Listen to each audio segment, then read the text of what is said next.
Okay, now it's working.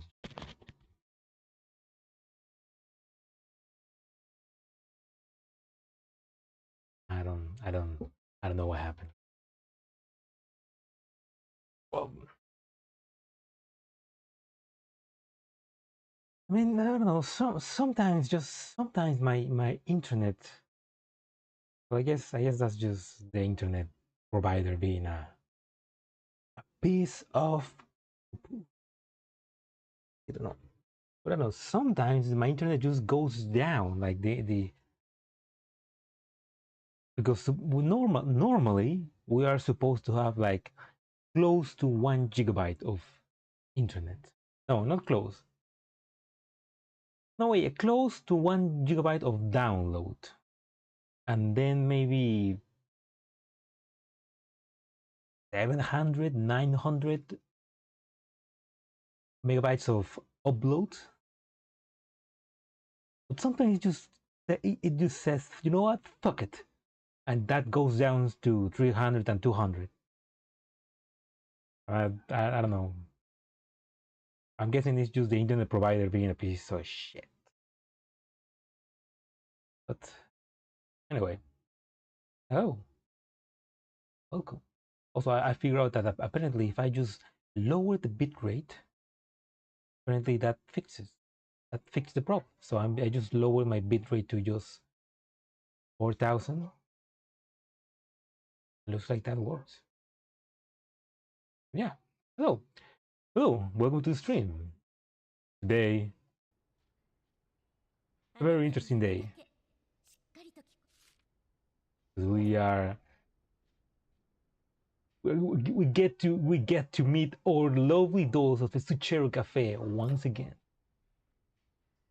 But before that, let's actually increase the quality to play like oh fuck,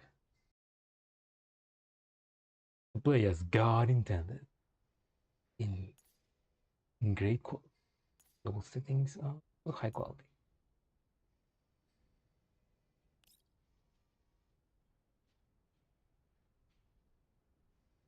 All right.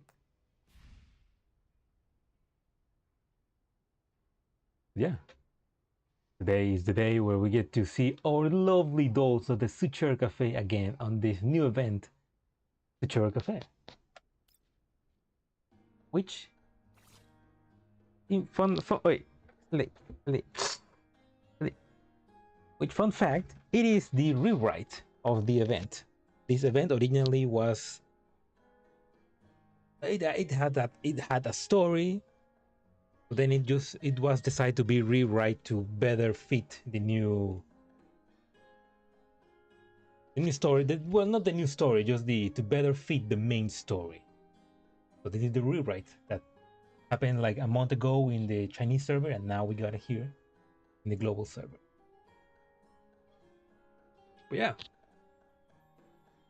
basically this event is happening right after the previous Diane event, which was basically chapter 8.5. So this is basically chapter 8.7 or 8.6. There's an interesting mechanic with this. Like let's collect. Like, we got this. Like we're basically helping them to sell lattes and coffee and all those things. No sales data. But yeah, we got this. This is which is kind of like the mini game, you know, that game. It's interesting. Oh,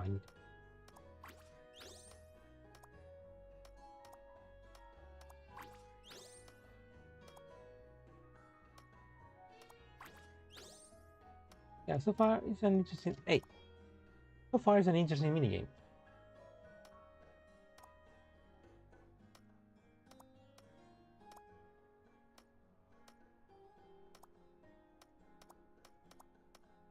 Yeah, basically there's not much to do. I mean, I need to wait to get more of those.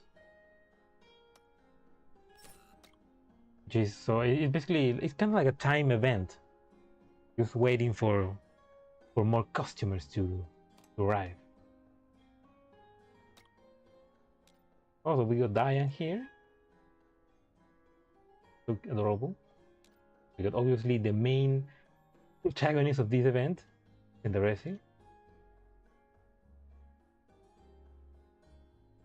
which is not saying hello. Weird. We got a Springfield here, which makes me wonder. This is a bit of a spoiler of how she looks, right? I wonder if that also was available in the previous. Also, I just realized, like, look at this background. They're like, this is the background of the. I mean, this obviously looks like the. I mean, it's. I mean, yeah, we know that they are in a satellite city close to Kiev. No, it's not Kiev. They're in a satellite city. This shows that it's pretty similar to the other ones, which is basically which looks like it's kind of like a big hole in the ground, and around it is the city. Maybe that's just how it looks.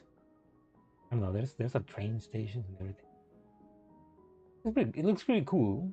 Like, I wish to see more. I wish I could see more of how the city looks like. So those are some interesting NPCs. Like, look at that. This is an artist. This is like an office lady.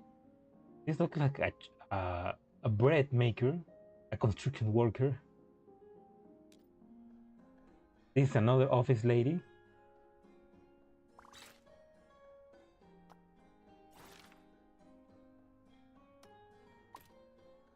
One of these.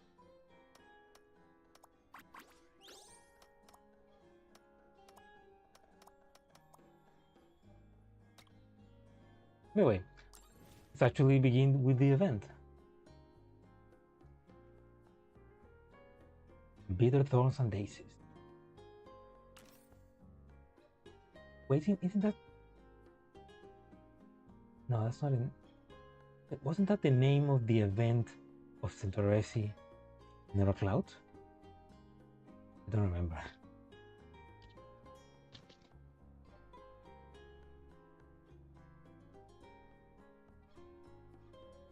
Anyway.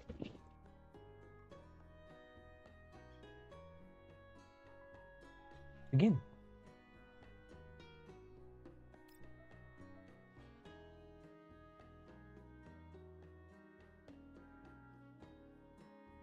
I'll quickly check that I am live. I guess I'm not.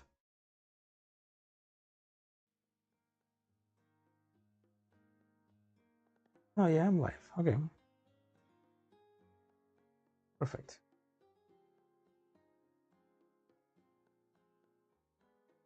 The first rays of day break streaming into the trees that line the pavement, shining into a perfectly ordinary little cafe at the side of the street.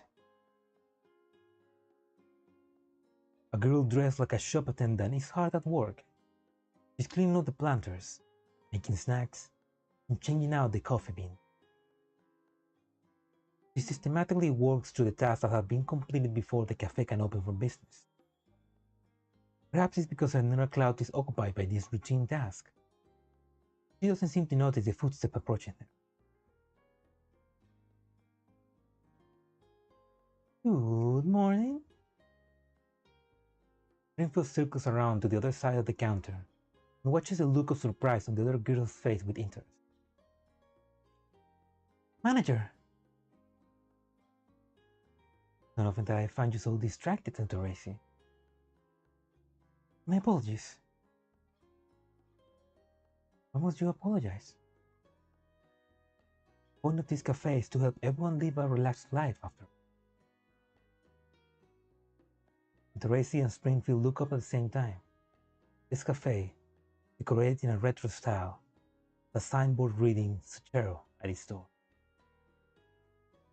The Zucchero Cafe is not only a popular hangout for local residents, but also a secret clearing house run by ex-Griffin dolls to help their college obtain information, seek help. Yeah, so it's basically a coffee shop, but underground, under the table, it's an information gathering center. It's like you take the tactical out of the dolls, but you cannot take the tactical out of their corpse. Oh no, you take the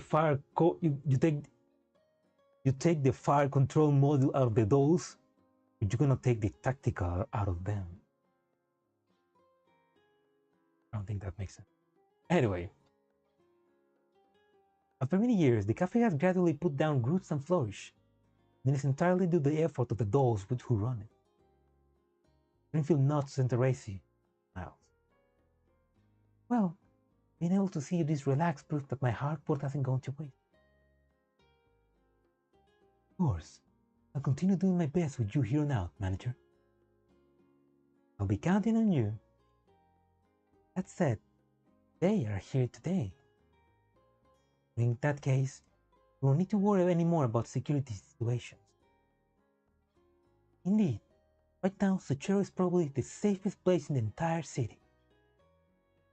This also means I'll be able to put all my focus on the day's task. Though, the preparations for today must be handled with utmost rigor. You have a point. Let me help you too. And Tracy nods. Springfield steps behind a nearby cabinet and quickly dons an apron before helping the portion out the dessert and Tracy has made before placing it into a cold case. Emily spotting something of note. Springfield pauses as she tops up the milk in the coffee machine. Then, she leans in close, like a sniff of the grainer hopper. Sniffa sniffa. Oh my, are the benching machines from your private reserve of black ivory coffee? These things are too precious for most merchants to sell, even the satellite city. I recalled, you saved out many collapsed pieces to buy them. You going to use them all today? On hearing Springfield speak, Santorese's face flushed a faint pink. Yes, I would like to make the best possible coffee I can today. Santorese turns the calendar on the counter to a new page with a thoughtful look on her face. Each page on the calendar is filled with entries for events in different styles of handwriting, such as meet with coffee bean supplier, trim the lawn, 100 Zucchero life, so on. That's probably from Sharchi. 100 Zucchero life? What? He has made 100 live concerts at Zucchero? Also, trim the law. What law? He only had like plants. Meanwhile, today's post has only one word on it. Reserve. Ah, how that? You wrapped the gift for a customer yet? Of course. I modified and cared for it in special ways just so our customer will feel the full extent of the surprise you prepared. Well done, Santorese. You covered all the bases. I honestly don't know how the cafe will manage without you. You flatter me. All this is just standard procedure. Yes, the cookies are almost done. Would you like to try them, manager? I think not. I have some other works I need to wrap up. The rest is up to you. Take care of it for you.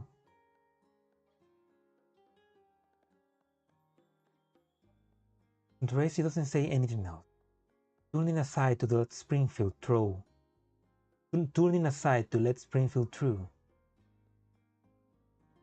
As though they rehearsed this movement countless times before.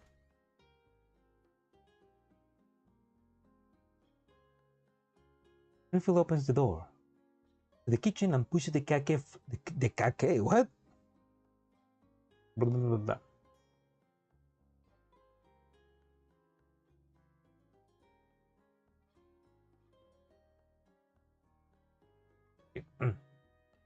Springfield opens the door to the kitchen and pushes the cake flour on the shelf to one side before moving the syrup from the topmost shelf into another cabinet. After tying up the place, she moved the cabinet aside, revealing a patch of wall whose colors are brighter on account of not being exposed to the sun as much as its surroundings.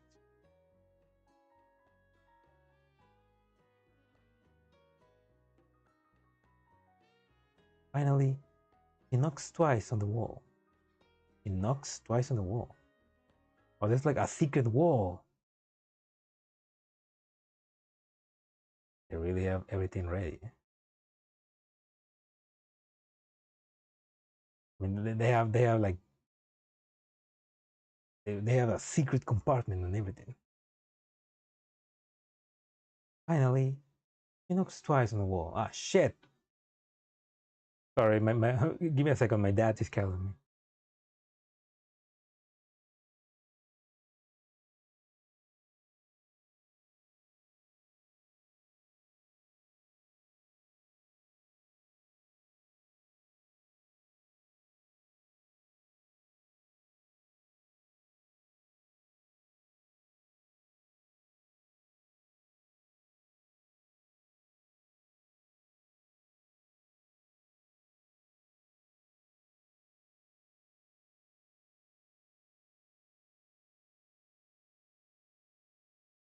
All right, sorry. You know, something's kind of it's kind of funny. I mean, I don't like speaking. I mean, it's not that I don't like speaking. It's just I don't speak often. The thing is, my dad calls me and he's like, "Are you in the home?" And he asked me a bunch of questions, and basically my answers were, yes, no, no, yes, no, yes, no, goodbye. Like that was the conversation.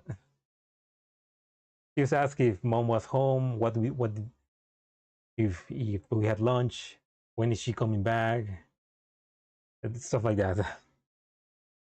Kind of funny. Anyway, let's continue. Finally, he knocks twice on the wall.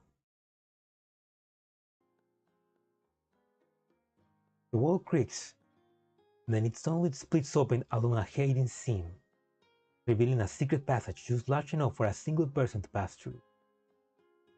In the darkness, Springfield expertly feels her way along the wall and finds a switch on it. A light comes on and illuminates the interior. A huge display monitor dominates the cramped room and turns on the lights, displaying several locations being monitored by security cameras. Damn, so they have a whole secret room in the cafe to do God knows what.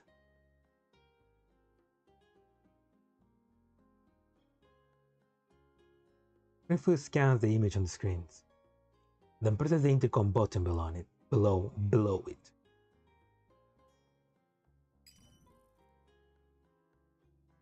Oh, right on time, Manager Springfield. Who's that?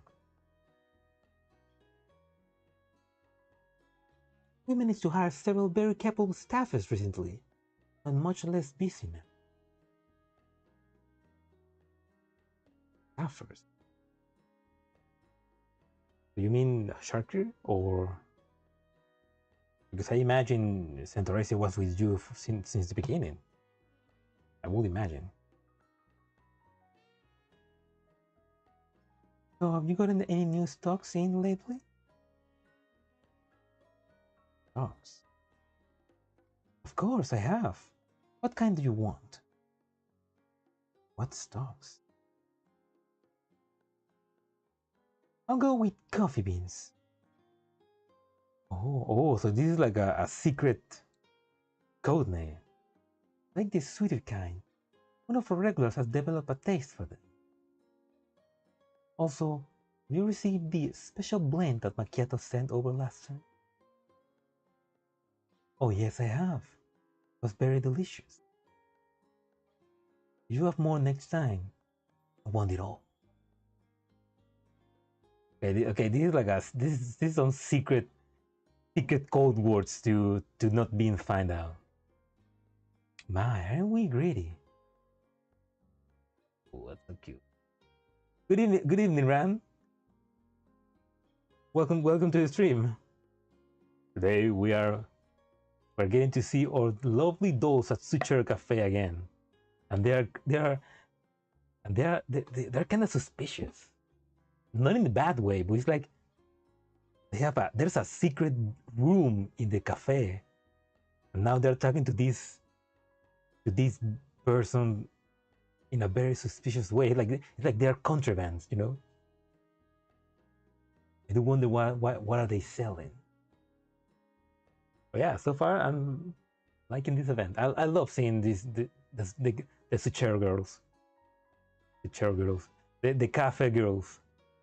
I love seeing Springfield. It's just also, god damn it, I do. Hopefully they voice this event eventually, because hearing Springfield say, "My, aren't we greedy?" Man, that'd be yeah, sus, but I'm because it's them, they're allowed to be sus. It's sus in a good way. You blame me when your menu items are all excellent. Now then, back to business. That special guest I mentioned earlier will be visiting us soon. Today, I'd like to ensure that nothing goes wrong with this meeting. Supplier, can you provide the coffee beans today? Oh, looks like this guest of yours is quite the VIP. Oh yes, our most valuable client after all. Is that the commander? I see. Maybe I thought that you were joking when you mentioned it last time. You really are a kidder. Always taking my work seriously. Sorry, sir. That wasn't what I meant. If you insist, I do have some extra coffee beans that I can supply today, manager. However, there will be an extra charge for rush orders like this one. Of course. We'll settle our bill with you per standard procedure. Springfield Son receives a message. After she reads it, it automatically deletes itself. This does help a lot. Just as she's about to continue, the internal call suddenly comes over her communicator.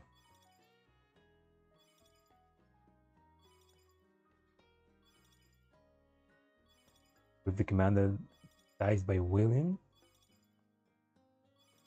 Well, if that happens, then you really will have an AI uprising even worse than what Sangi's Ferry did. Like, imagine that, all of the Griffin dolls, and maybe the Sangi's girl, maybe some Sangi's girls going after William. I mean, they are already going after William, but they will be going for revenge. A la John Wick style. They killed their commander, and they're going after him. Pardon me, but it seems we have a bit of situation in the cafe. We'll continue this later then. The other party hangs up and Springfield answers the call. He immediately hears a familiar voice. Manager, we spotted several suspicious individuals. We spotted several suspicious individuals approaching Zucchero. Will I deal with them? Springfield looks at the screen. The security camera shows several thugs swaggering down the street. I think they're just troublesome guests. So will that Sharker handle them? Did you hear that, Sharker? Is it time for Sharker's debut at last? Is there some troublesome guests to the northwest of the cafe? Please take care of them. What is she gonna do? I mean, they're in the middle of the city. What is she gonna do? Will do. Sharker will give each and every one of them a perfect show.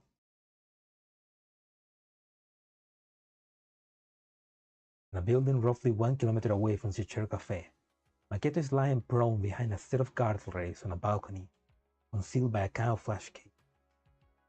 By hearing the voice through her communicator, she finally shifts her gaze away from the optical scope for a moment. She watches the doll in the distance Countering off with exaggerated dance-like steps, Yato grumbles to herself. Honestly, can we really count on her? Well, she's a civilian doll, primarily intended for the entertainment industry. This young miss has been fitted with really advanced fire control components. Usually, she's the one who handles troublesome guests like this when you're not around. Also interesting to see that, like, civilian doll with a advanced fire control component.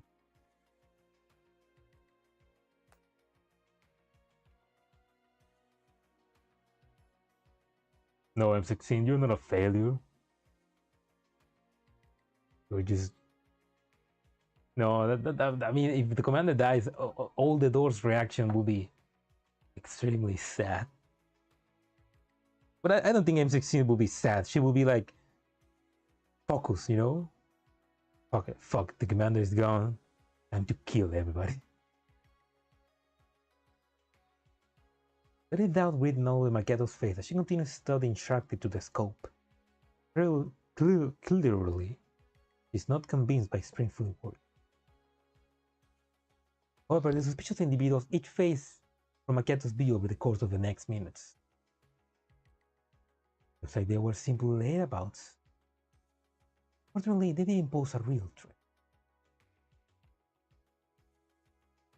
I'm guessing that maybe because I mean, it is a satellite city, so I guess it's not like, obviously it's not like a nice neighborhood. Maybe that's why Machiatto and Sharkley are like kind of like security in case some bad mob or the mafia or maybe thugs try to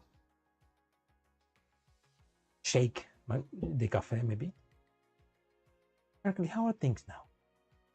One moment, manager, this is the last of them. Sharkley's voice comes over the transmission. Ah, there we go, protection money. Hey, aren't you from that boy in the underground shopping street? Have you paid your protection money for the month? If not, you... Wait a minute. Are you a doll? Oh, stay back! Run away! Run away! The sound of flesh being bludgeoned fills the channel. Ooh, something like...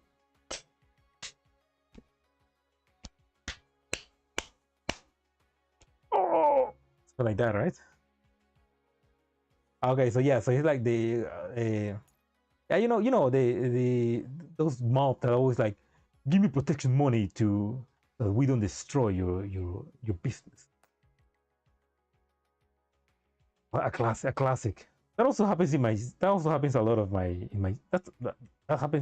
that's been happening recently in my city, you know, a lot of small stores getting threats from people like that. No matter how advanced technology change, humanity won't change. Yeah. I guess that's human nature in a way. Yeah, even our creations, the dolls, have to deal with those kind of stuff. See? She's good at this. Okay, but that means that Sharkley basically just beat up a bunch of guys. That's pretty cool.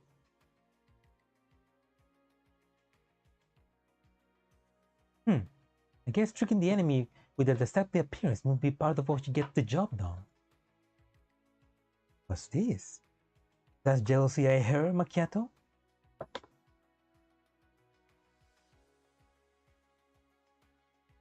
Hell no!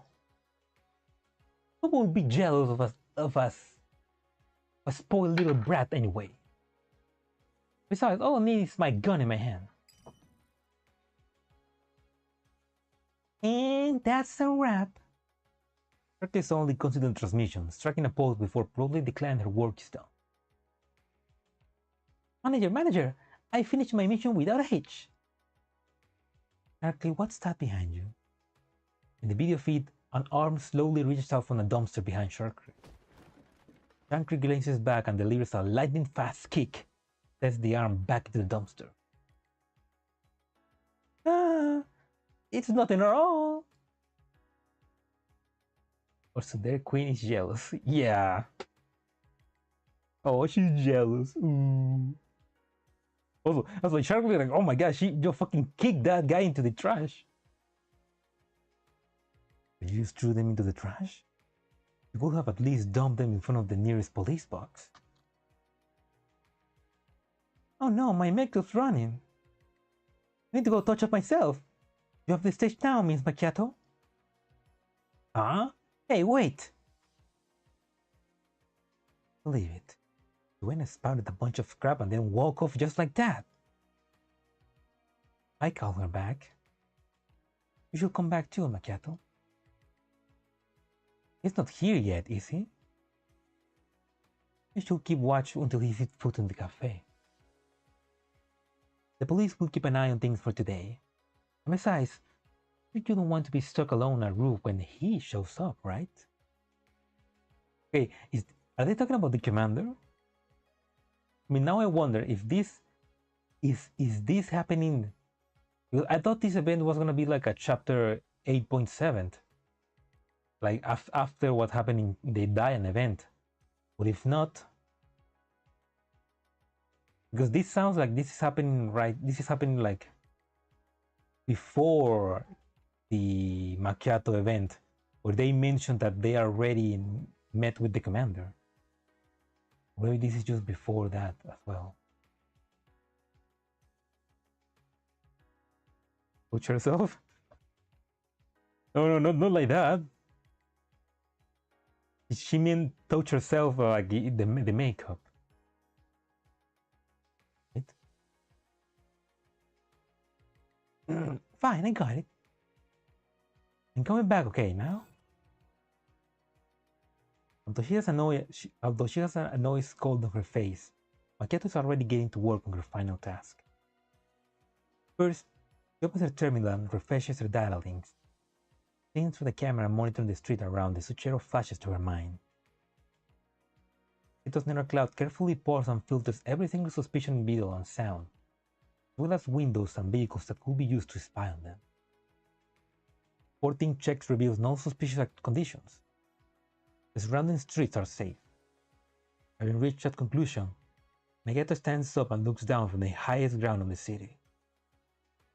As a professional sniper, she knows the layout of this place like the back of her hand. But this is a satellite city in the grain zone. She can have a bullet in the opposition's skull within half a second of any threat exposing themselves. The situation calls for it. Considering what kind of occasion this day is, she does not want any unexpected interruptions. To verify the situation, Machiatto disconnects the data cable that's plugged into a floorboard before returning her exquisite rifle into its violin case, and dipping off the side of the building. 20 minutes later, after Zucchero's door's chime rings for the last time today, the 4 members of the cafe staff are finally gathered inside the cafe. Thank you, Miss Machiatto. Your coffee is ready. Okay, thanks. Machiatto accepts the coffee and gets a whiff. The rich scent of roasted caramel wrapped into her nose. Takes a sip, and her tense nerve promptly relax. Bitterness is just right. The phone feels really dense. In any case, at least you didn't try to mess with me and treat me like a kid. You know, you can just praise Federacy directly if you really want to. Huh? Were you expressing praise just now, Miss Machiatto? You see, the person in question had no idea you're doing it at all. What a pain. I'll be more careful next time. That's basically like, Machiatto, stop being tsundere and be honest with your feelings. That's hilarious. Although maybe Sinteresi was, maybe Sinteresi did knew. She was just making fun of her.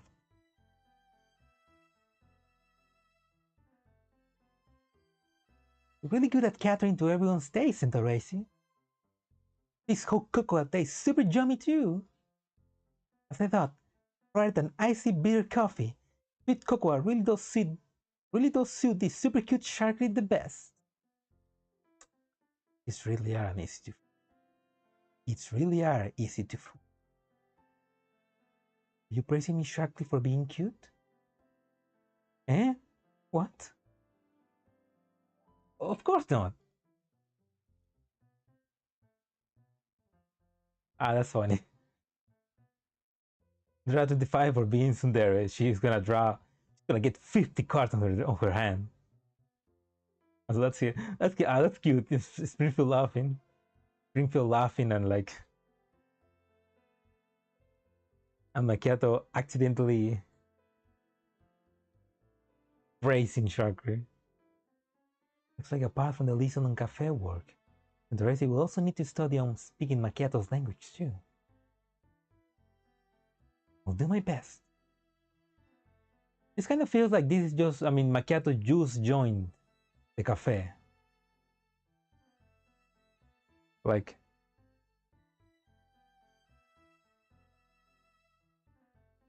yeah, maybe this event is happening before Machiatto event, but it definitely feels like, kind of feels like Sinteresi is just started working here. Like an old woman. Who? Wait, no. She the thing about kids was about Sharkly.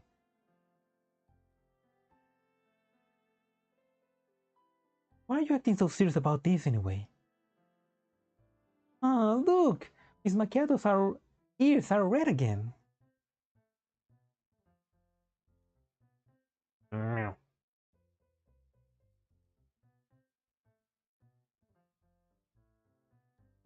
Perhaps she's trying to change the subject. Or perhaps she really is bothered by something. But Machiatto turns to look outside the window as she unknowingly drums her fingers on the table. Speaking of which, isn't our guest here yet? Those look outside. Crowds of people mill back and forth on the street. The person they are hoping to see hasn't shown up. The cookies will get cold if he doesn't arrive soon. Time ticks by, and as the sun rises, the anticipation in the girl's heart soon becomes worry. Did something happen to him on his way here? They don't want to speculate on the reasons for it. However, their guest has always been a very punctual person. Bring ring! Bring ring! Cafe telephone rings in the silence. Springfield heads over to the counter and picks it up immediately. Although she's been waiting for it all this time, she raises to the ear, and mimics a shushing gesture to the other members of the cafe. Hello, this is Zucchero Cafe. You like a reservation or a home delivery order?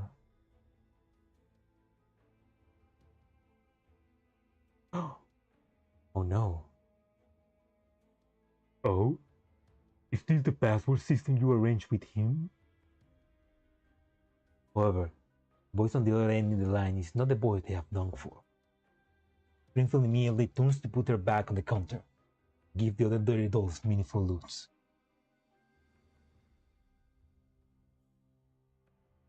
You're... Dandelion! What?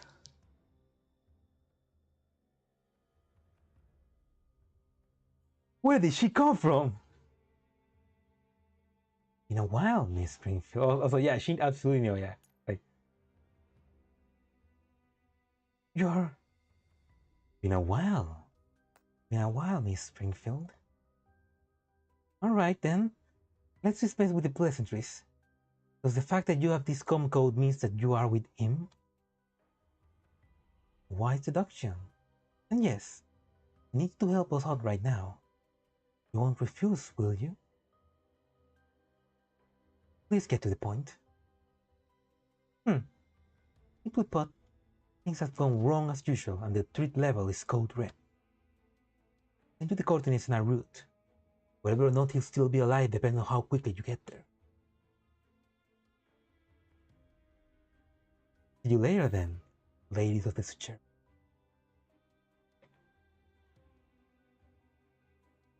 She's wearing a good dress.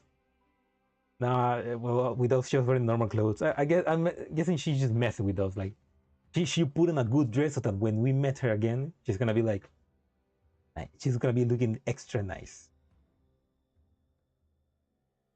There's some silence, and Dandelion hangs up. What? It seems our guests have encountered a difficulty on this way here. We will need to make a delivery. Manager, will we be using the emergency action plan? One moment, please. While she has rehearsed this scenario in her cloud countless times, Springfield still wants to ensure that the plan goes off without a hitch. Machiatto, go with load number 1. Bring as much ammo as possible. For that, you will drive everyone to the objective location. Got it. Sharply, can you ensure that the order is delivered? I believe you installed the relevant software already. No problem. Sharkley has gone through a tons of Sims training. Not for you, Centauracy. I fear we'll have to open that gift we were saving for our guests ahead of time. Apologies for that. You just spent a lot of time preparing that surprise. That's fine. The gift exists because he needs it. Its value will be maximized if we send it right when it's required. Thank you. In case, I will stay in the cafe and provide remote support. If the worst should come to pass, I will activate our emergency measures. If that happens, do not return to the Zucchero. Proceed immediately to the backup safe house and meet there. God damn it, she's ready. It's like she's got safe house, she's running a pretty professional operation over there. Understood. Please be careful, Jim. Like she's not just a cafe lady. She's got a whole underground operation. Well, and Tracy, please take care of everyone while you're outside. Make sure to keep everyone safe. When return, please wait at home for a return. The Venetian blinds slowly close, changing the sunlight outside the cafe, and the sound of the cafe door closing is drowned by the clack clack clack of rounds being chambered. Ooh, like chuk, chuk. A place which provides delicious food in times of leisure, and one which protects that which is most important in times of dangers. She's a bad boy. She's bad, man. She's Batman, Centauracy is Alfred, Machiatto and Sharkley are Robins. Wait, I didn't read the last thing that said there. Anyway, let's actually use the maid. Let's search for the maid. There we go. Thank you, Dr. Tusoi.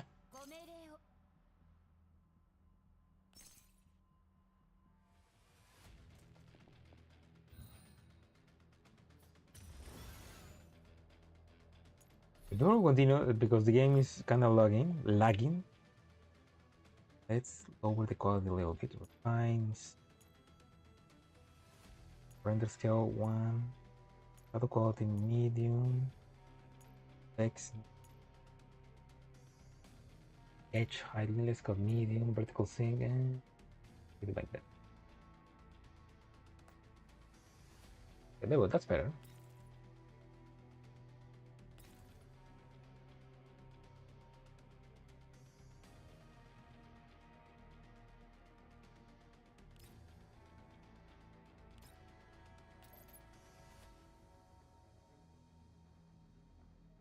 Oh, so this is an HP and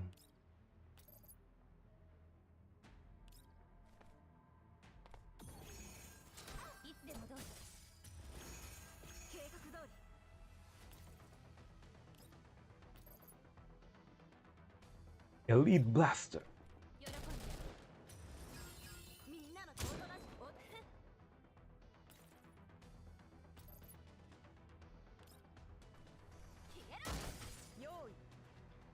Okay, yeah. So this event really is happening after the chapter 8.5. Like this is happening after Diane event.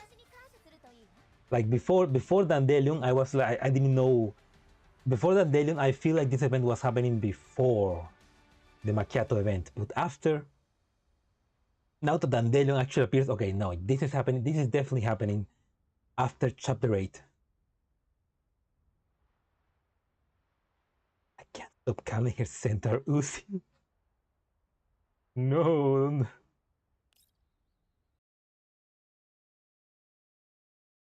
Centaur Uzi, no. That sounds bad. The Uzi. The Centaur Uzi. Also, welcome Kiryu. Welcome to the stream. Centaur Uzi. No, that's no, that sounds. It rolls off the tongue, so it sounds good to say.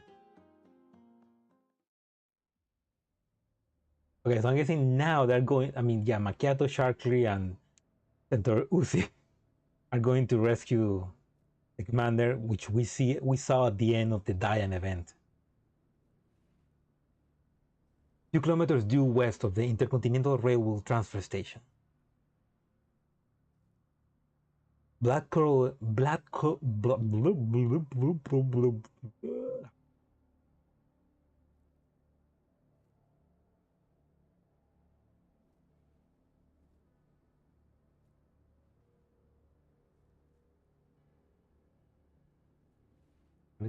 What is the point of EXILIUM?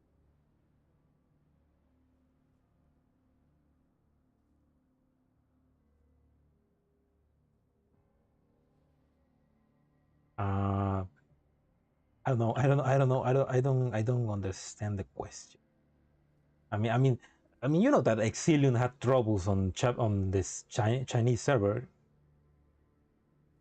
It had a difficult launch. There was a lot of stupid drama, and they have to rewrite the events. I mean, thankfully for global, we don't have those problems. They are just giving everything already rewrote and better.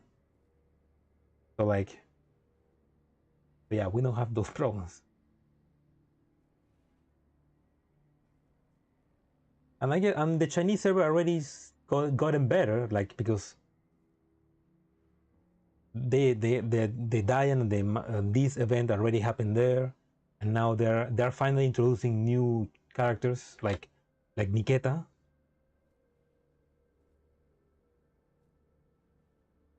Which she looks pretty good. I mean, yeah, the game had trouble launch, but for global at least, we're doing well. Black-colored IFB drive out the mist. The outer cannons in their turrets sweeping left and right, searching for enemies. There is a large pit in front of these IFBs. One of them comes to a halt about 50 meters away from the pit, ensuring the situation is safe.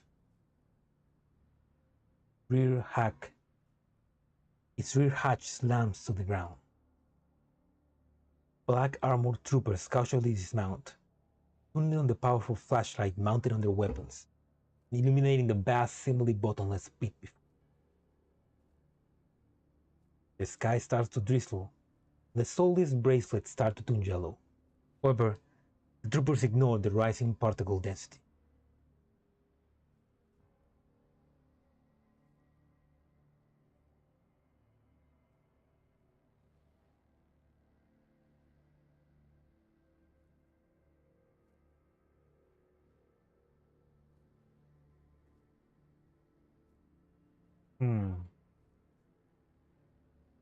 No, but it's not that the random event. No, it's not random. I mean, remember, keep in mind that the Diane event and this Centauresi event, originally they didn't have any connection to the main story. They happen They didn't have any connection. When they got rewrote, when they got rewritten, then they rewrote them so that they connect to the main story, and they became chapter 8.5 and 8.7. And obviously, when they were released in the Chinese server, they were like, they just released them with no, randomly, you could say, because they don't have no connection to the story. But now that they are connected to the story, they are releasing them in order for the global version, because it will not make sense to release them in the same order. And also, they just recently rewrote the Centauresi event in the CN server, and less than a month ago, and they show it here. So yeah, it's just you know, unfortunately for the CN server, there were troubles, but they are fixing them, and we are getting the fixed version in global.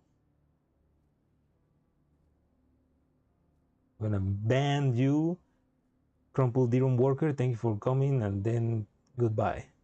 I don't want your cheap viewers. Fuck you and your cheap viewers.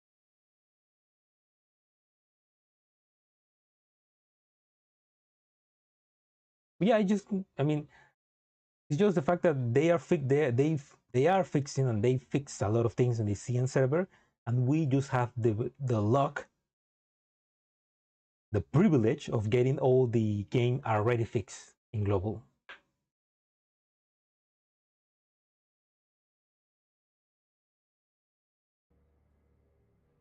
Oh, wait a second.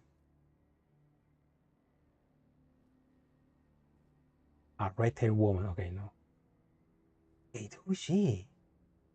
After the squad dispersed and takes formation, a red-haired woman emerged from the vehicle. She walks past the troopers and up to the pit. The troopers act like they don't see her. Their guns raise as they continue to watch their surroundings for danger. She raises a cigarette to her mouth and lights it before looking disdainful into the pit, taking a puff.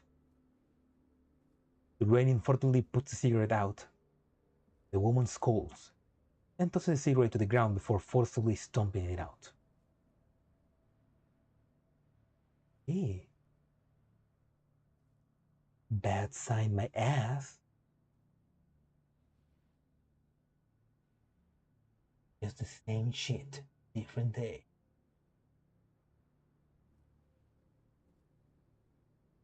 Play this game and with cheats and get banned? Well, good for them. Fuck them. You're trying to cheat a game that is. You're trying to cheat a gacha which is extra easy. Fuck them. Although I think that those cheaters, they're only cheating because they want to. They want to do the rankings. Like they want to just get the biggest ranking for the PvP sections of the game, which fuck them. Those are already hard. They're making them harder. Behind her, several more IFBs drive up to the pit. Black armored troopers quickly dismount and spread out to scan their surroundings. Soon, they fill up the space in front of the pit. Badges of the black armored troopers proclaim them for being Mangi security. Their equipment and attitudes are markedly different from the average PMC grunt. Those Mangi security. The woman changes the channel of her radio and begins giving orders. Everyone, listen up. This is a hazard level 3 assignment. Charlie, Delta, and Foxtrot teams head underground and carry out Plan C27. Bravo and Echo teams, watch the perimeter. Alpha teams stand by. Now a 4-0 roll. He takes off another cigarette and lights it. After taking a puff, he pauses for a moment. Then, the woman slowly exhales a cloud of smoke before giving her orders. Oh, okay. kill everything that moves. Oh. But yeah, she's a human. She's definitely a human. She's from Mangi, huh? Interesting eyes. Yeah, Mangi. So yeah, Mangi Security was like the other PMC that kind of took the place of Griffin, I guess, after Griffin went under. Also, King Ellington. Oh, that's not. The black armored troopers are silent. The woman gestures and three teams of men immediately pivot and head into the pit, while the other two begin establishing a defense line around them. The woman continues smoking her cigarette. The soldier behind her waits until she's done before walking over and asking her a question. Oh.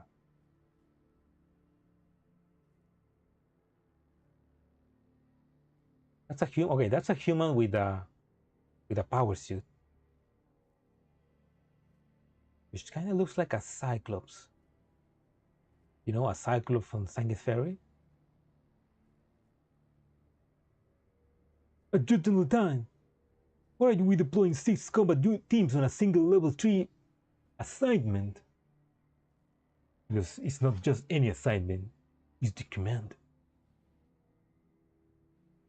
Because the brass paid to deploy 6 combat teams.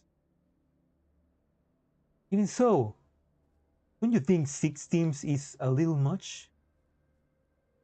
Does the Black Ops this time around really bother the brass that much? Just look. Oh my god, that's an evil face. Lentine points at the terminal in her hand, which shows the view from a trooper helmet camera system. She grimaces in disgust as she looks at the insignia on the wall, and she covers it up by lighting another cigarette.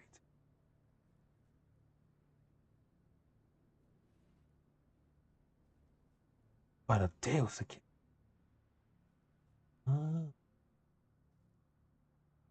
But leader shakes his head.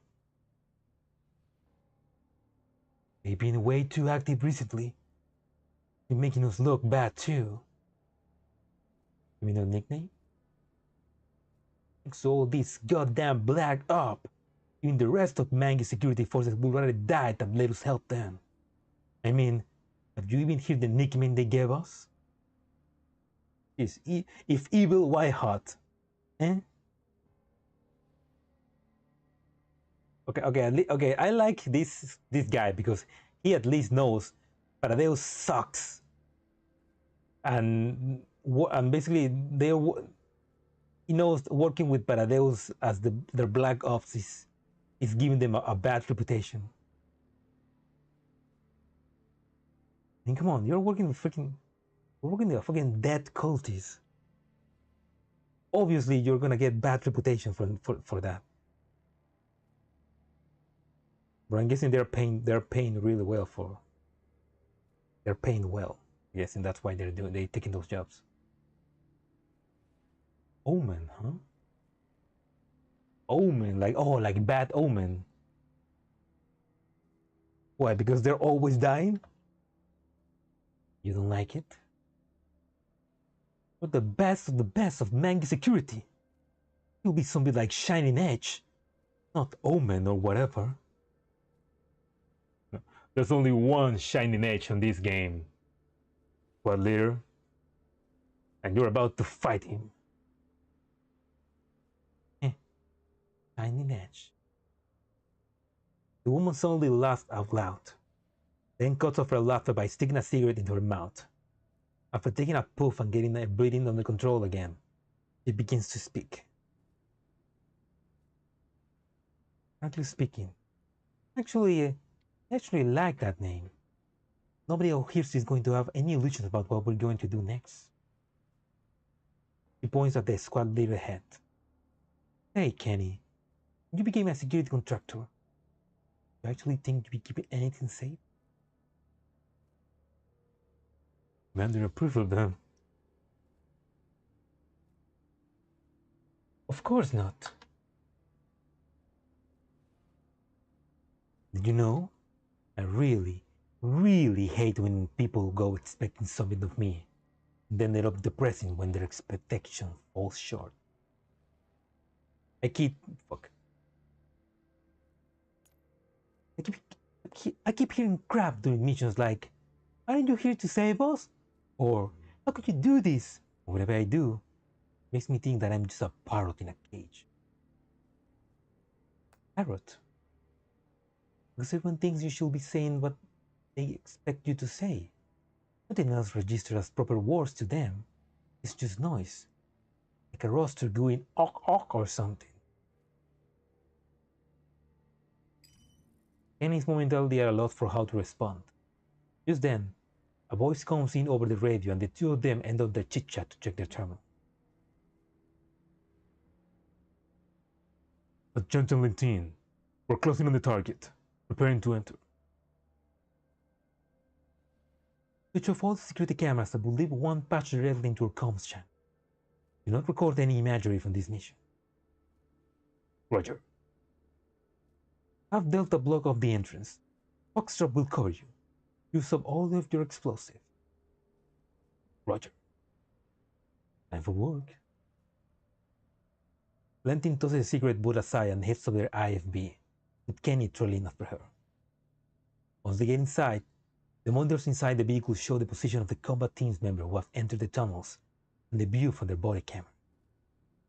I'm guessing this is the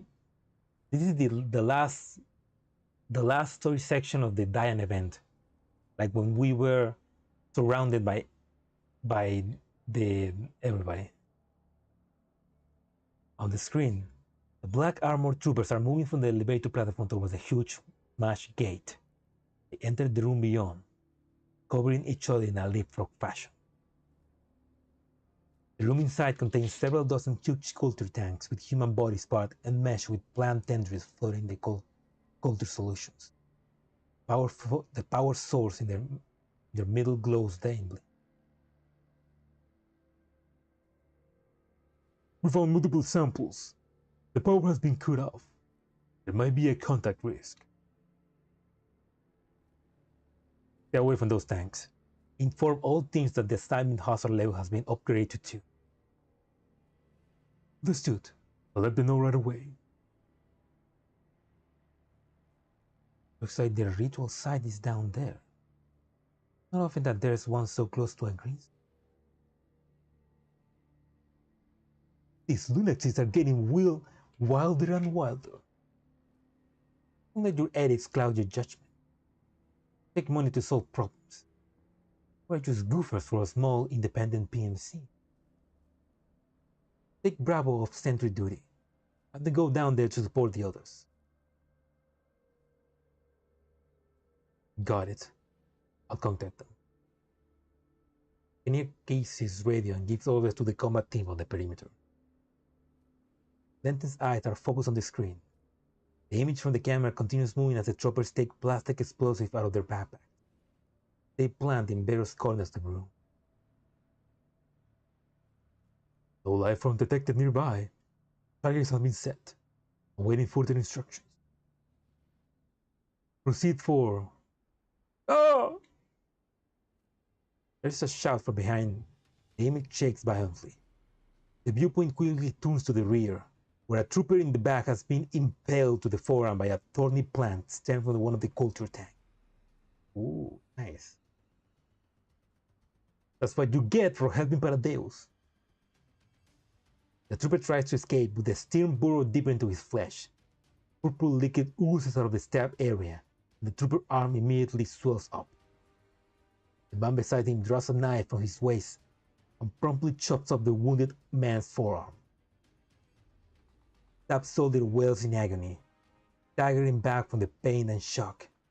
His teammate pulls out a medkit, administered a styptic and painkillers. The camera view shifts to the plant that is still burrowing deeper into his severed arm. A white-colored mist sprayed in from off-camera. Normal contact has occurred. One man has been injured. Suppressed with liquid nitrogen. Vegetation soon freezes over. Unable to bear the weight of the forearm, it falls to the ground and splinters into many pieces. Which so he they froze. They cut his arm and they froze it, and then it broke into pieces. That's crazy. How many times do I have to tell you not to approach those tanks? Lentine sighs and rubber temple. Standing up. Will do. Lentine leans back into the chair and addresses Kenny in a mocking tone. Oh well, look at him. For the low, low price of half an arm, he has to collect a big, fat compensation paycheck. That guy who was wounded was probably Maceo. He's been with us close for 10 years. Close to 10? Been that long already? So this PMC exists almost since the time of Griffin.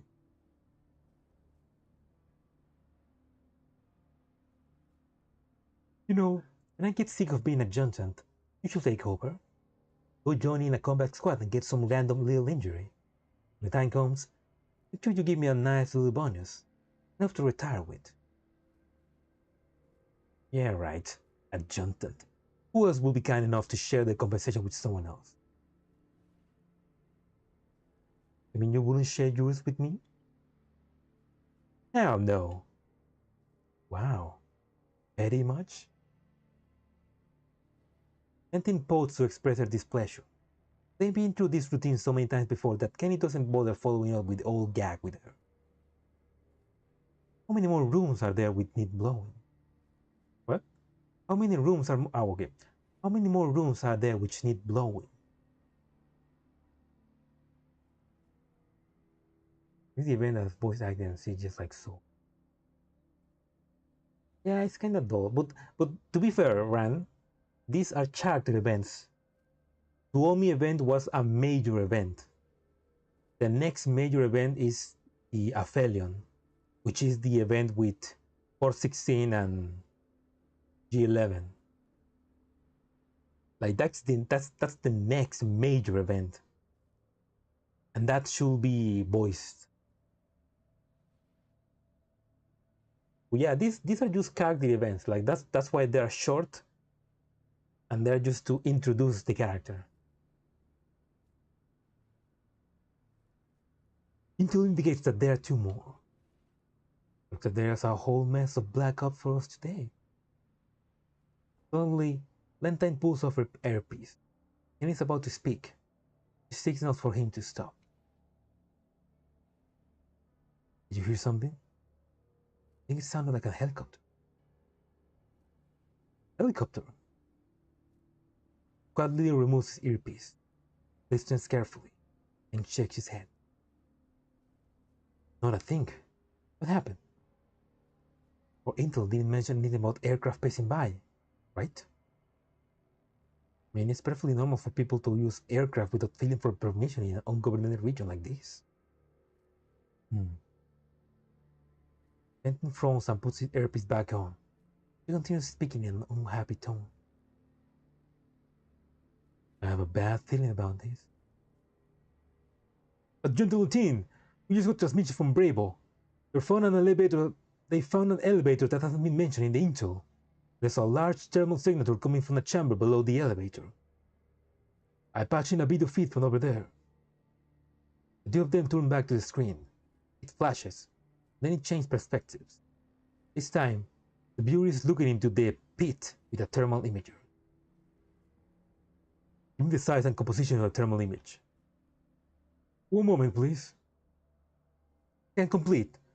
I'm picking up at least 40 life forms and a massive thermal source, massing at least 5 units or more. 5 units? It's a Boyjun then. They summoned us even before the ritual was complete. That doesn't happen often. Okay, so these guys at Mangi, they know about Paradeus. They've been working with them and they know what they've been doing. Which that just means that they are willing to let Horrible human experiments happen as long as they get paid. The sound of gunshot comes over the transmission, seemingly from a long distance away. I hear gunshots. All teams, stay alert. Who are you engaging? You know, there's nobody. None of the teams has engaged anyone. Nobody knows what happened on the ground. Delta, finish planting the explosives. The rest of you, eat deeper into the pit. This aiming hazard level is now level 1. All personnel prepare to engage the Bojun. Understood. Well, that answer was simple enough. There was an added hint of nervousness in the man's voice. Isn't this a hazard level 3 mission even though there's a Bojun present? We're wondering why they shell out so much, right? But you got your answer. Still, even the FIBN group is in charge of things. A Bojun so close to the green zone is going too far. Get it. This isn't enough for business. Have Alpha prepared themselves. We'll be... Suddenly, they hear bullets strike the exterior armor plate of the vehicle, followed by emergency transmission over the radio. This is Echo! We engage unknown dolls! They're attempting to enter the underground chamber! Dolls? How many? You're able to estimate. They have a sniper. 2 of our guys have been hit. We're pinned down. God damn it. Can you get the IFB over and give them side support? Why now of all times? Rhino 2, Rhino 3, what the hell are you doing? Why aren't you returning fire? What? Your optics were destroyed? You shower of useless asshole, do I have to do everything myself? Then he climbs into the gunner seat and prepares to manually control the autocannon for the attack. However, there is a sound of a crisp impact from outside the vehicle, and the gunner's monitor in front of him promptly bursts into a sea of static. What? Don't waste your time. We're going up against ordinary dolls. Alpha, mount up. We're moving in to assist. Okay, that's definitely Cheryl attacking them. Unfortunately, the coordinates Miss Dandelion sent us. There's some IFB here. Might end up being a big threat for us.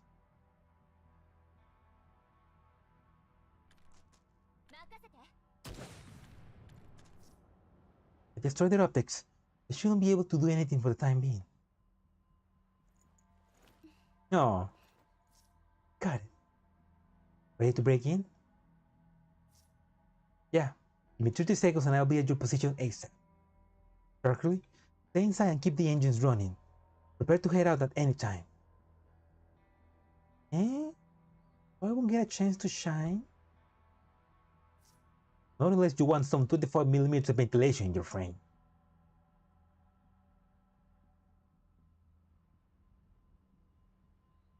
Yeah, a lit flyer.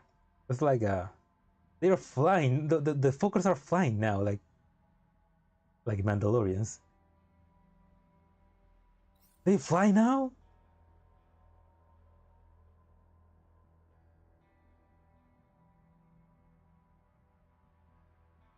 But why do they have boob armor? Are they women? Are they like female soldiers because they have boob armor? They have like a sexy leg.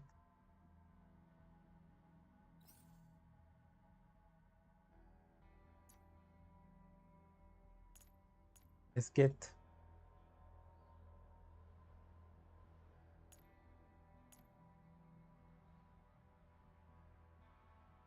there's no another there we go.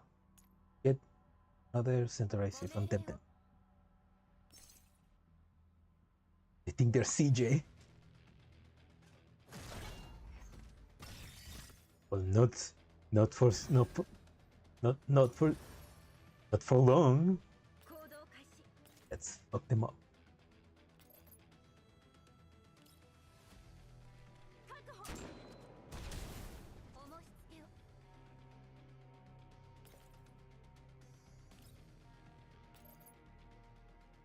elite mechanist.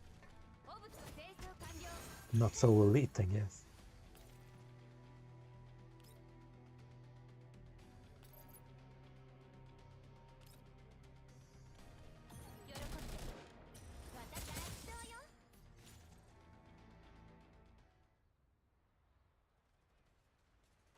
We can't hold them! A Jonathan! Those dolls made it underground! My sister. Such capable with T-dolls. Does she know about griefing? This is Bravo! We made contact with unknown T-dolls! They got a lot of firepower on their side, requesting backup! So there are T-dolls on the ground as well. Looks like things are becoming more and more interesting.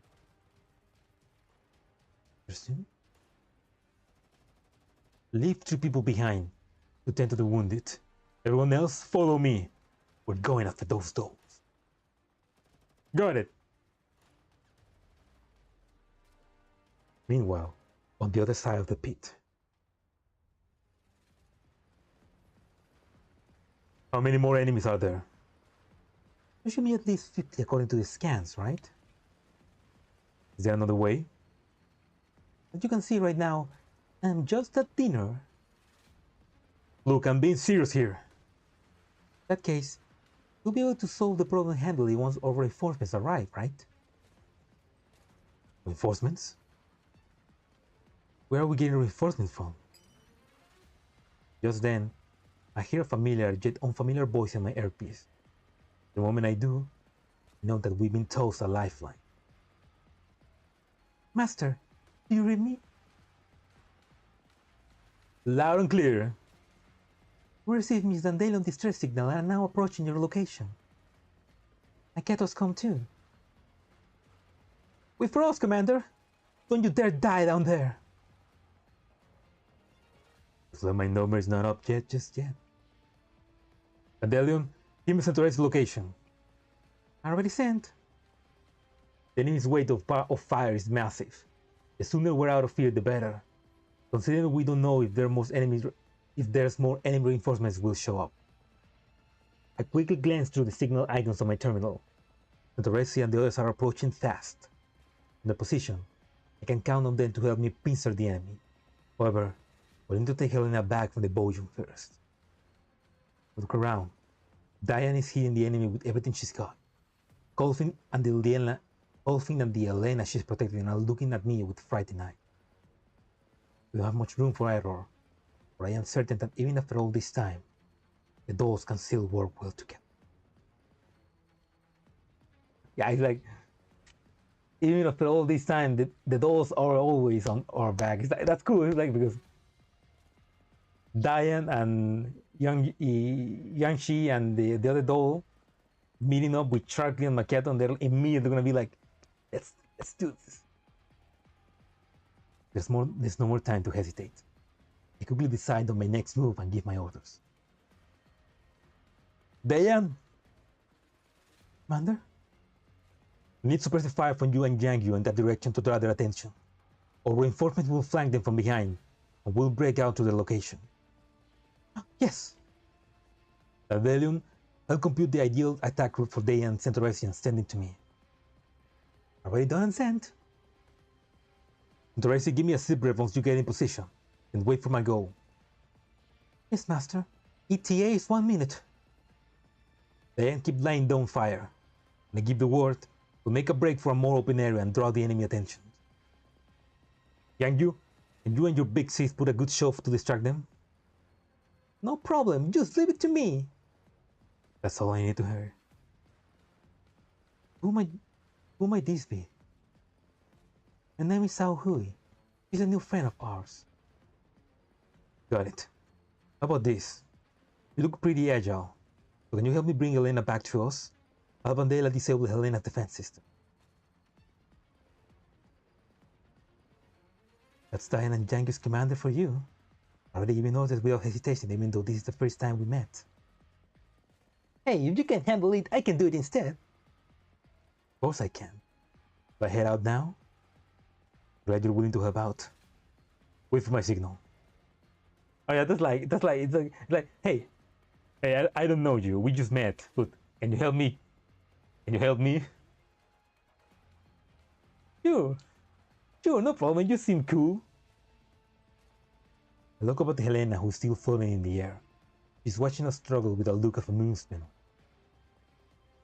I pay her no further attention and look down at the Helena in front of me. You are Helena too, right? Yeah. Do you want to leave? I can't die yet. Determination in their eyes. Then I turned to Coffee. Protect her. She's also Helena. Okay.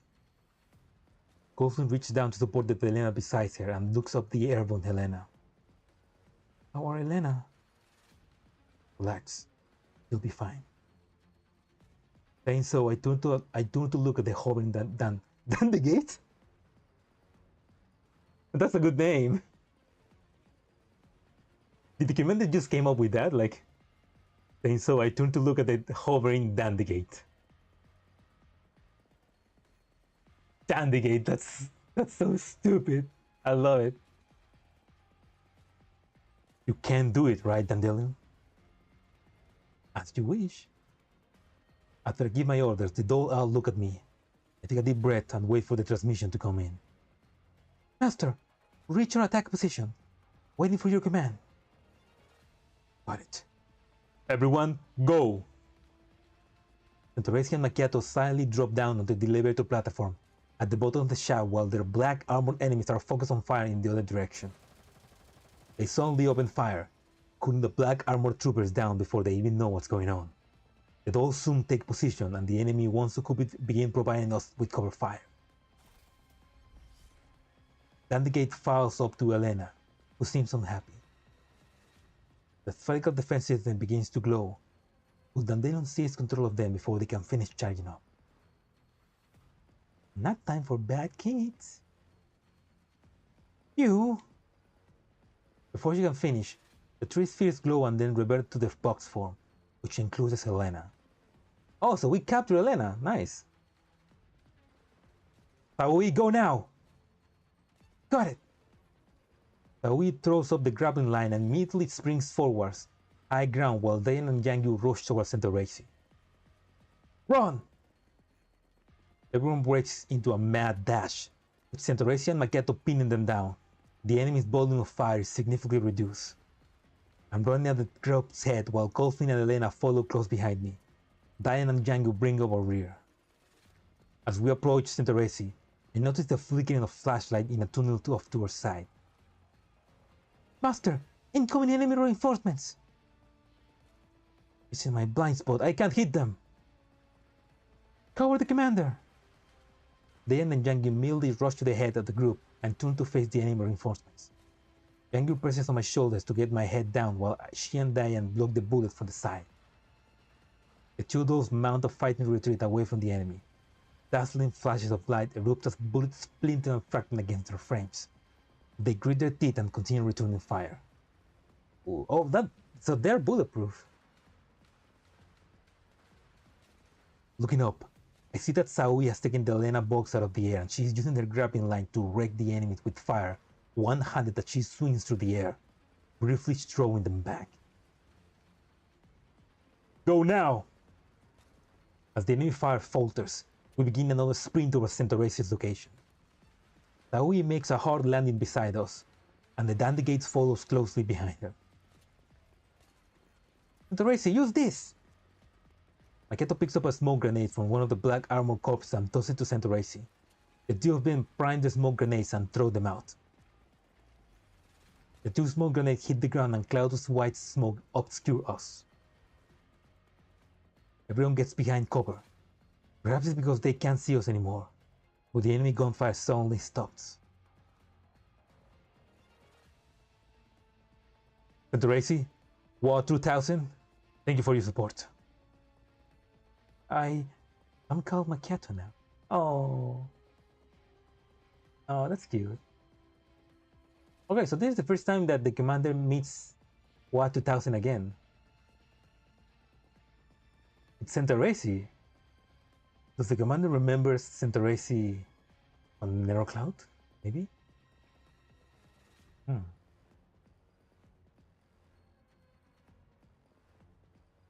was an honor, Miss 95 and 97. Are you alright? We're fine. Our frames are still functional. We should leave ASAP. Also, that's cute. Centaurasi like calling them 49 or 47. Like, oh, it's like so cool. It's like old friends, old comrades in arms meeting up again.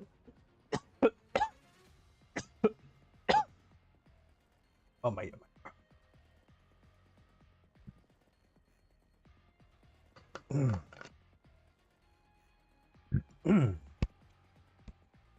Oh my, I don't know what happened. My throat. I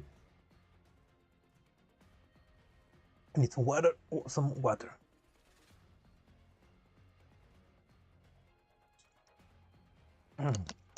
Yeah, well, it's like old friends, old comrades in arms, suddenly meeting again in the middle of the battle zone. It's like so cool, man.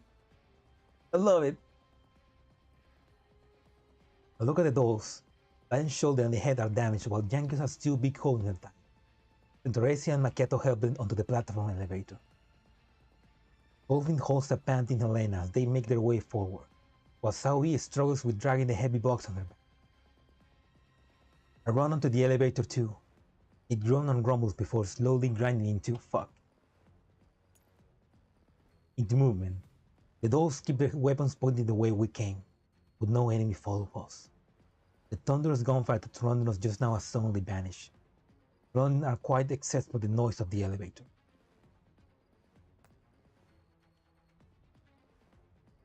God damn it, I'm dropping frames again.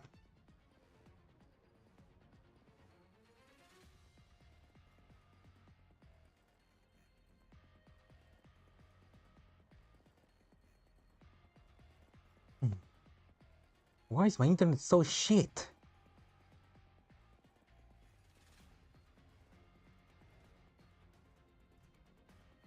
Let me quickly check the...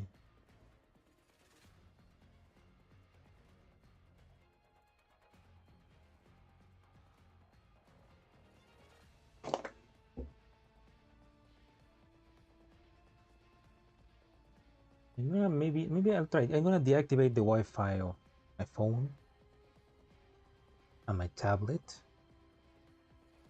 I don't think that's gonna work or help, but let's see that. I don't think that's gonna work, but anyway. God damn it, why is my internet so shit? Happen.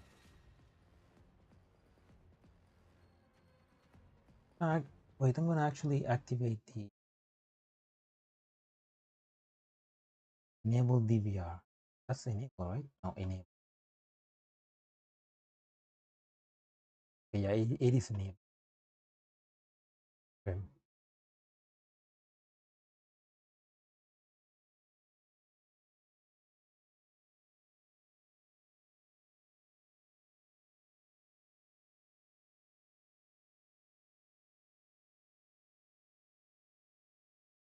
Yeah, my internet is just what the hell.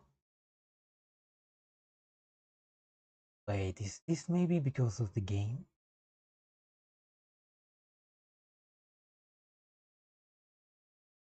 No, it's not. I don't think it's a game. Performance, the CPU is just at 50%, 60%. GPU is 11%. The memory is just at 65%. No, my PC is not struggling, but for some reason OBS is struggling.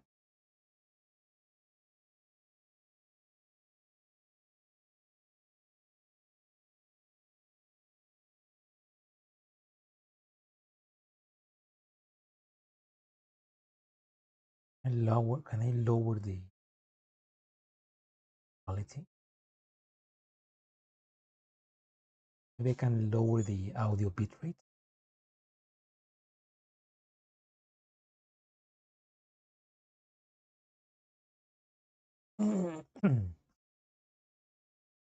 Sorry, I'm trying to figure out why is the Why so shit?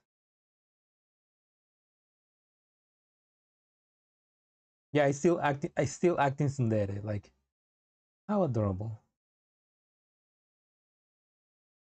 Folder preset. I'm gonna quickly check what's that.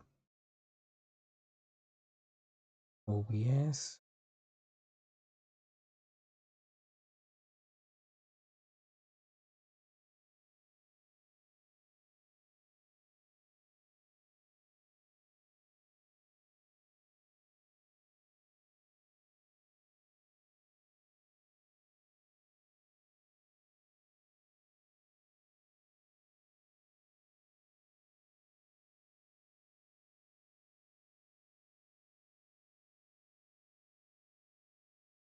Coder preset streaming.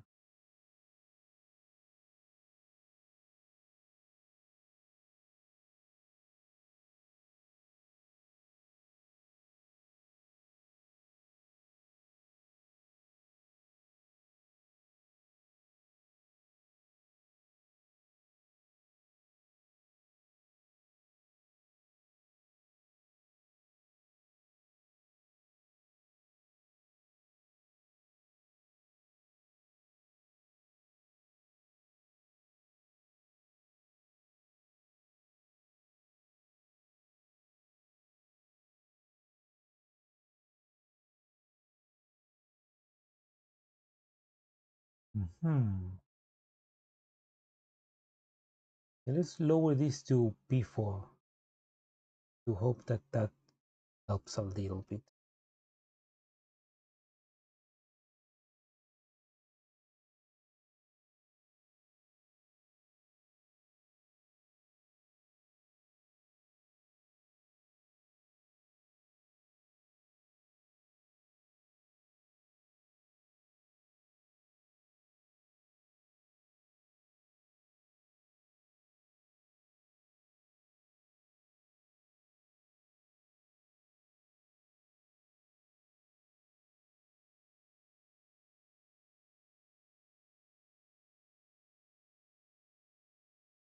Okay.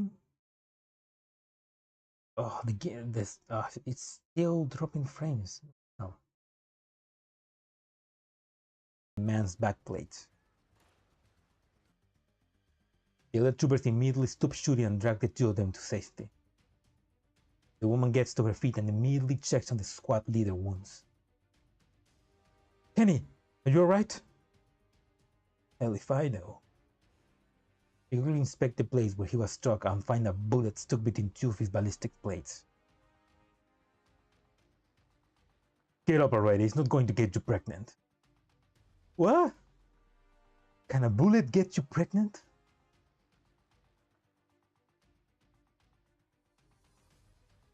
The woman kicks the squad leader. Realizing he wasn't injured at all, Kenny scrambles to his feet. Lentine pays him no further hit. Instead, she peers out from behind their cover. The smoke cloud has fully spread out. She can't see anything.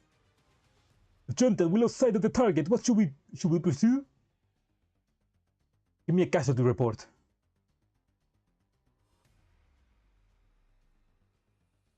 Oh my god, 12 KIA and 25 wounded.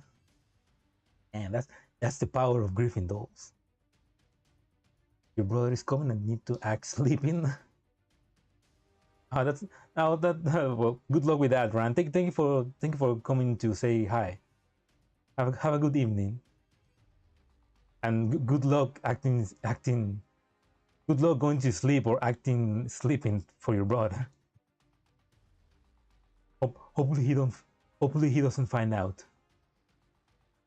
Yeah, thank you for sticking around for a while. Have a good day.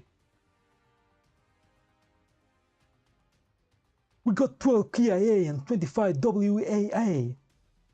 Losses are serious. Goddamn motherfuckers. After then, I want them all to burn in hell. Calm down, Qiánxiàn. We're at a huge disadvantage fighting dolls at this range. Lentine trembles with rage. She pulls out a cigarette and takes a deep drag for it to calm herself down. A After a brief period of contemplation, her reason wins over her emotion. Her reason wins out over her emotions. Bravo, evacuate the wounded. Everyone else from the other teams who can still move, form up into a squad and follow me. We're heading to the surface to wipe them out. Once we get out of the underground levels, blow up all the charges. Yes, ma'am. Kenny, have everyone from Echo who's still alive drive the IFB over to block up the exits of those dolls are using. Stop them no matter what. Even if it means having to physically hit them with your cannon barrels. I'll cook them right away. The attack and losses sustained have far exceeded anything he has expected. Meanwhile, very hard for her to not imagine what has happened after looking at the corpse of the boy in the deep pit, and that of the woman in black outside of it. The woman in black. Oh! A sharp blade flashes through the neck of the speaking trooper. He stares incredulously at the maid-attired doll who has appeared behind him. That's crazy. Like, imagine you have this exoskeleton. You're like almost a super soldier, and a maid with a butter knife slices your throat.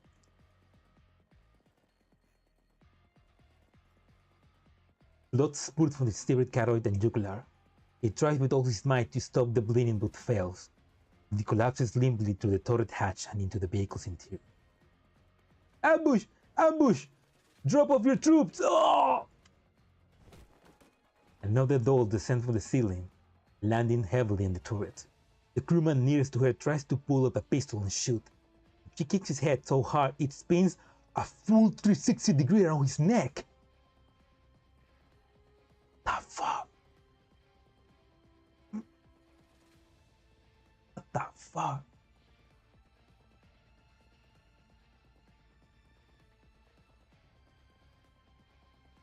Oh, dude.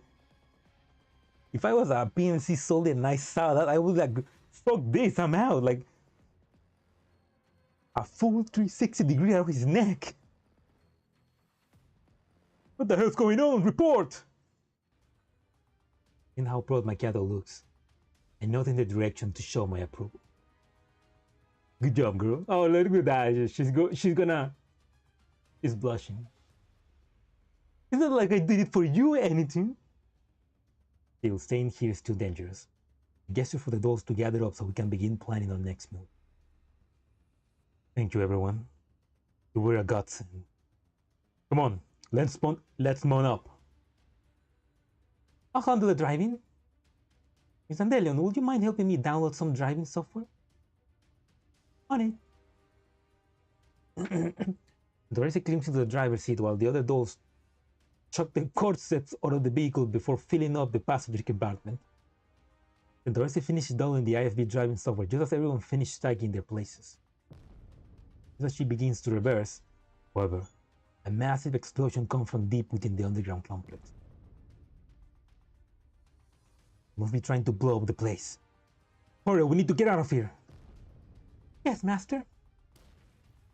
Then Dorothy floors the acceleration on the IFB and it lurches forward. The tunnel behind the IFB begins to disintegrate in its wake, and chunks of debris fall from the ceiling like stone rain. Rhino 4, come in! Rhino 4! Echo Team, do you copy? I think they're all dead. Son of a bitch! All remaining Rhino units, listen up! Peel off this tunnel exit. The tunnel is collapsing faster and faster. Centorese is already driving as fast as the IFB can go. From her perch inside the turret, Machiatto spots more IFB waiting to ambush us. There's no way we can slow down now. Sharky, get over the tunnel exit right now! We need backup! Backup! Go with plan 1! Weapon free! Weapons free! Eh? Is it time for Sharky's exciting performance at last? Yay! We slam into a wall of lead from the IFB outside the tunnel, forcing Machiatto to duck back inside the turret. In front, bullets cannon shell and all manner of ordnance throw up an endless rain of sparks as they ricochet of the IFB armor. Behind us, the collapsing tunnel surges forward to consume us all.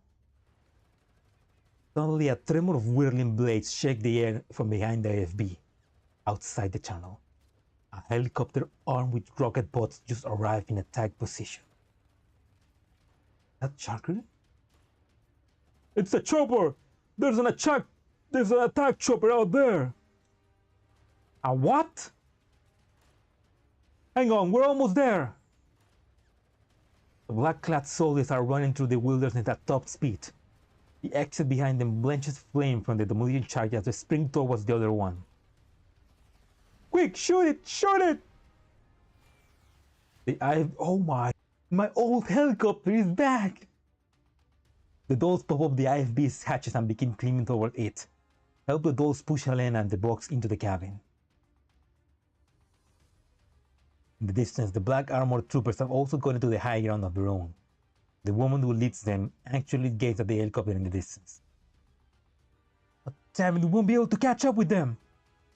Kenny, do we have any rocket launchers? We do! Bring that chopper down! Give me a pair of binos! The woman takes the binoculars that one of their men hands her and looks through them at the helicopter. Range is 260 meters. Fire when ready. With the binoculars, she sees the dolls pulling a human into the cabin. The human takes a seat on the lip of the passenger compartment. Lentine ups the magnifier on the binoculars. But what she sees... Lentine ups the magnification on the binoculars. But when she sees the man's face, suddenly freezes. What? And he... From Frankfurt? He knows us. Wait, she was in Frankfurt?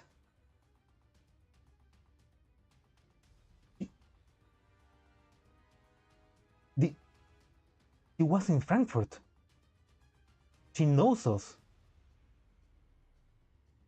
He immediately changes her mind and gives another order.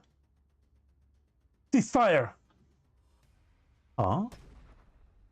However, the squad leader has already pulled the trigger. A rocket streaks out towards the helicopter. The helicopter immediately pulls up, trying to bank out of the path of the rocket. However, the interception of its course and that of the missile sealed the fate of the group on the helicopter. Firing.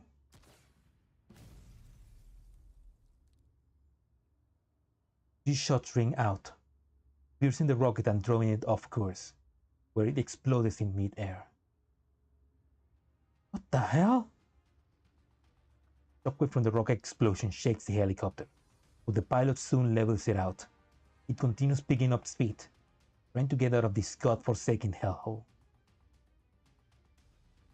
We still have hostiles nearby! Find them! The helicopter is still in range. Do I keep going?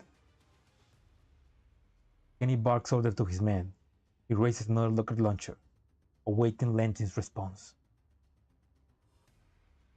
All units take cover and wait for further instructions. On hearing the order, the black armored troopers obediently remain still and make no further movements. In the distance, the helicopter picks up speed and fades from sight. Meanwhile, the hidden shooters do not reveal themselves. They were just covering the escape then. 2 gunshots, 2 people. He shoves the binoculars back into Kenny's hand and takes us a cigarette and lights it. So did Dandelion bring more reinforcements? I'm guessing 2 snipers. With who? Like, who other snipers did she brought here to help us? Surviving men in black remain silent, as though awaiting for Lentine's next order. A moment later, he throws the cigarette aside without so much as taking a drag on it, and turns to address Kenny.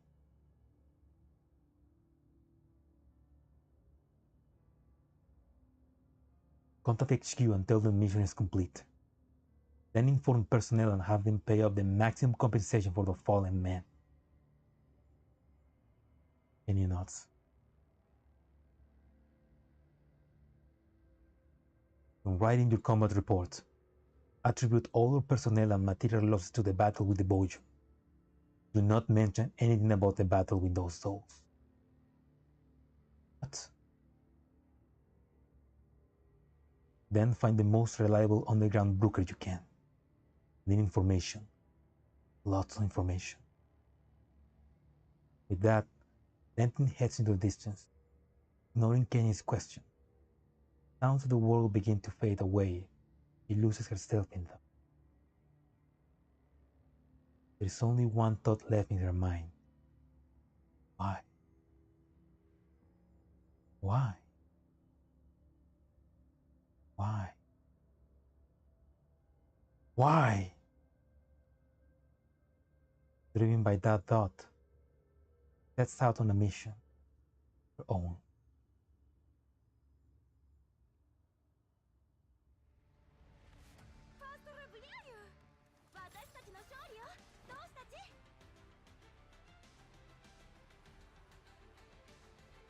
Interesting. Does that mean that does she hate us? Was she an enemy of us during Frankfurt?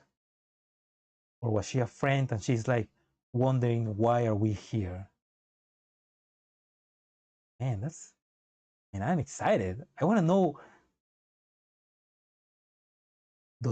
I wonder if she appears in the next two events of Girls Frontline, because there's two more. There's Isolation Forest and I forgot, Constitutional Kernel,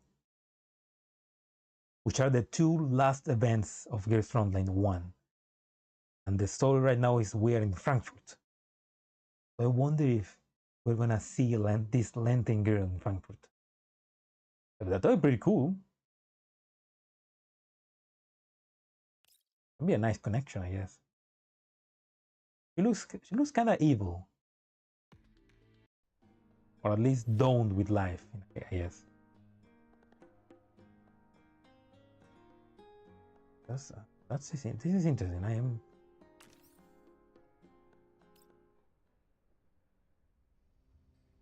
The helicopter rises to the clouds and reaches cruising height.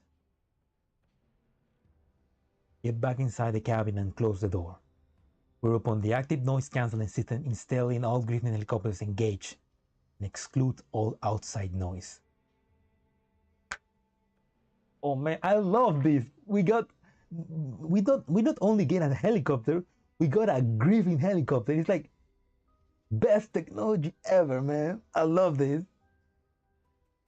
This is like getting our old car back. Like this is like getting a 70s car back into top-notch quality. I love fuck, man. It's great. The silence surrounding made me realize that I left the combat zone. It is only then that I realized that my hands are trembling, feeling that it's slowly rising up my arms. I clench my fist, doing my best to stabilize my heart rate. Then I begin considering the current situation. Based on what I saw just now, the involvement of Paradeus, those PMC troops, and that other Helena are very unnatural. What on earth is Dandelion trying to pull? What is she trying to steer all of this? Look at the flying down the gate. Think about how to get a straight answer out of her. That missile headed house clearly did not explode for no reason. With its trajectory and the explosion and the position where it exploded, someone must have shut it down. In other words, someone strictly saved us. Who could have done that? I pondered the questions but can't come up with anything. Since I have no evidence or proof to support it, all I can do is set it aside for now. So where shall we go next? I'll ask Santoresi and Machiatto later. I'm sure they have plans of their own. Will I continue with this transport mission? I look at the box and the other Helena, who looks just like the one I know, but acts completely different. We get to a safe place. I'm going to have a long chat with her about what happened before we got to it. After these brief periods of contemplation, look around the inside of the cabin. This is a standard issue Griffin transport helicopter. Judging by stability in flight and the normal operation of its noise cancellation, this chopper has most likely been maintained an active duty spec from 10 years ago.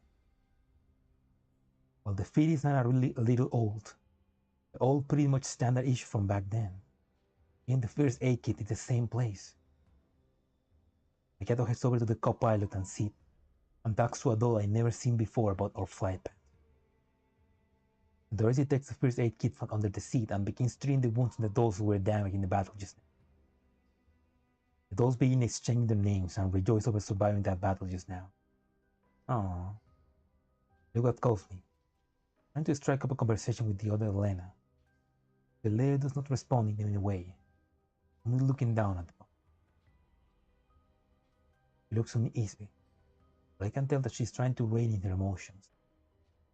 Been secretly observing everyone since we got on the helicopter and thinking about something. The box has been secured to the cabin floor. Chloe looks worriedly at it, and looks up at the hovering Dandelion. Oh man, that was crazy. It's like, oh, it's like everybody's back together, and they were exchanging names. Like, hey, I'm dying now. Oh, oh, it's so good. Oh, I love it. Ah, we're back, baby. We're back.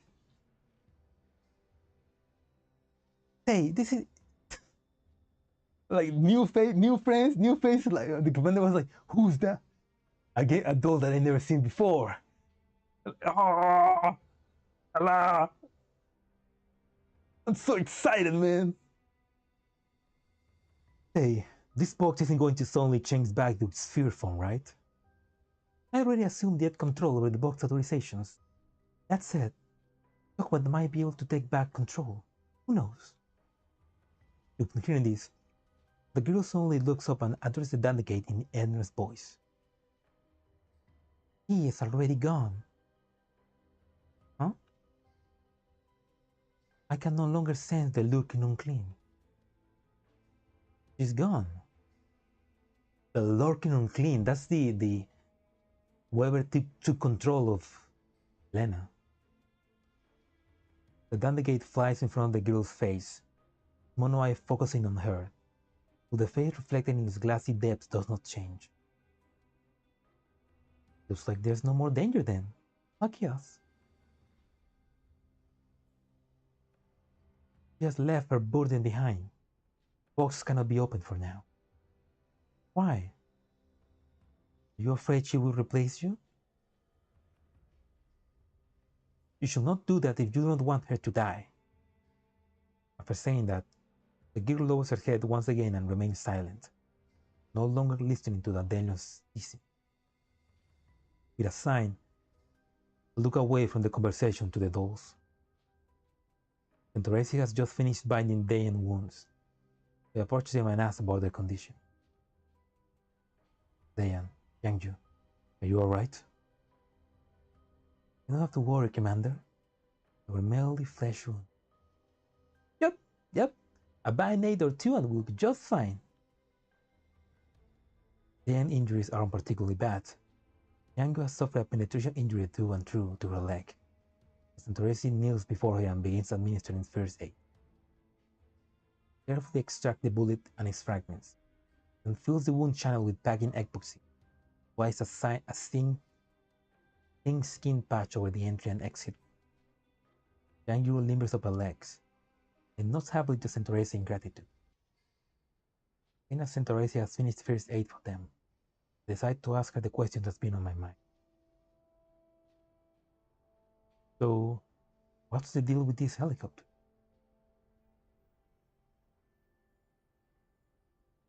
Kind of slow on the uptake, aren't you, Commander?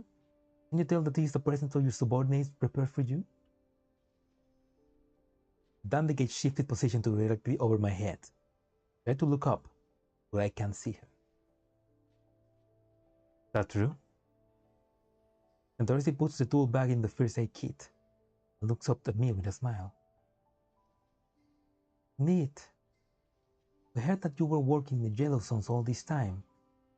So the manager and everyone in Zucchero decided to chip in and get this for you. We were planning to present it to you when you came to the satellite city. However, the situation was urgent and we needed to get here ASAP. We have to give it to you in this way. You like it, Master? Do I like it? I love it.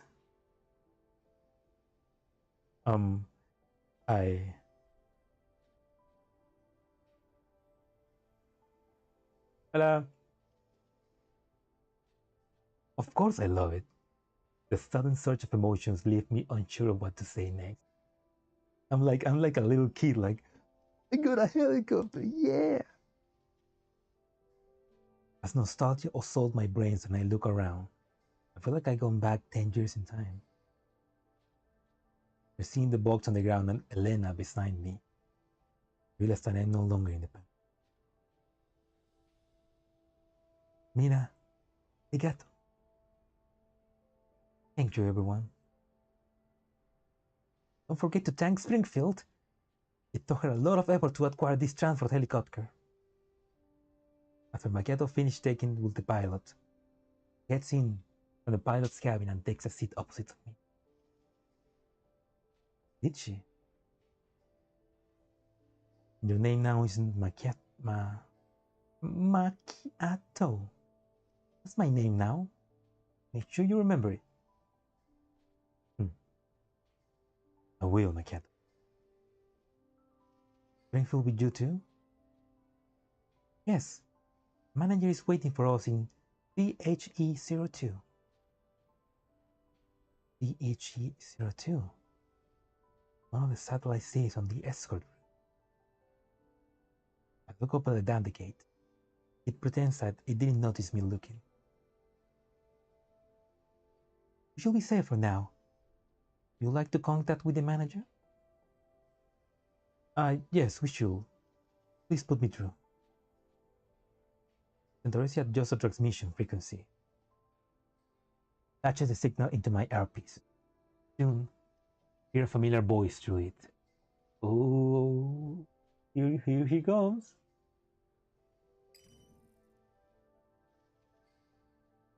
She's even ready on her battle outfit. Oh my, Commander! Been a while since we last spoke. Yes, it has. Sorry for making you go to all this trouble. Now. No need to stand on ceremony, Commander. Are things going well on your end? I guess not. As funny as ever, Commander. Judging by the fact that you're speaking to me over this channel, I think you already received your present.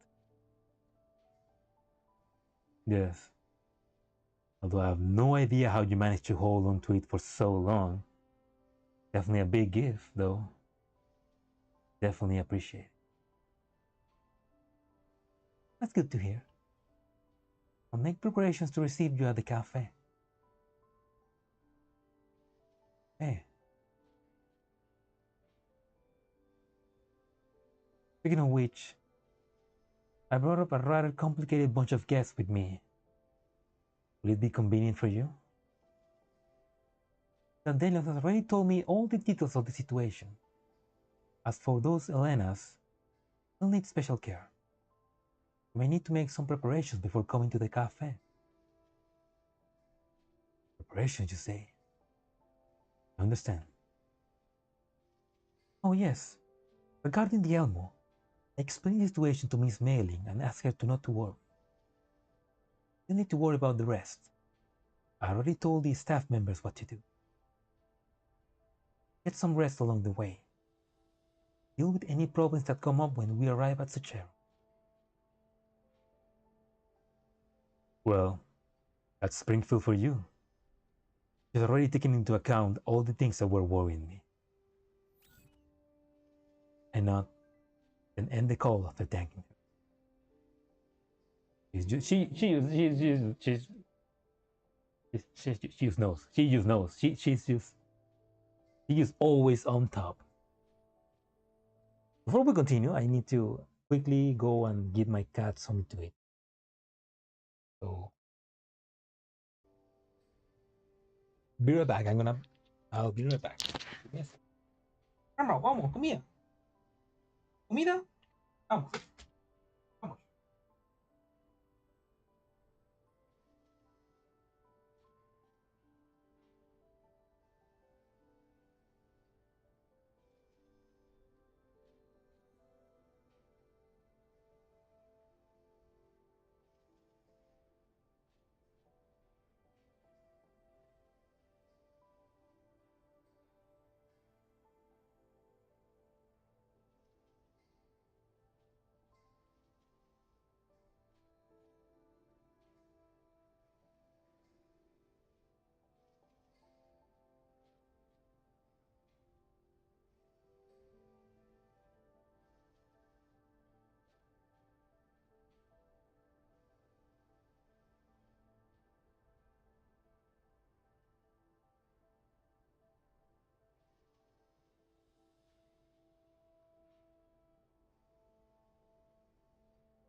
All right. Made myself a little coffee. And it's like we're going to the episode. So we eat coffee with cocoa. Nope. I forgot that the mic was not on my mouth. I was saying that yeah, we're going to the Zucchero Cafe, so I made myself some with cocoa powder, which is how I like it, and milk.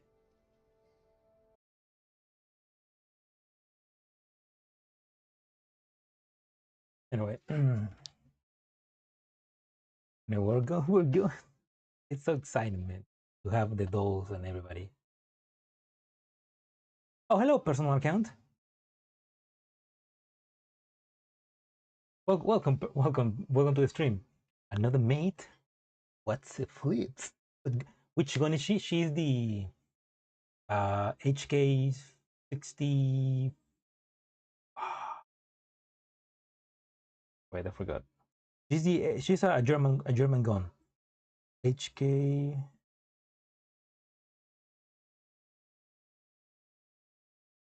63? No, that's not it.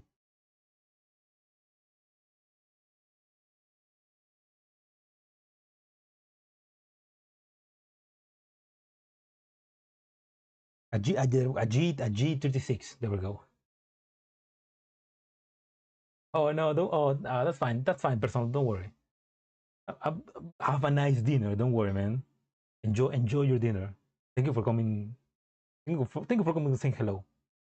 But yeah, Centaure's gun is the G36, the HK G36, which is a British gun. Koch G36, assault rifle caliber 5.56 millimeters, developed for Germany in the 19th to substitute the HK G3. And that's the weapon our lovely mate.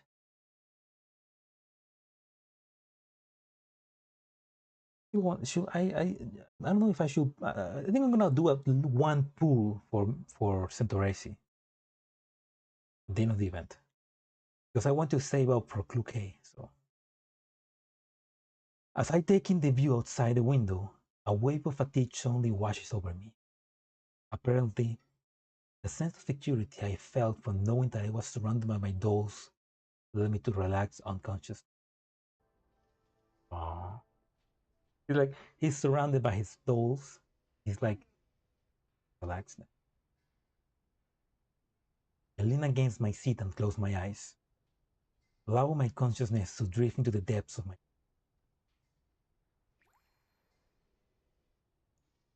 Commander, Commander. A mystic voice speaks into my ear. Sounds like Helena. I force my head-lidded eyes to open and focus my sight on the white-haired girl before me.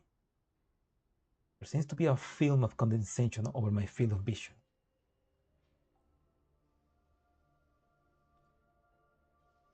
Commander, we arrive. I move my slightly stiff joints. I hadn't been expecting to be sleeping so soundly. Then I look around. Helena's the only one here. Everyone else is gone. Where's everybody? Commander. She bursts into tears. There, don't cry. What happened? A little as I try to wipe her tears, but she ends up grabbing my wrist instead. I never imagined a child could be so strong. I can't break free of her grip. Commander, save me. The Helenas deceive, lies. Don't worry. If anything else, you'll be safe by my side. But if you need my help, you need to tell me everything, okay? Helena is still sobbing. She nods. Suddenly her pupils dilate and the strength fades from her hand. I use this opportunity to regain control of my wrist. Right after that, white mist floats in from outside the helicopter. Helena begins muttering to herself, so she's been summoned by some. Helena won't. I'm not afraid. Before she can finish, she turns and rushes into the mist. I reflexively follow her. As the mist clears, I run to a halt and see a seemingly endless expanse of echelons before me. Countless Helenas are walking forward through the flowers. The echelons bloom, petals fall like rain. Beautiful scene is indeed indescribably. Helena! My boss shatters the silence of the Helenas. As one, they instantly turn to look at me with vacant eyes. Yeah, I'm guessing I'm having some visions. It's somehow connected with Helena. I'm seeing some weird visions. Only one of them has the same look, has the same sad look on her face. Isn't this old Helena? You know, the little dumb one. You should not have come here. And live with me. We'll go together. Helena shakes her head. Destiny is here. Destiny. To hell with destiny. A thought flashes through my head. For some reason, I feel like if I let go of Helena, I'll lose her forever. You are kind, Commander. What on earth are you saying? Pick up the pace until I reach Helena. I need to get her out of this creepy place.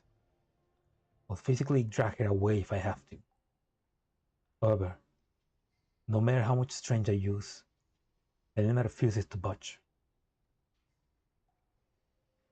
The kind die. But you must leave. Helena picks up a vermilion beside her. The soft, lovely flower instantly transforms into a sharp blade that gleams coldly. It stabs into my heart without hesitation. I can't dodge the blow, but my chest doesn't hurt. It just feels cold. Helena weeps. Consciousness grows hazy. What the fuck? That was a weird dream. Oh, I had dreams like that. I feel you, Commander. I also had weird dreams. Oh, that feels like that was some kind of like share place where all the Helenas can gather. And she obviously, or Helena was pulled into that. We somehow were able to see her, to enter it. I bolt upright, like I've been electrocuted. After gasping heavily for several seconds, I realized the Dandelion I perched on my chest. Is perched on my chest. Must have been where the coldness come from. Okay, I guess maybe it was a dream. Also cute. Fucking Dandelion is like a fucking cat. The Dandelion, it's like she sleeping on your chest. Like fuck, she's acting like a cat. Are you dreaming? On seeing that I'm getting up, the Dandelion hops off my chest and takes to the air.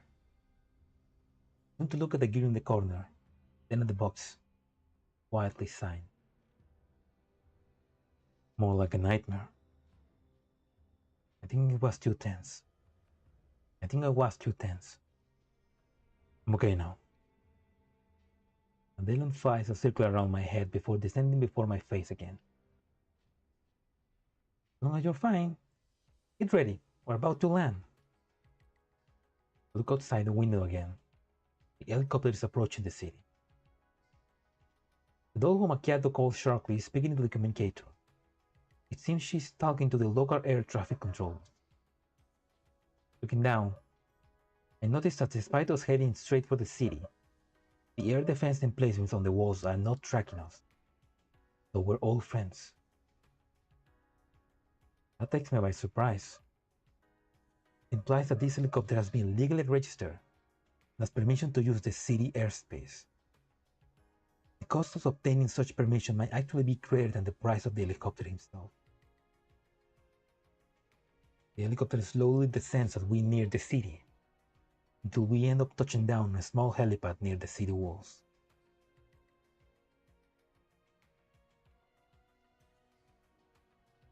Damn, they really make an incredible gift.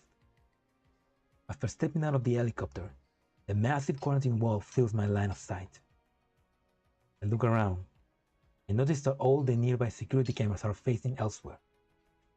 Several men in police uniforms approach us. Machiatto moves up to meet them and stuffs several black cards in their hands.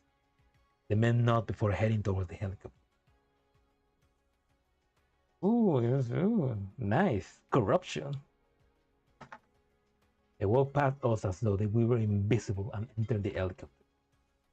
Soon, the helicopter lifts off and flies elsewhere. Come with me, Commander. Miss Dayan, Miss Chengyu, Miss Saoyu. Circle will take you to the Zucchero Cafe. It's a safe place where you can rest for a while.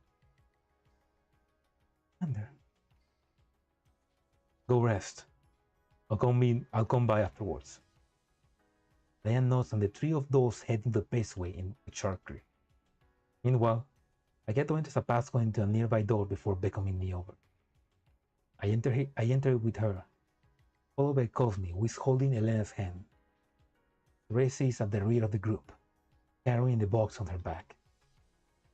After passing through the rundown maintenance inspection and taking the cargo elevator, an underground area, we arrive at a small storage unit. There is a 6-seater light truck inside.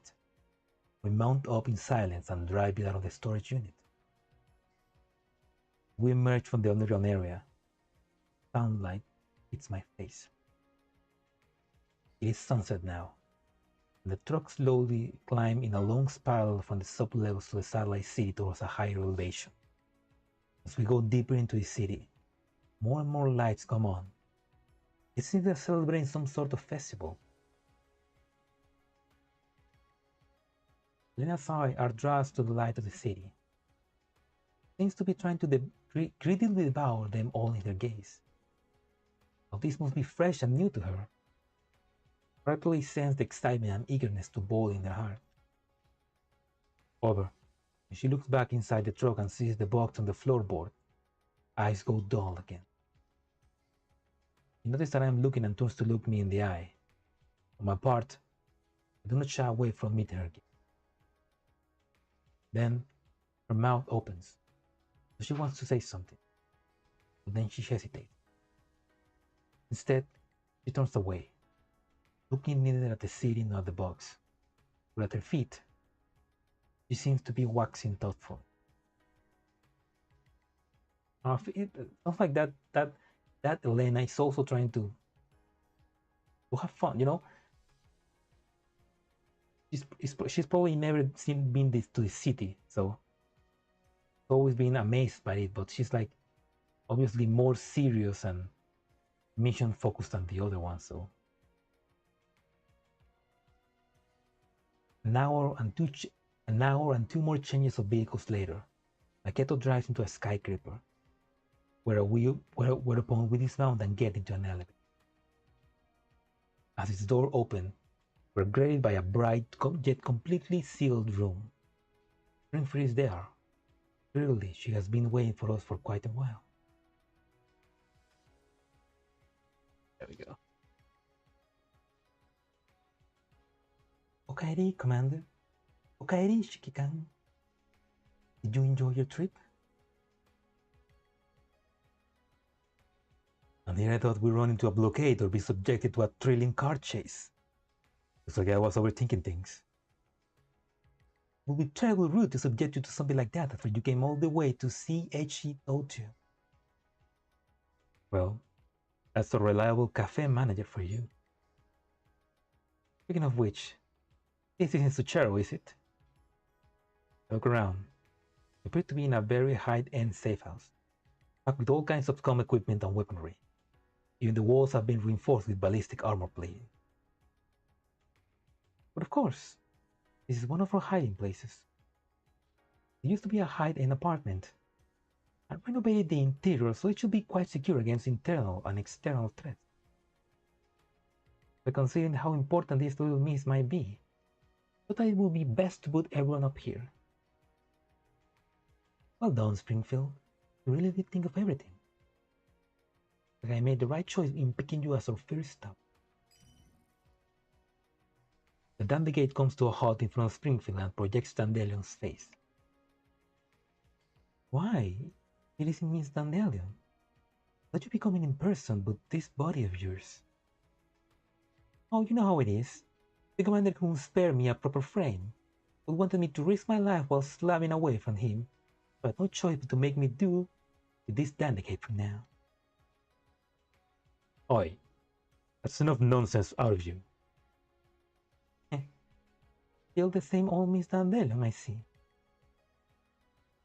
Anyway, please help me charge up this Dandy Gate. Battery must be on its last leg after a whole day of flying around. I can go take a rest myself. I'll leave the rest to you guys. The Dandy Gate flies about Springfield, and with a snap, it powers down and falls into her hands. Springfield finds a wall socket and plugs the Dandy Gate into it. Aww. Then she does her hands up before smiling at us. There's a room for everyone here. Let's all relax and take a break, yes? Springfield walks up to the girl. Now as for you, Miss Helena, if you don't mind, would you allow us to lend you a hand? The girl doesn't answer it, and Cosme directs a pleading gaze at me. Fine, let them handle it. Yeah, well, so far Cosme has said nothing. She's been quiet. She's been quietly protecting Helena, but like she's probably like, I don't know anybody here. You should get some rest too. We'll meet in the hall later. Only after hearing me speak that Cosme lets go of Helena's hand, and Teresa lets Cosme to one of the rooms and escort her in.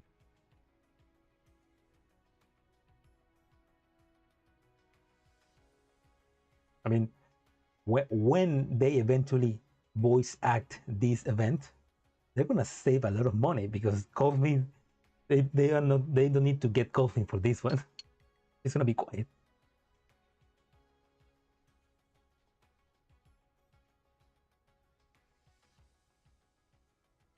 It's fair.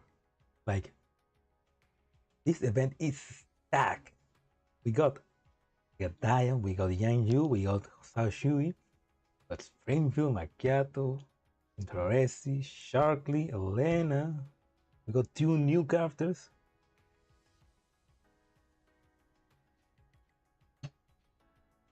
It's like everybody's here. Dandelion as well. Parents argue again at dinner. Sorry to hear that, personal. Oh yeah, definitely the Rosators did this.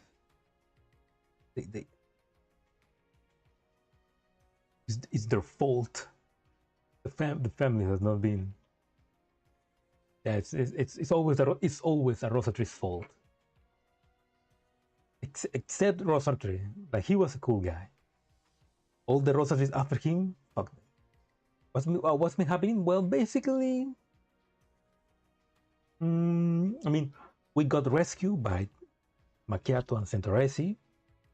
They gave us a helicopter as a gift, which it's an awesome gift because the helicopter was an old Griffin included helicopter. So it's like getting an old car, an old automobile that you used to drive around. It's like the best gift ever. We got back into the city and we just met with Springfield. She's got a safe house where we are gonna be hiding for now. Also, the commander had a weird dream with Helena's. which I don't think it was a dream. I think it was actually like some kind of space where all the Helenas communicate. Yeah, we basically became a VIP. Like Springfield and the Zucchero girls are just, it's like they heard that the commander was in danger and they went fucking tactical. They're saving their asses in the best way possible. They're the best, man. They're the best. Springfield smiles and holds the hand out to Helena. The latter doesn't take it, but she eventually nods after hesitating for a moment. Springfield then turns to say a few things to Santorese before the two men let Helena into another room. Before they leave, Springfield turns to speak to me. Commander, you go rest up. We'll contact you once we clean her up. Right. After Springfield and company leave, the only people left are me and Mac. Take it to your room. Why? What are you gonna do? Please do. Oh, that's a nice room. Machiatto leans me forwards, then stops in front of a door. I open it and see a guest room with him. Not too big, but it is luxuriously appointed. There is a shower and bathroom inside. This is a really fancy place. Guess that's a high-end apartment for you. The one I bought is way better than this. Ooh, she's like, Machiatto has always been like, mine is better, so you can go there if you want. This fucking Sundaragon. Huh? You got a place of your own? Of course. Look, Commander, if, and I'm just saying if, come on, say it, girl, say it. It's nothing, go, babe. You smell like a fire. Ah, soon. Yes, the best son, girl. Ah, he was about to say, Commander, if you want to leave my apartment, you can go. You can come if you want. The girl. Then Machiatto, just be honest with your feelings. Okay, I'm going now. Instead of being like, Commander, you can live with me if you want, she was like, Commander, go take a shower, you smell. I entered the room and Machiatto closed the door with a click.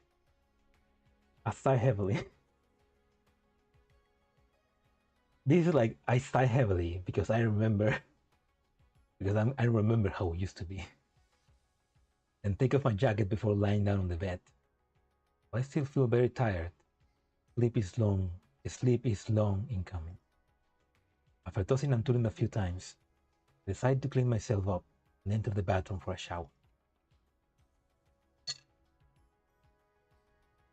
The clean room and comfortably warm water make me realize that I haven't been treated like this well in a long time. I spray myself with hot water from the shower head. I think back on the things that happened before this. One thing's for sure, I don't regret anything that happened. I felt much more refreshed after exiting the shower and drying myself off. Then, I sung with my clothes and back on the bed again, wait to Springfield song. Just as I'm about to fall asleep again after many minutes, I finally hear Springfield's voice from my terminal. Commander, now a good time? We finished preparation on our end. Throw my jacket and head outside. As I do, I see Springfield and the others waiting for me in the main hall. I notice that Helena is sitting on the sofa. The grime and blood stains from earlier have been cleaned off. She's wearing a fresh set of clothing. Kaufman is sitting by her side while Springfield is seated opposite to them. Machiatto and Santorese are watching off from the distance.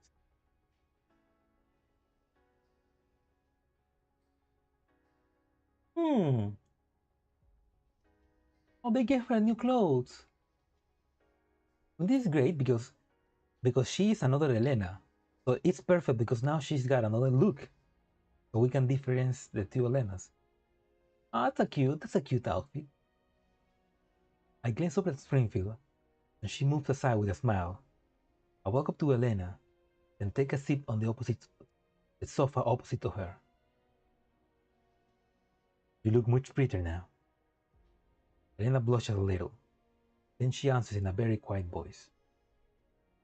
Nice ladies help me wash up. It was all thanks to Santoresi's hard work. As for the clothing, the only thing we had which was remotely in her size was sharkly outfits. So we hope you like it. Well, at least she looks like a normal girl now. A normal girl, huh? Yeah, but they took her wings. I rest my elbows on my knees, then lean forward to study Helena for a moment, before I begin speaking. Now you must have a lot of questions about us, just like how we have a lot of questions about you. I'm sure everything that happened just now must have come as a huge shock to you. But it's over now. So let's sit down and have a good chat. It wasn't much of a shock. Really now? Well, it wasn't much compared to what happened in the past. The girl frowns and she looks up at me. I look back at her without flinching. She decides to take the initiative. Who are you people anyway? Where should I even begin? Is she like Anito? No, she's not. She's, I mean, we don't know.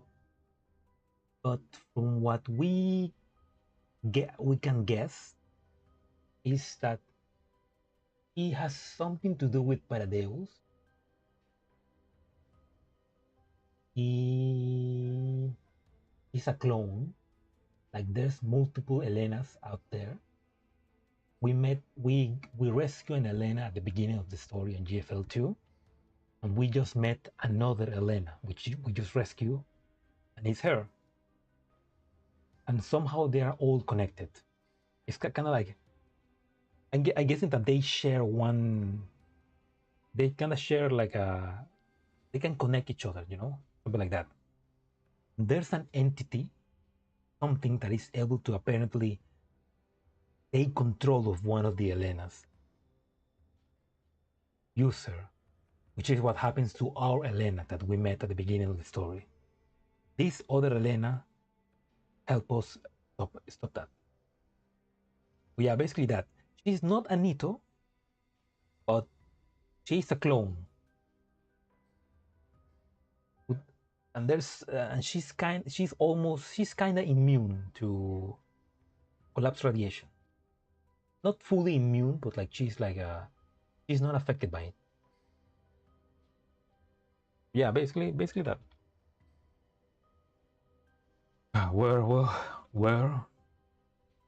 Where should I even begin? Well, around 10 years ago, I got contracted as Griffin and Kruger commander to take care of the Sangit Ferry insurrection. After a lot of things happened, we got betrayed by the military. We became assets to a state sec. We rescued the German chairman. We fought a death cult. We got bombed. We begin dealing with relic technology, which is basically alien technology. I met a goddess. We bombed Berlin. Our base got destroyed. A lot of things happened, you know. It's very difficult to say. Oh, hello, Salo. Welcome. Tips of vodka and cigarettes. Yeah, it's too long to say. It's like, and then I got betrayed, and I had to run, and I escaped, and I became a bounty hunter for 10 years. And then I rescued one of your clones. You know, If you want to know more about the events that transpire, you should play Girls Frontline 1, available now on the Play Store.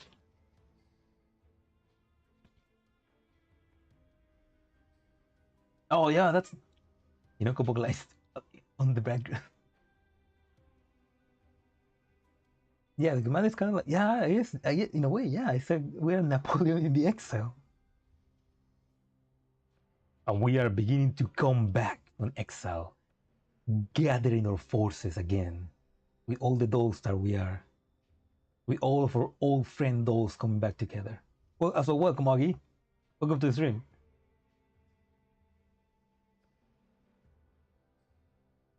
Well,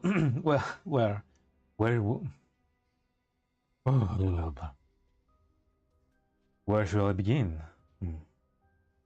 Well, I'm just a perfectly ordinary bounty hunter, and these dolls are all my ex-subordinates. They're all kind and friendly dolls. But I guess you already knew that. Helena looks at the dolls around her and nods. They are kind and friendly, yes. But that doesn't necessarily mean you're good people. Why did you save me?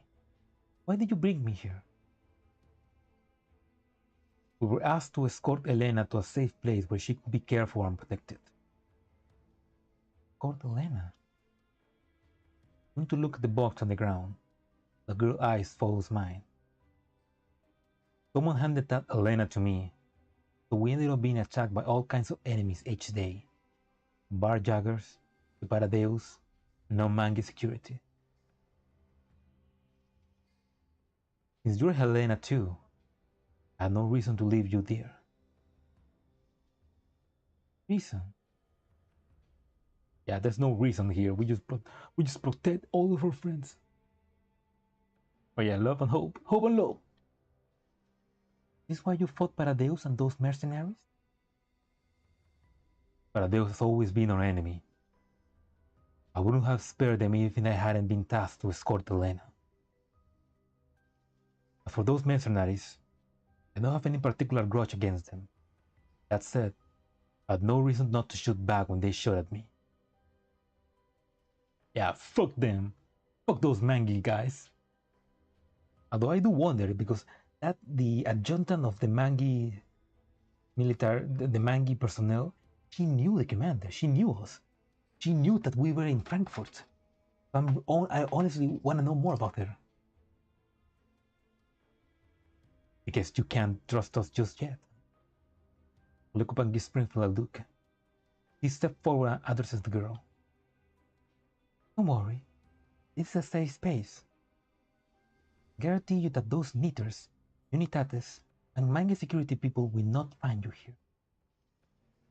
The commander here fought Paradeus 10 years ago, so you can feel free to tell us if there's anything on your mind, if you have any request.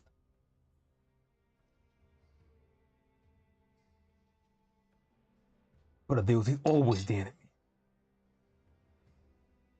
Miss Helena, can I call you that? Or is there any particular way you want us to address you?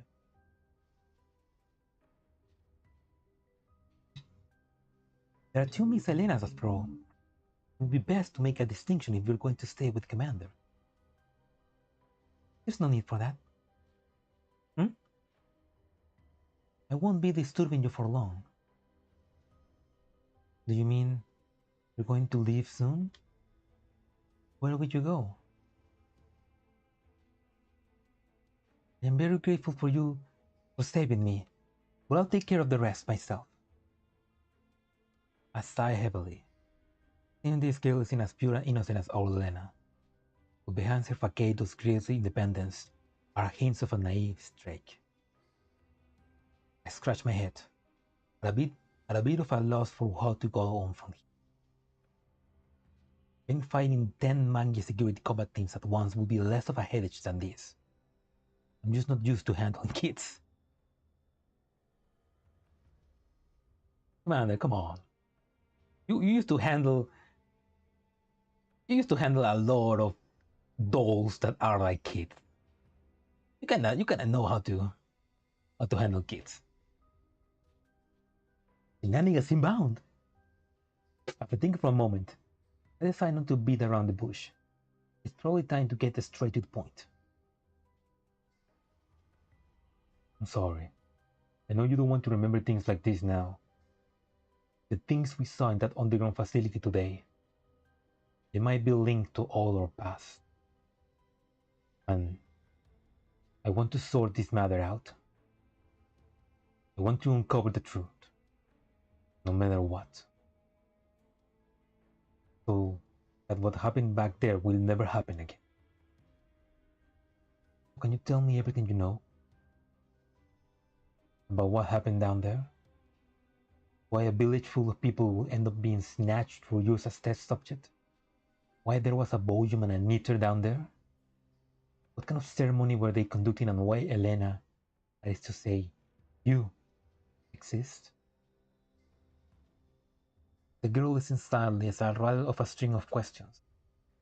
She listened earnestly, chose no indication to answer them. After a long silence, she spoke at last. You don't look any further into this. Ah, come on, Helena.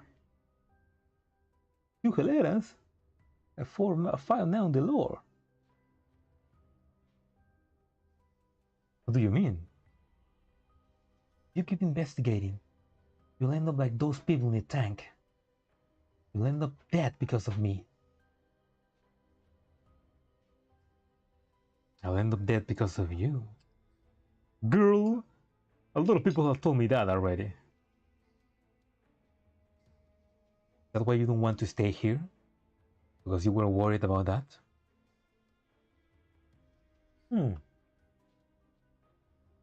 fall silent again. Okay, she doesn't want people to get hurt because of her. There is an anguished look on her face, one that I never seen on Helena's face before today. Since they look identical, I can't help but compare her to the Helena who's been with us all this time. You look alike, but your personalities couldn't be any more different. Meets my gaze, practically shout what she's thinking. I don't know how powerful they are. You won't be able to get out easily if you get mixed up in this. From the moment I learned Paradeo was involved in this matter, I knew that there was no way I could just stand idly by. Why don't you understand? You knew I wasn't your Helena back then. Why did you insist on taking me with you? You have just taken your Helena. I told you before, right? Since you're Helena too, I had no reason to just abandon you there. And even if you aren't Helena, there's no way I'll leave a child in a place like that. Stop pretending to be a good Samaritan. The things surrounding me are darker than you can imagine. There won't be a good end for you if you get involved with it. Many people have already died because of me. I can't have any more. Do you understand what I'm saying? I get it, yes. But we aren't going to die because of you. You didn't kill those villagers. Neither did you kill those state agents.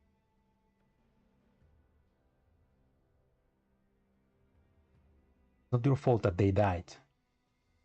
It's the fault of that cult and the people behind them. If you shoulder the blame for their sins, you'll just be letting the true mastermind get away with their crimes. Just who the hell do you think I am? Oh, that's true. Like, she's blaming herself for all those people dead, but it's not your fault, Helena. It's the fault of Paradise. He's right. She speaks! Finally! The first word that Helena that calls me speak on this event. He's right. Colfin, who has been silent all this time, suddenly stands up. Colfin?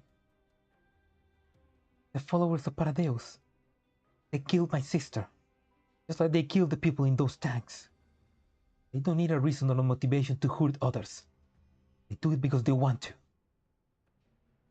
I can't accept what you're saying. I can't accept how you're taking the blame for hurting others when it's clearly those cultists at fault. don't know what happened. I don't even know who I should be hating. But I want to do something. I want to change something. Why I've been staying by the Helena's side, no matter which Helena it is. My sister is dead. She's not coming back. But maybe, if I try hard enough, the people who have suffered me like my sister, they won't have to be hurt. Oh. Colgate. I'm sorry. I shouldn't be saying this to you. The air in the room goes silent. After saying her piece, Coffee sits back down and says no more.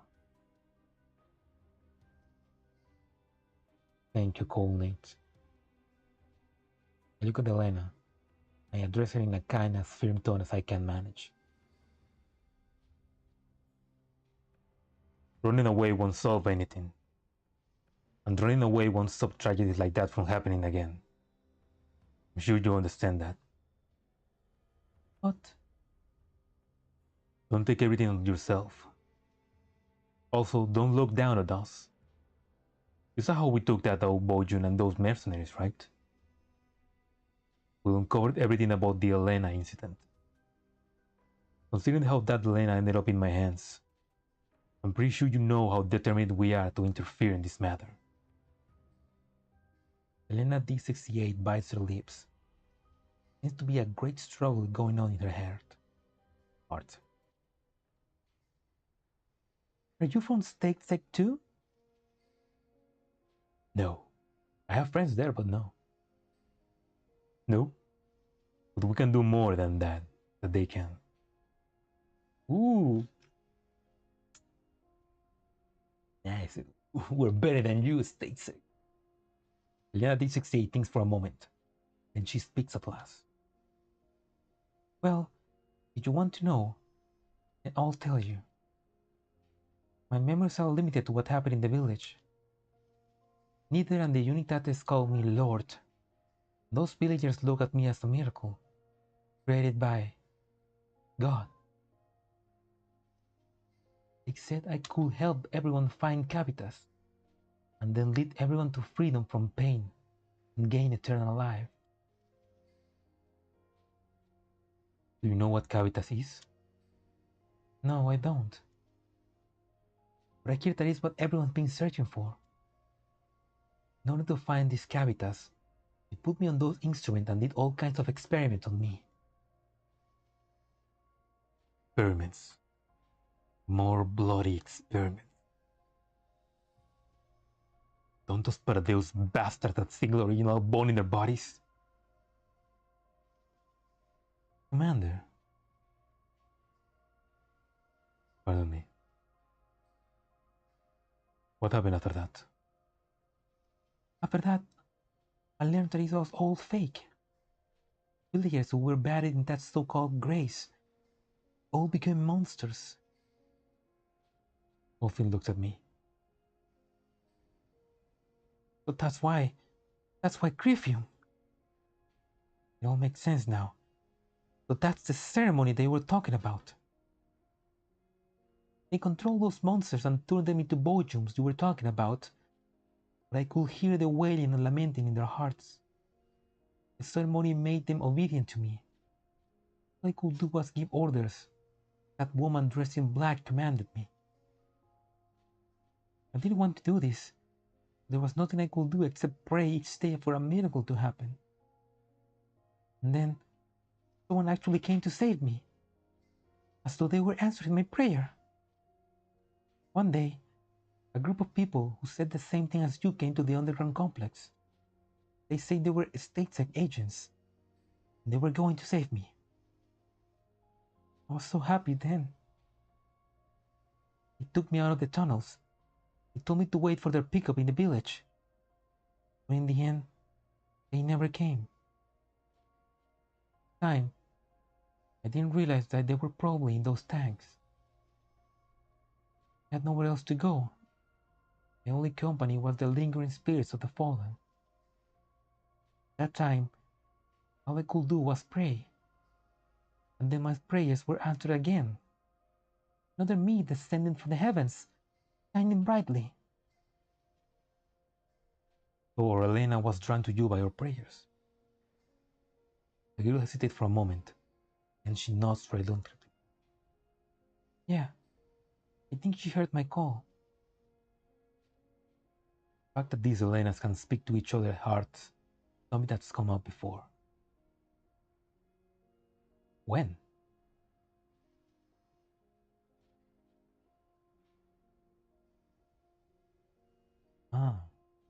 It seems the similarities between them and Paradeus all need to research warrant further investigation. Oh yes, there's one more thing. Who exactly is that person who possessed Helena? That consciousness who was talking to us? Why did they say she betrayed you? Our minds once lived in a sea of flowers. Back then, there were many, many copies of us. But we were killed by that voice. The memories from the Sea of Flowers told me that she was the first Helena. She did not accept us and wanted to kill us, so she will become the only one of her kind. We once had the chance to escape, but because of her betrayal, we were cast out of the Sea of Flowers. If it wasn't because of her, we had just been more determined back then. Helena clenches her fist, and as she scrunches up her face, tears begin welling up in the corner of her eyes. I understand. All right. You said enough for today. Go get some rest. Question has been answered. What you said indicates that what happened before is essentially the same as what I theorized. Paradeus took over a village, tricking its inhabitants into following their damn code, used them as test subjects to fuse them with plants, which they later combined to a Bojum, and trying to use the Helenas who will hear psychic message to control them. Meanwhile, Niter and those cultists were responsible for protecting and controlling the Helenas. Manga security was responsible for ensuring the perimeter was locked down. It was a comprehensive biological experimental setup. Well, I don't know what the aim of all those experiments is, perfectly in keeping with Paradeus' way of doing. That also makes me certain that those bastards haven't been completely stamped out yet. Let us handle the rest. I promise you that nobody will ever get hurt again. Coffin, stay by her size. Also, we need to check on the condition of the Helena in the box. Will do, Commander. Greenfield, please take care of them. We'll have to discuss our course of action going forward. Understood, Commander. Leave it to me.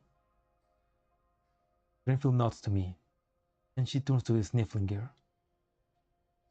Miss Helena, you haven't told us how you like to address us. I think Helena is probably just a code name. I don't think you want to be called that forever, right? I don't. I wasn't given a name. And how about you give this lovely little name? Blah, blah, blah. And how about you give this lovely little lady a name, Commander? A code like D68 isn't much of a name after all. You want me to do it? In that case, you can be Colleen, Dolls. Told my brain to try and come up with a nice sounding name for the guild before. How about Melania? Melania.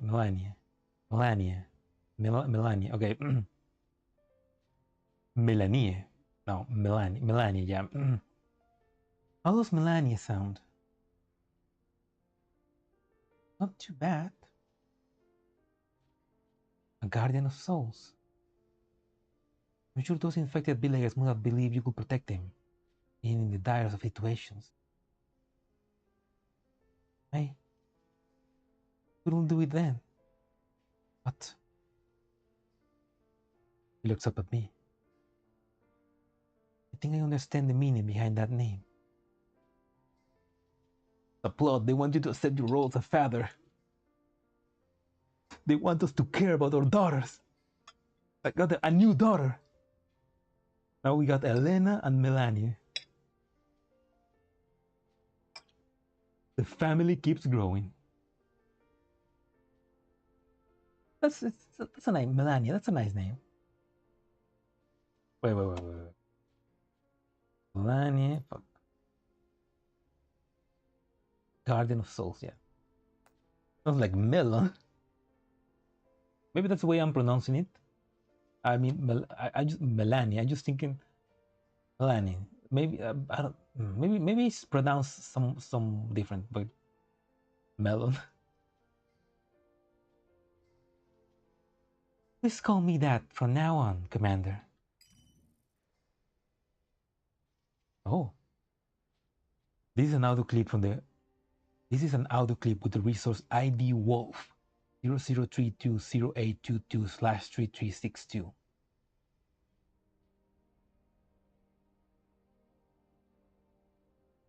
Oh, that's the voice that Springfield was speaking to. Which I'm thinking, is that maybe UMP-45?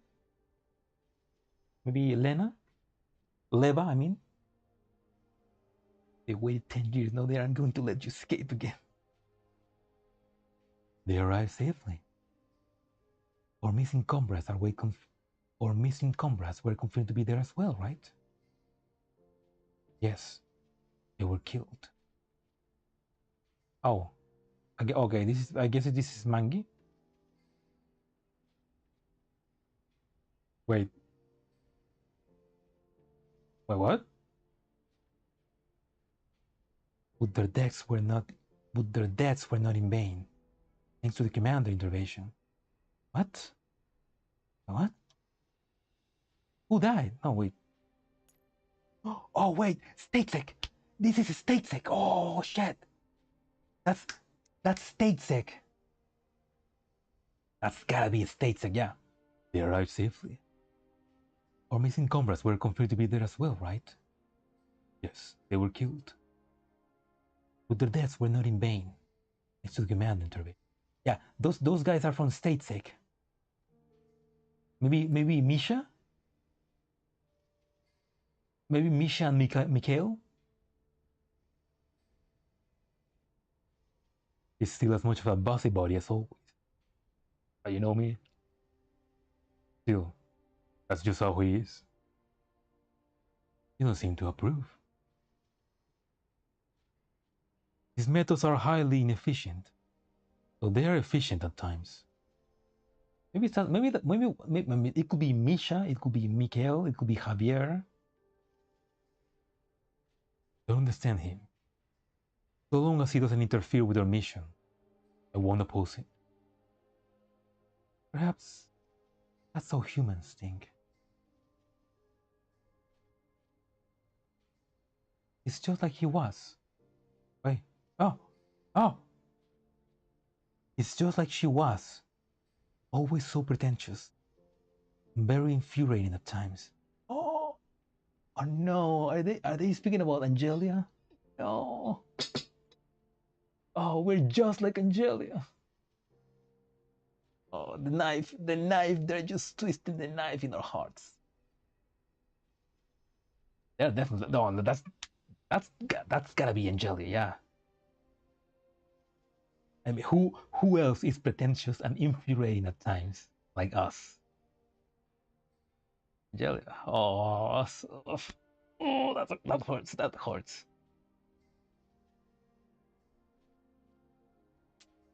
Oh yeah, Jay is probably still slacking off. That's high praise coming from you. However, my assessment is that we haven't gone deep enough. Perhaps we need to establish more direct contact. Very well. Since you're the leader now, I will obey you without question or consideration for the mission efficiency. Still, don't forget the original objective. Alba?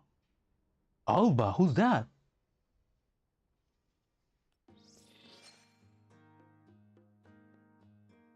Wait, Ange dies? No! No, she's still alive? She's well and good. She's just got a bit of a cold. Spoilers. Sorry you have to find this way personal. I mean, she basically two events ago, two events ago, basically she was finally taken up again. No, not 2 events. That was almost a year ago, I think. Like, or like 5 events ago, she didn't actually die, but she, I mean, sorry, personal. I mean, she didn't actually die. I mean,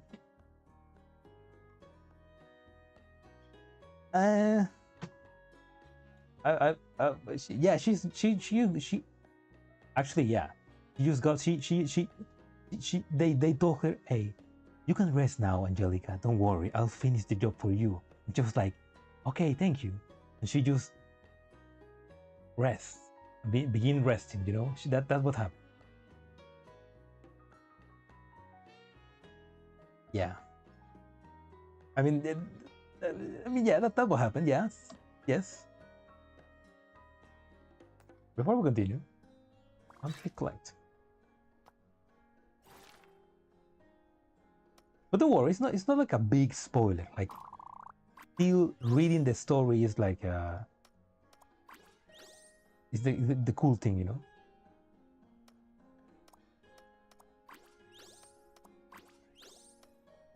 Like, don't feel like the spoilers take something from you.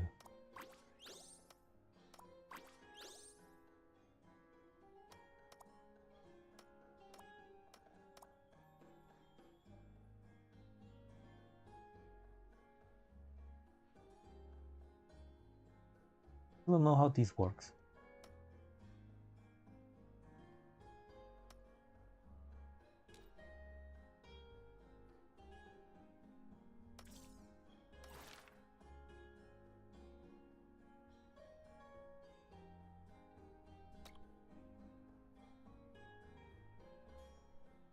I mean, yeah, don't worry. I mean, just she's saying hello. Hello.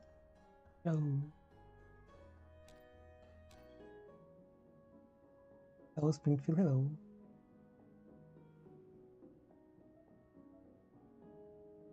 No, don't worry. Like I said, don't worry. I mean, if you're reading the Girls Frontline 1 story, like, don't worry. When you get to that point, you understand. But it's okay. It's not like a big spoiler. It's just there's a twist. So don't worry. Still, sorry. To be fair, it was 1 year ago.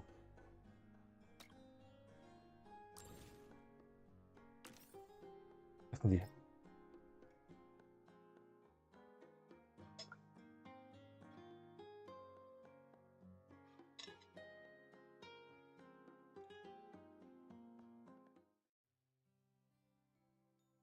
I'm sitting in the corner of the cafe, slowly sampling the coffee Santoresi has just brought me.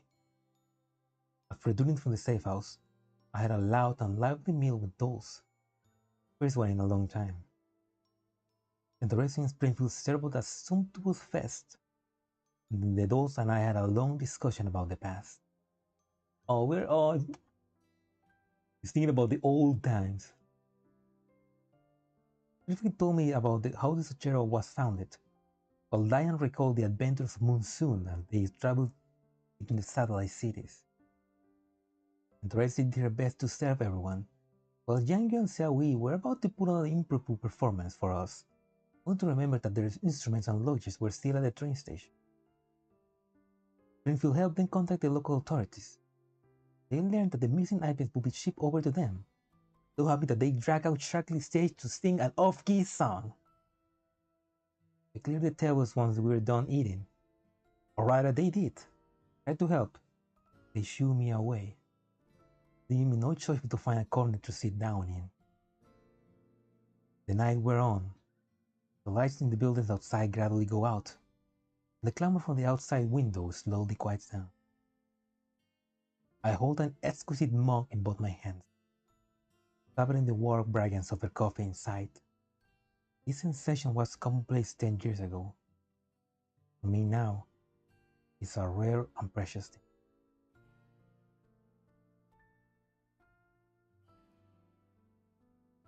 After all, this is the first time that I've been reunited with my dolls after so long.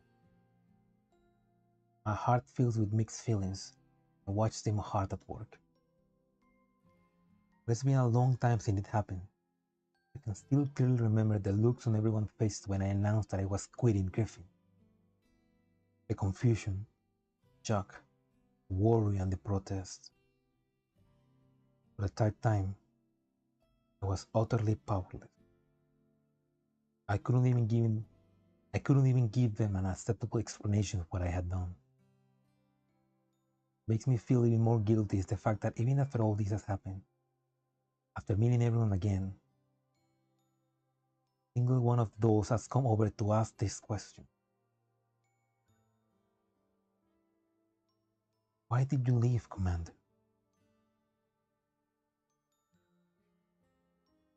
Since everyone still has that same unconditional trust in me, considering how easy they accept the answer I gave, the one that couldn't even convince myself. In that case, what right do I have to stand in front of everyone like this now, acting as though nothing had happened? Greenfield helps Centralizer return the dishes into the cabinet, and glances towards me. Apparently she noticed the complicated look on my face. She undoes her apron and walks over to my table before sitting down opposite to me.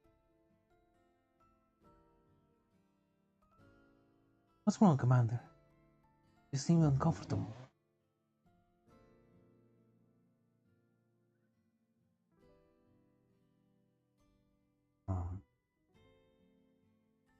Yeah, that's a nice thing. It's like none of the dolls think that we abandon them. We just, and even after 10 years, they are ready to come back to us and fight alongside us. Like that's true loyalty. Yeah. I feel a little conflicted. Is it because of Melanie? Ah, yeah. No, personal, no. That's another spoiler. No, but that's not I mean,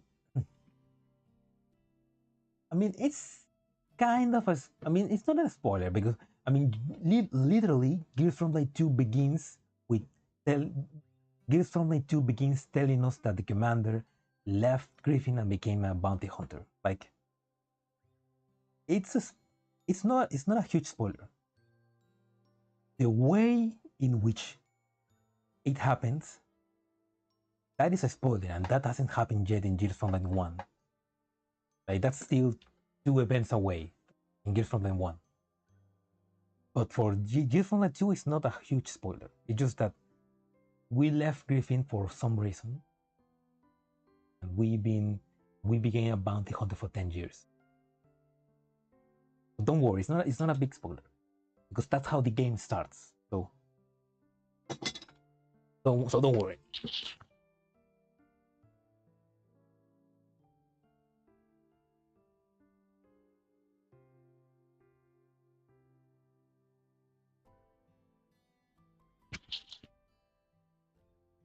Because also Girls Frontline 2 make it very clearly to not tell us what happened. Like, they just tell us that we left Griffin, but they don't tell us yet, because that hasn't happened yet in the game. Technically, already did in China, but it didn't. It global not, but don't worry. Yeah, you're still goodish. Don't worry. I mean, everybody, all the commanders feel like that right now because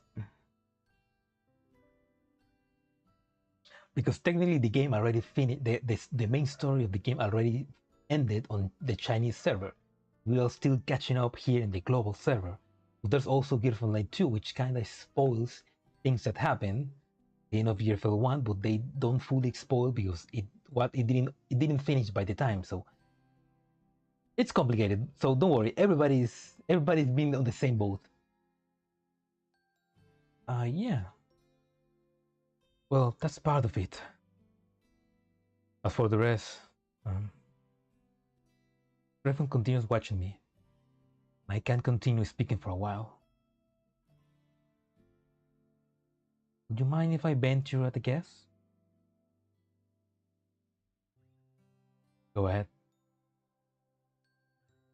Feels like you're avoiding us. A little. You didn't say much while you were eating. Is there something you wanted to say just now, but couldn't? I take a deep breath, trying to gather up the courage to get the words out. Sorry. This apology has been long. This apology has been far too long in coming, and I should have said it in front of everyone.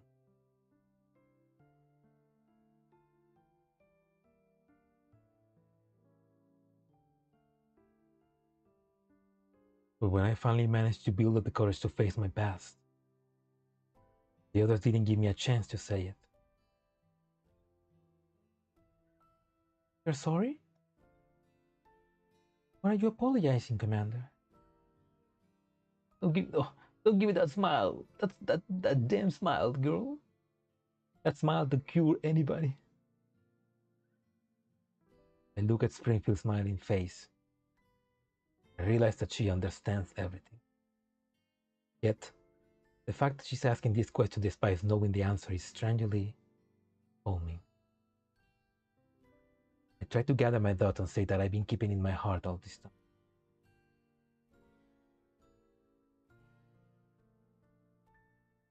I'm sorry for leaving. I'm sorry for that damn aggrievement.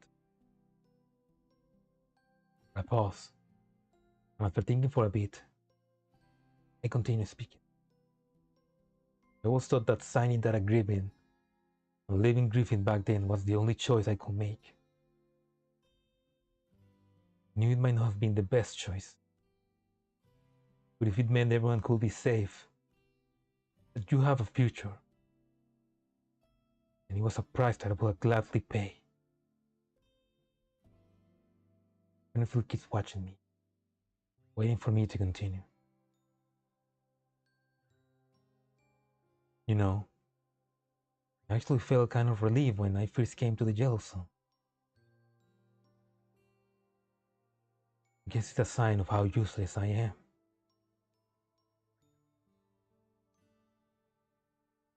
I was arrogant enough to think that was the way to give everyone a better future, and that I could escape from those inconvenient realities that I didn't want to face.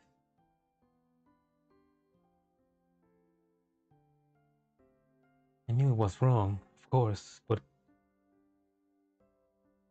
couldn't muster the courage up I used to have in order to fight for what I knew was right.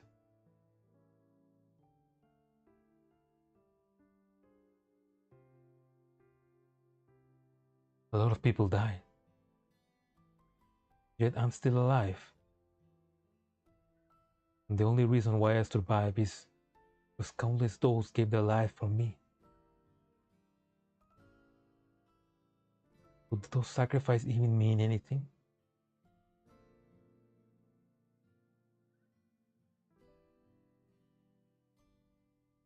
Hello, Blue. Welcome to the stream. We are in the emotional moment of the game, of the story. The commander is just Is that the solution to male loneliness? To tell all your troubles to a beautiful doll?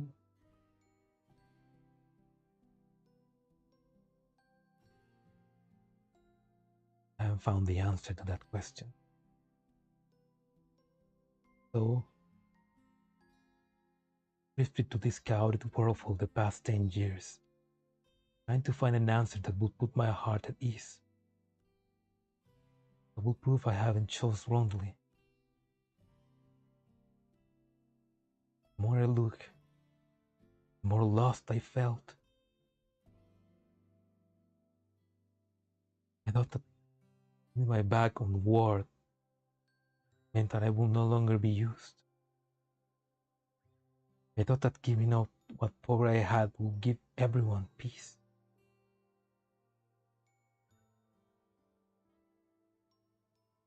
But it was so pointless in the end.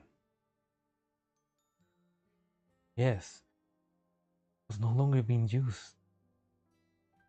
That was because I was no longer of use at all. Maybe not for giving up my rank, position. The mere fact that you were associated with me, all in danger. In that case, what even was the point of giving it all up in the first place?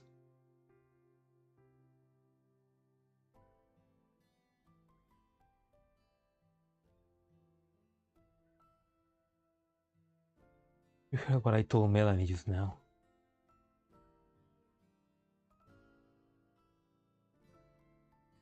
Even though I killed William with my own hands back then,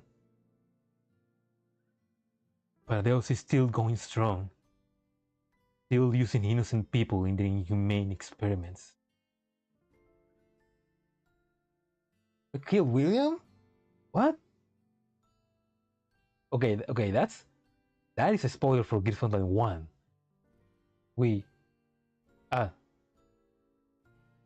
Now I got spoiled. What the fuck?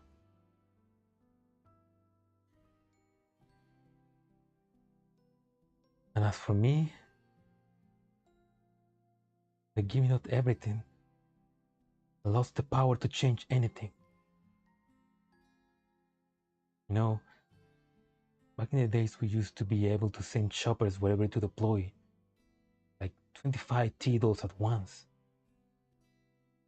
I even did it for the sake of a certain senior of mine. Nowadays, mailing got to scrunch up screws to turn them into nuts and bolts. By seeing all this, I really want to ask myself,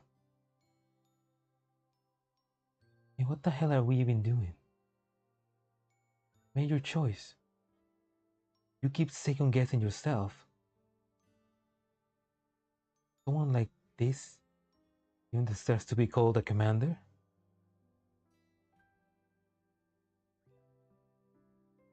You think you are a UNC big shot who can get elected just by keeping a low profile? In the past, you had the strength to change something. Now, all I can do is endanger you for the sake of putting up some petty resistance. That is the only thing I can do.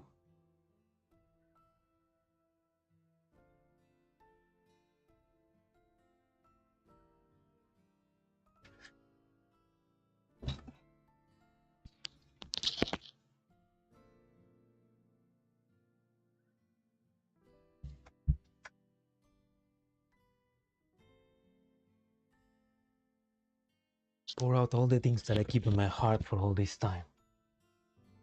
Renfield continues listening, so there's nothing more to listen to.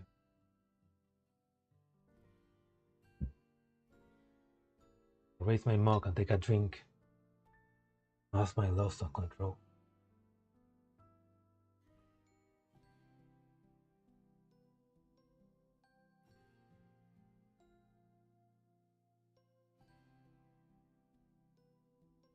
Springfield waits for me to calm down before she slowly begins to speak.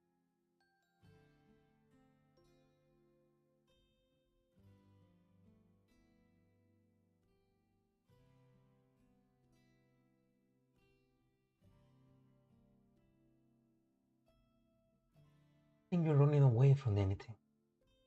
I don't feel like you're using us. You're just punishing yourself. You who left without saying a word. I only gathered the courage to look up at Springfield. All is gone, replaced by the stern and serious look that she rarely shows us.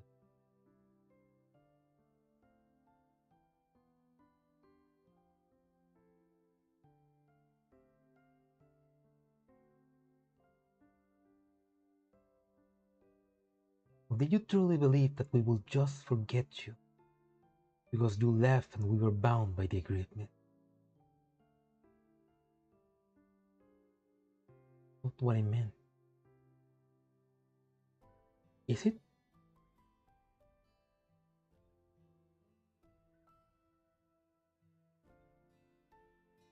You truly not think that way?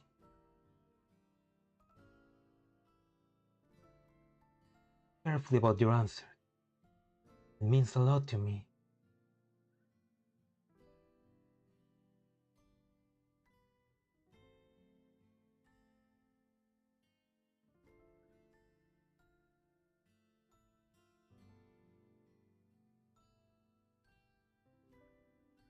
Of course I didn't think you forget me.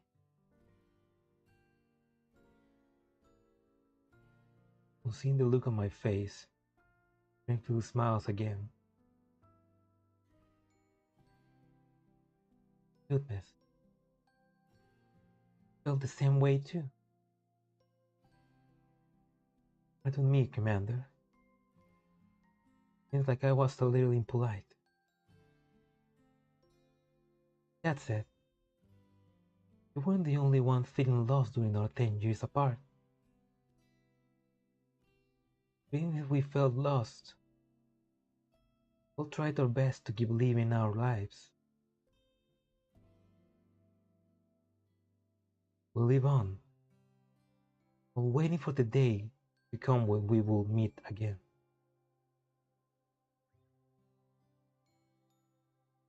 Oh, I wanna cry.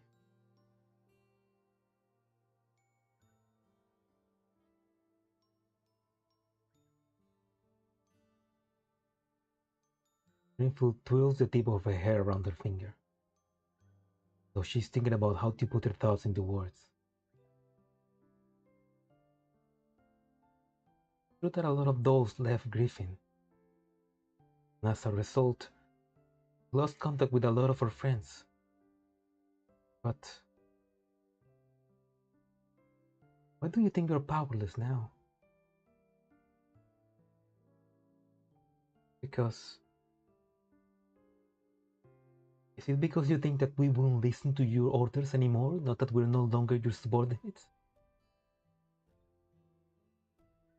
Springfield words go deep, but at the same time, they also cut to the heart of the matter. What right do I have to expect them to risk themselves for my personal goals? Indeed, what right do I have to demand that they get hurt in order to protect me? Commander, do you know what happened in Griffin Base the day after you said goodbye to us? What happened?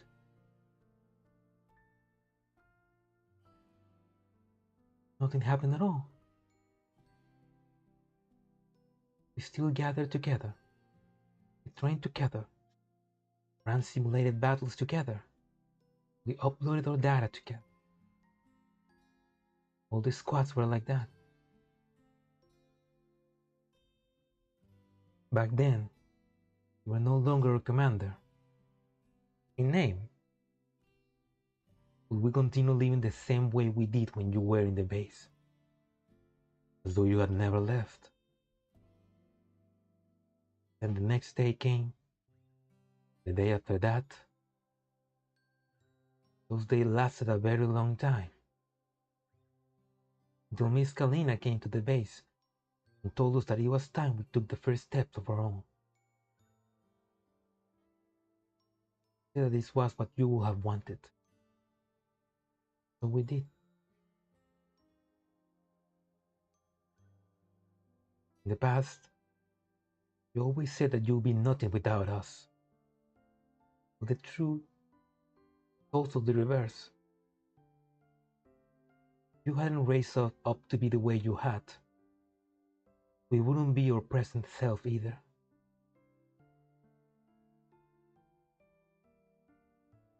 To you, we were all special, unique individuals.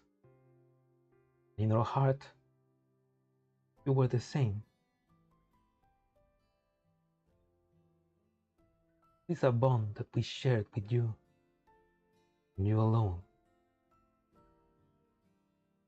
That bond has nothing to do with rank or position.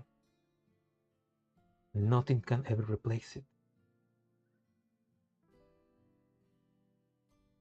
The reason why we could become Enfield, Santoresi, or Machiatto,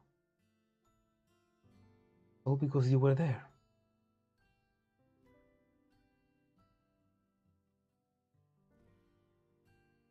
No, even without me, you... Springfield shakes her head. Have you heard the phrase, every man has two deaths? Yeah. I think so. Human dies for the first time when their vital function cease. They die for the second time when they are completely forgotten.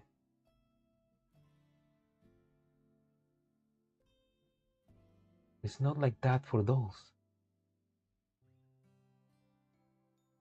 Because dolls were made because they can never truly die. But that also implies that we are never truly alive either. The only time we can come close to living is when we leave memories in the heart of others. This life becomes stronger the deeper and more irrepressible those memories are. Without you, there will only be those you could see walking around anywhere on the streets, built under broad categories like cleaning type, combat type, or entertainment type, easily replaced and forgotten with the changing of generations. You gave us the most important thing in the world, the one thing that truly makes us feel alive in this world. The unique memories that we share.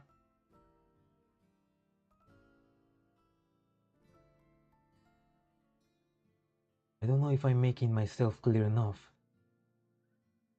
but I hope you will understand what I'm trying to say, Commander.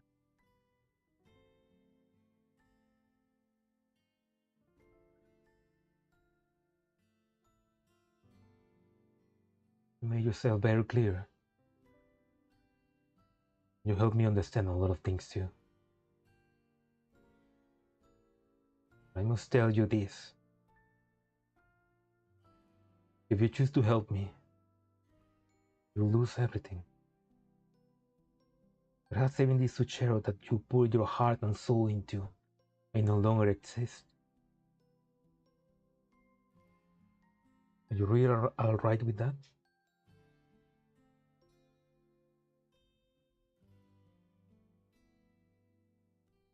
I like to think that agreement was a trial of sorts. It's a challenge for us and you. A way to test our determinations to change the future. I am ready. I believe our friends are ready. Are you ready, Commander?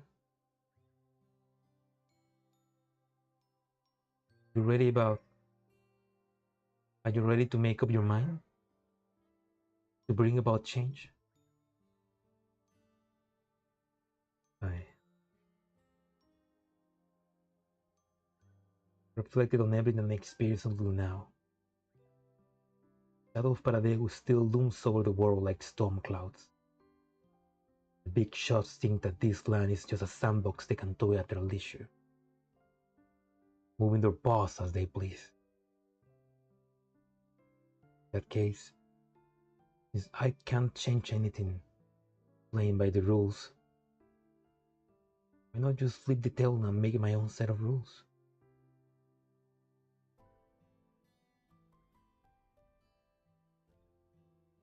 Yeah.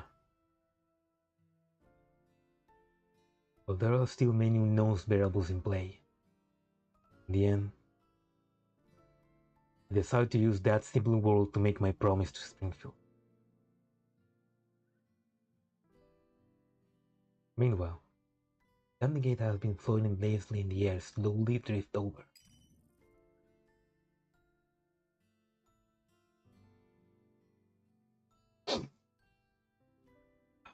That was such a great moment.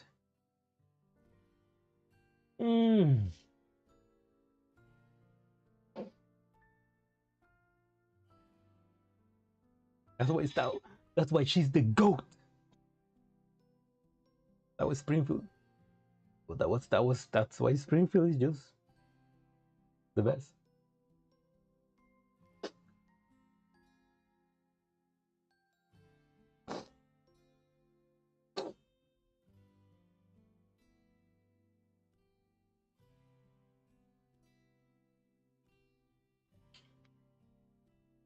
My oh my, you do have a silver tongue, Miss Springfield.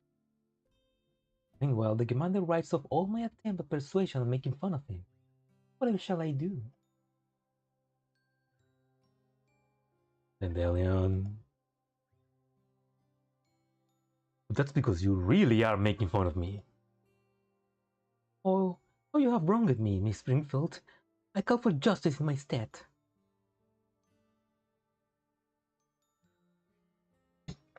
Dandelion is helping you in her own way, Commander. Also, it was thanks to Miss Dandelion arrangement and timely communication that we were successful in guiding you to the cafe. That's so. What are things in the safe house? That midget doll has finished checking the box. The vital signs of the little miss inside are deteriorating. She's not in danger yet. She's probably going to experience organ failure like before. I hope that Helena will be able to treat her before we reach leave. For the other little lady, she's sleeping very soundly. But it looks like she hasn't had a good rest in a long while. Machiatto's watching over her. It's strange how willing she was to stay in the safe house and not to attend the party. Even though Machiatto's been thinking about the commander all this time, I guess she's got embarrassed about meeting him in the flesh. That's so. She's playing it so coy. What about the information you gathered, Irule? I'm working on it. What do you think I've been doing all this time? There's a lot of corporate data in there which needs to be sorted through. I'll let you know when I finally...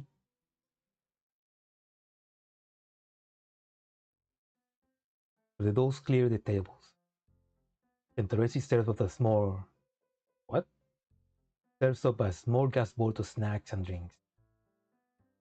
At everyone's urging, and dragged before the dining table once again. I feel much more relaxed after talking with... My conversation with the other dolls flow much more naturally now. Zucchero's warm welcome is most definitely a threat for the dolls' gustatory modules. Seems that no matter where it may be, Greenfield Cafe is always able to help people forget their troubles and misery. Ah. No matter where or what name it uses, Greenfield Cafe will always be there to ease our souls.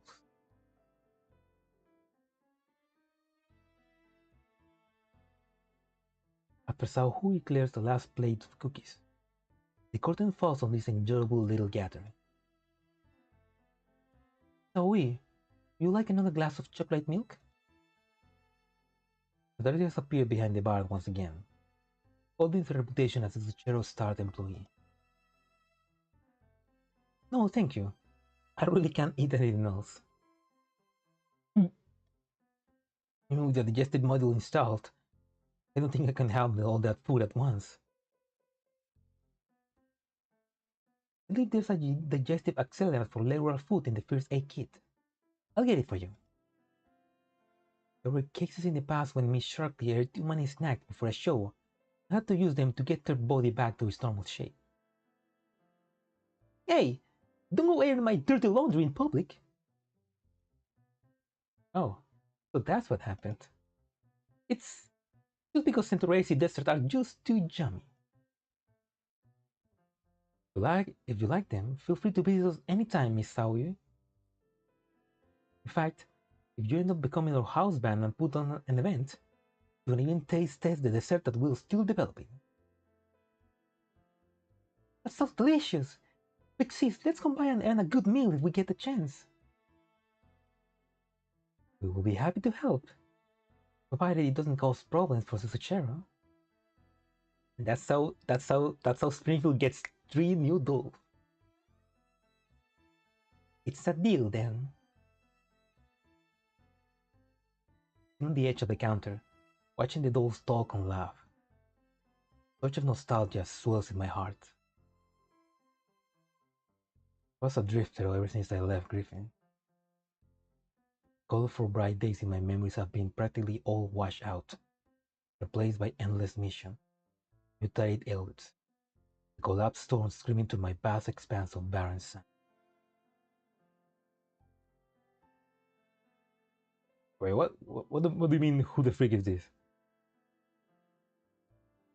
You mean Saui? Or Diane and Yang Yu? They're dolls. They are ex-Griffin, I mean, not Saui. Not Saui and Sharkley, but all the others are ex-Griffin dolls that now have names. Like Dayan and Yang Yu are type 95 and type 97. Machiatto is WA 2000. And the Resi is G36. Springfield is Springfield. They are all friends from Griffin. Meanwhile, those storms carry me further and further away from my path. Now that I intend to set foot in this road once more, I still tell which way I should be headed.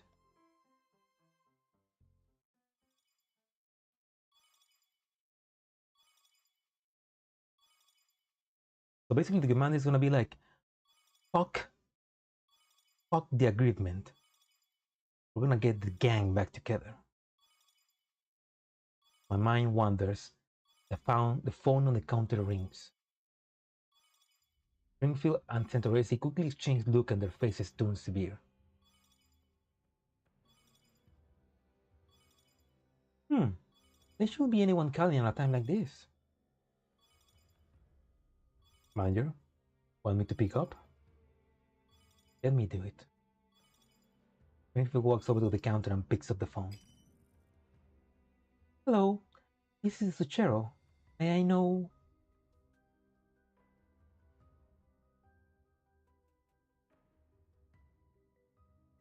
Manager Springfield, you asked me for coffee beans earlier. What exactly are they being used for? You shouldn't be using this line. You know it's not safe. You're being watched. Oh no. But who is that boy? So it's not Dandelion, it's Helena? Leva, I mean. How much time do we have? One day, I tried my best, but the opposition is far beyond me. I haven't revealed anything about the shipment to anyone. on account of our past friendship. Therefore, I hope you will get rid of that shipment ASAP to avoid causing more trouble. Understand? The other party hangs up. The cafe is silent and the dolls all look at Springfield. What's going on? Someone is looking for the location of this cafe. Someone highly placed. Commander, or location might have been exposed. I'm sorry. I got you all caught up in this. No. It's your fault for not being strong enough to properly take care of you. Just in case, we should relocate immediately. How much time do we have? 1 hour. Saying so, Springfield turns to the other dolls. Ladies, I apologize, but as of now, the cafe is entering sleep mode. Sleep mode? Do you mean? Springfield nods, her face stern. Tracy, please lock the main door and close the blinds. Ensure our exits are secure. Starkrill, bring the truck over. We will all be gathering at the safe house. What's the plan? We still need to get to leave. I asked an intelligence broker to negotiate with the city security department. Once we ensure that the surrounding area are safe, Santoresi will escort you out of the city with a travel permit. However, we'll need to hide in the cargo compartment of the truck later, as a crate of coffee beans. Oh, so that's what the coffee bean is. Oh, okay, so the coffee beans is the commander. They're shipping the commander over by masking him as coffee beans. Can't say I have much experience with that. My reply is only half serious. Springfield chuckles and relaxes a little. I'll have Machiatto bring the girls over to meet you at the landing pad. The helicopter has been fueled and is at takeoff clearance. Your upcoming journey up to be cooking. What would you do after that? The Zucchero will be closed for a while to weather the storm. We'll shift our intelligence gathering work to a more clandestine location. Once we ensure everything is safe, I'll contact you through new means. In order to ensure clear communications, Tracy will be traveling with you. Oh, the maid! We're taking your maid. You'll be following me. It will be very helpful in combat and daily life. In addition, she is very familiar with the Zucchero intelligence network. I'm sure she will be very helpful by your side. Springfield approving gaze makes me realize that they planned this ahead. They plan all of this ahead of them. And not a single of my assent to Springfield plan. Ladies of Monsoon, what do you intend to do now? Well, if you don't mind, we would like to serve on the commander again. Miss Dandelion said you're in great need of fighting strength now. Am I correct? There's no better pick than me if there's fighting to be done. Isn't that right, Shàonû? Well, not like you are good at anything besides fighting. As if.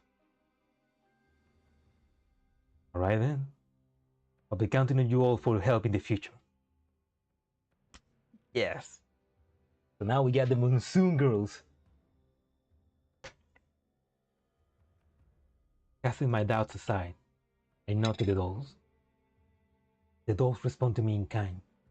They begin gearing themselves up.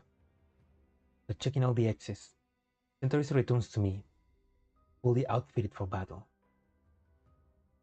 Her pistol and combat knife are hidden under her staffer uniform, and their apron, symbol of cleanliness, hide her spare magazine and grenades. There is a long, rectangular case by her feet. I know there is at least one Stormware 30-stick assault rifle in there. Gives me an earnest look, but she wants to use her gaze to prove the reliability of things you planned. Please come with me, Master. but being you careful what comes next. Just ensure exit is secure. Lock is parked at the Zucchero back door. You can move up anytime you're ready. What's the matter? It's an urgent call from the Elmo. Would you like to take it? Call from the Elmo? Did Grosa and the others run into trouble while trying to meet up with 404? Sense of foreboding fills my heart and I scramble to pick up. Grosa, what's happening? Commander, we're being followed by unknown enemies. The opposition is closing in on the Elmo at high speed.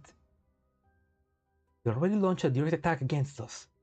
After making the necessary response, I suspect that the opposition might be trying to board the Elmo. We need your leadership and judgment for the upcoming battle. No enemies, you say? What are their numbers and makeup? From what we can tell, the enemy are using 10 plus armored combat vehicles and at least 80 plus infantry. Mangi. Armored vehicles. Could it be Mangi again? Have Mainland increased the Elmo's speed. Keep your distance from the enemy armor and tell me the Elmo's coordinates and surrounding conditions. The enemy has heavy weapons, so the Elmo is currently in defense mode. Defense mode, huh? Also, the enemy has active electronic warfare equipment. We lost partial radar functionality and cannot download real-time data and surrounding terrain. That's fine. I know the terrain over there well. I just need the exact coordinates. Rosa quickly sends them over. From memory, I recall the rough layout of the region and give Grosa a location. There is a path 10 kilometers northwest of the Elmo with an abandoned town in it. If the enemy wants to board the Elmo, they'll want to shrink their perimeter. Once you are surrounded, there'll be no escape. Therefore, you must find terrain that will disrupt their plan to encircle you. That path is a good place for it. In short, get the Elmo over there ASAP. Does this mean we'll be disabling defense mode and break into the barricade? But if we do that, the Elmo might sustain severe damage. Letting them board the Elmo will be more dangerous than that. Understood. I respond to Grosa questions. I think as hard as I can about how to handle what is to come. Expected. Picking up 404 didn't go as well as planned. Over a dozen enemies in IFB is by no means a small amount, and Grosa will probably have a hard time dealing with them herself. However, the Helena escort mission is only half complete. We aren't too far from leave. If we bring back the girls back to the Elmo, escorting them here again will probably be much harder, considering that the enemy has already been alerted. Renfield seems to have seen through my worries, before she turns to me from where she's standing off to the side and speaks. Commander, please allow Machiatto and myself to escort Helena. What? I was plotting a course just now. The route to leave from here is covered by Zucchero's intelligence network. I'm also familiar with the inner workings of the Intercontinental Railway, so Machiatto and I can send that box in a clandestine way. I'm sure Miss Dandelion will help me as well, right?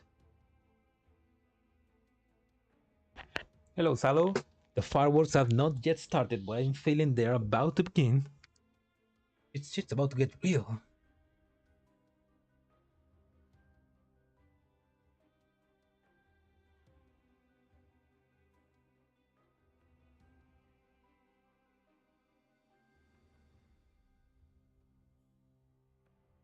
Okay.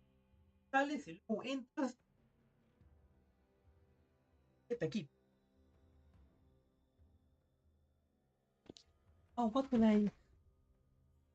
Oh man. Okay, but did Grosa? Okay, so Mangi is now attacking us directly to the Elmo. Those pieces of shit. So did Grosa find 404? Like, were they able to contact 404? Or is that gonna happen? Or is that something that happened in the? It's gonna happen on the. I mean, we know that that's gonna happen on the next event, which is EXILIUM, which is chapter 9. Exacto. You're right, Kano. In the next major event, EXILIUM, chapter 9, that's when the 404 meets up with Grosa, right? So, did that already happen? Vanguard lanzó el Twilight in Jazz mode. Oh, really? I got to check that later. Thank you for telling me, Solo.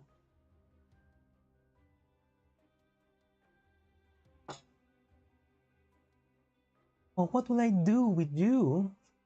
I suppose that you have to generate flawless fake IDs so that you can board trains as VIPs. Hey, come on, Dandelion. I know you can do that, Wes. I know you can do that sleeping.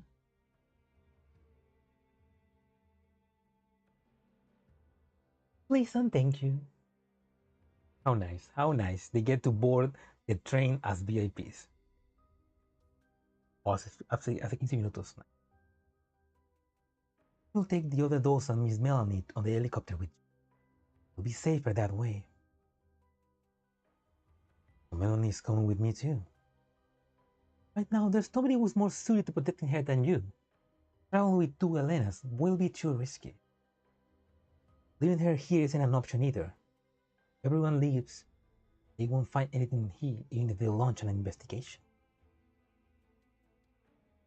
If you brought her out of the darkness and into the light, you should be prepared to take full responsibility for your actions. Oh, that. I'll take full responsibility. You have a point. Since I already decided, I contact Grosa again to inform her of my plan. Inform her of my plan. Meanwhile, Springfield studies the file in her hand, thinks about how best to handle the upcoming situation. Sharkly, take the truck and bring everyone to the landing pad outside the city. You will be piloting the helicopter later, so do everything the commander says. Huh? What about you, manager? I'll contact Machiatto. We'll prepare to send Helena over. We'll arrange for Kovni and Melanie to arrive safely at the landing pad. Aren't you coming with us, manager? But what about Zucchero? As long as we are around, we can set up a Zucchero anyway. Oh, it's like Zucchero is not a place, it's where family is. Oh. You can set Zucchero right on the Elmo. Don't worry, I'll come find you on the Elmo once this mission is over. Commander, make sure you make room for Zucchero's lattice outlet, okay? Zucchero is people, it's a people. Zucchero is not a place, it's a people. Oh. Zucchero's latest outlet.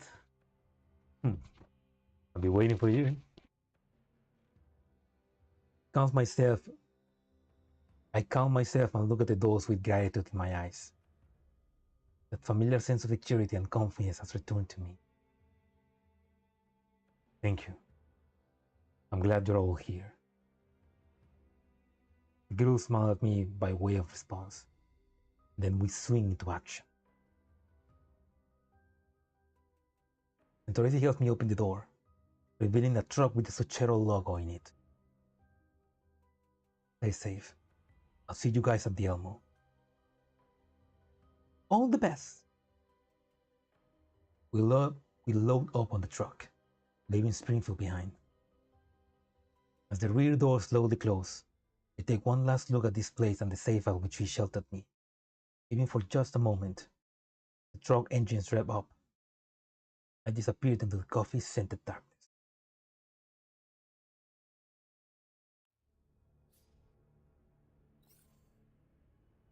Oh, we're gonna fight.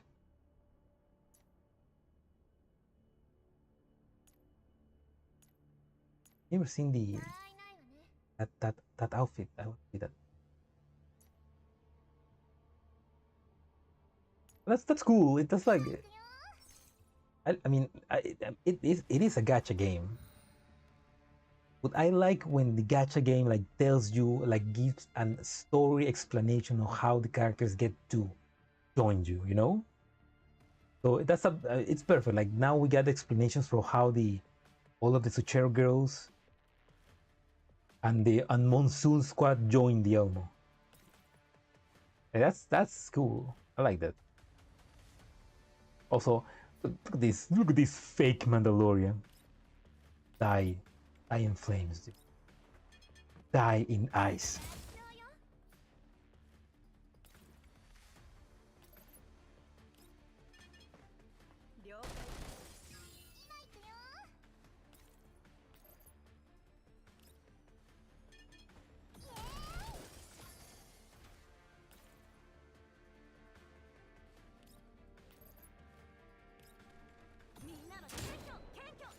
Ah, man. But that incredibly emotional moment with Springfield, man, it's this. I mean, it truly feels like, oh yeah, the commander is back. We're back, baby. Okay, we got 5 more. Reminds you of Sun Rider. What's that? Is that a game? Sun Rider. I don't know. First time I hear that. Several hours earlier on the Elmo, Grosa carefully examining its texture, who has been trussed up like a Christmas turkey. Her frame is in ruins, half the synthetic skin on her face is gone, but her body lies limp in a way that can't even be described as human, because not a single one of its joints is intact. Besides her is Nemesis, who is keeping an eye on her with a gun in hand. Oh, an indie turn-based strategy space combat mecha game. Oh, space combat mecha game. That sounds interesting. We're gonna Google that to see. Tomb Raider. Okay.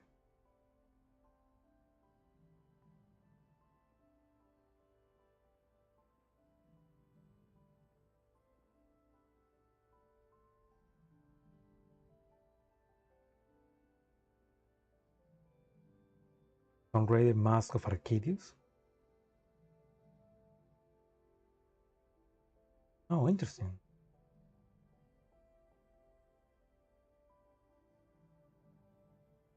It looks pretty. It looks retro.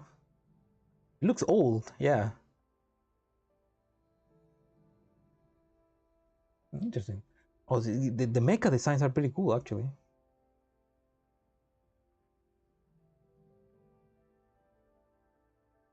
Okay. Yeah, there's some cool mecha designs. Yeah. Hey, Beepley! Hey, Beepley, guess what? You're about to get a new idol friend.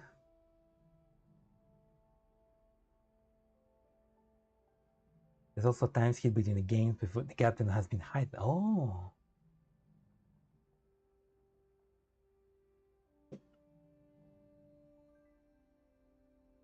There you go. Yes, it fits the commander. I forgot about this little sociopath. Beepley is not a sociopath. She's just dumb. But yeah, Bepley, guess what? Your old friend is gonna come join the Elmo. Oh dear, you won't be able to go on stage with makeup like that. Bepley, she's dying. She doesn't need makeup. Wish I could suck her a couple more times on the right side. That way her face will look even. Oh, you just don't get it, Grosa. Asymmetry is the latest trend now. Like with stockings. I don't know a damn thing about trends, but I am a professional at beating those when they can't get up again. Bepley and Crowley Gibantel flits past Grosa and cloud, not even leaving a ripple in its wake. Clearly, her nanocloud is fully occupied by the matter at hand. It has no space to store such redundant data. She doesn't care, like, whoop. Are you worried, leader? You like Beepley to sing you a song? Beepley knows all kinds of songs to liven up the mood. Worried about her? Look at her. All her core components are pretty much a write-off. Thinking even rebooting her will be a stretch. Yes, the leader is thinking about how best to sell her off for scrap. You just don't understand others' feelings, Grosa. An idol, Bipley has a sensitive old time in order to pick up the fans' feelings. Therefore, your leader must be worried about Sexton. Tell Bipley about your worries? Oh, I mean, Bipley does have like a module that allows her to. Bipley does have a module that allows her to understand people's feelings. Like because she used that as an idol to kind of like know what people are feeling so that she can make a better idol show. She kind of knows that. So, although all of the Elmo's fighters are gathered in the repair bay, Rosa's gaze has never once left Sexton. He looks the third generation doll from head to toe for the 9th time, and she unconsciously frowns. But her body should not be able to pose a direct threat to us given the circumstance. It also means that we won't be able to obtain any useful information on her either. Isn't that a good thing? Like you're saying her nanocloud is busted and she can't possibly threaten us anymore. I mean, she does manage to crawl to her feet. There's no way she can fight with just one leg. I've seen a ton of house-scrap dolls like this in the past. Grosa shakes her head. Since the commander entrusted command of the Elmo to me, I need to ensure everything on the Elmo is running smoothly before he returns. I can't return to the operations room without figuring out just what he was trying to accomplish. Grosa examines Sexton's body again, which is the same no matter how many times she checks. In fact, some of the more damaged models are beginning to crackle and spark. Only her nanocloud wasn't so badly damaged. May have been able to recover her memories to save me. But why don't I give her a kick or two? Mostly it worked for fixing broken TVs from the previous century. Yeah, give her a smack. I'm sure that will work. Crowley rears up to do just that, but Grosa stopped. Wait, Crowley, don't be rash. The neural logs are completely destroyed and it's in a fragile state right now. We handled this poorly and caused our neural cloud to melt down. We'll have lost our last clue. Yeah. Didn't that Dandelion person say she analyzed Sexton neural cloud? What did she find? Look at the findings. There wasn't much useful information there. Most of it was just badly damaged and incomplete fragments. That just means that the neural logs were wiped before she came here. However, it does bring us any closer to figure out why she showed up. Crowley scratched her head. She doesn't quite understand why Grosa is so bothered by that matter. Even though Sexton is an enemy, she's one internal overload away from being scorched to ash. There's no way she can achieve her aim, no matter the reason for turning up here.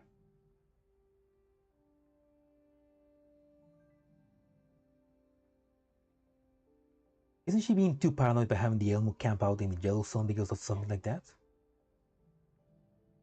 You know, leader, you should just stop thinking about so much about things. You could just go pick up those 404 people and wait till the commander comes back to figure the rest out. Wouldn't that work? Straightforward rabbit. I mean, probably she. I mean, yeah, she's just overthinking. Probably this will be the best idea.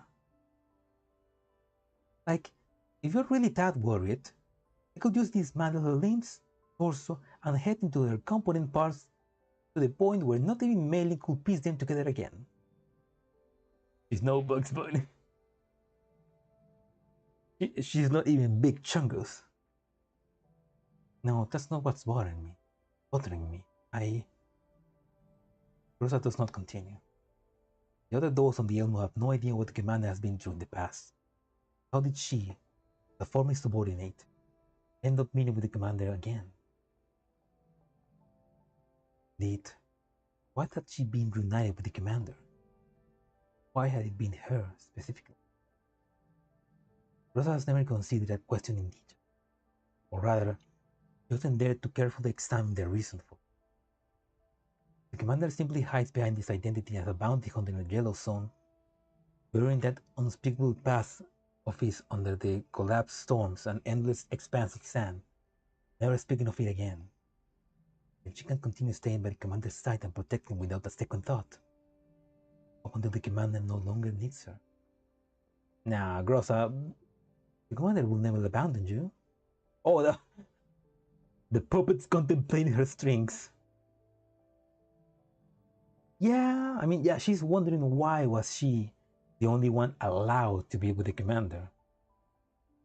Like, there's something missing. There's something missing here. But Paradeus has risen up again. He's standing in the commander's spot again. He knows that there is no way he will just simply ignore them. Whatever the commander has been drawn to some conspiracy, or has actively chosen to interview in the matter, everything he has desperately tried to protect for the past 10 years will be wiped away in the blink. And when the time comes, he won't be able to serve as that adjutant any longer. He might end up becoming a useless burden. Rosa, don't consider yourself with the Earl OTP. Yeah, fuck the Earl. Make your own destiny. Or perhaps taking time bomb. Oh no, it's you're saying that you are a time bomb? Doesn't even know his Saxon presence is here because of her. Either? Were you spacing out? Come to think of it, been a little out of it ever since we came back from the raid zone. Time for people to take the stage. I'll sing a lovely love song for you, leader. Don't just start singing out of nowhere. Don't you start singing out of nowhere? You think you're a princess or something? Bruce. No, wait. I need to censor that better. Don't you start singing out of nowhere? You think you are some kind of princess or something? But if you're sad, singing is the best way to chase away your bad feelings. It's like a magic spell. Also, that means that Disney still exists in 2674. That's how it's always been. That's how it always is in anime and cartoons. As the two of them go back and forward, Rosa vigorously shakes her head. She's trying to calm herself.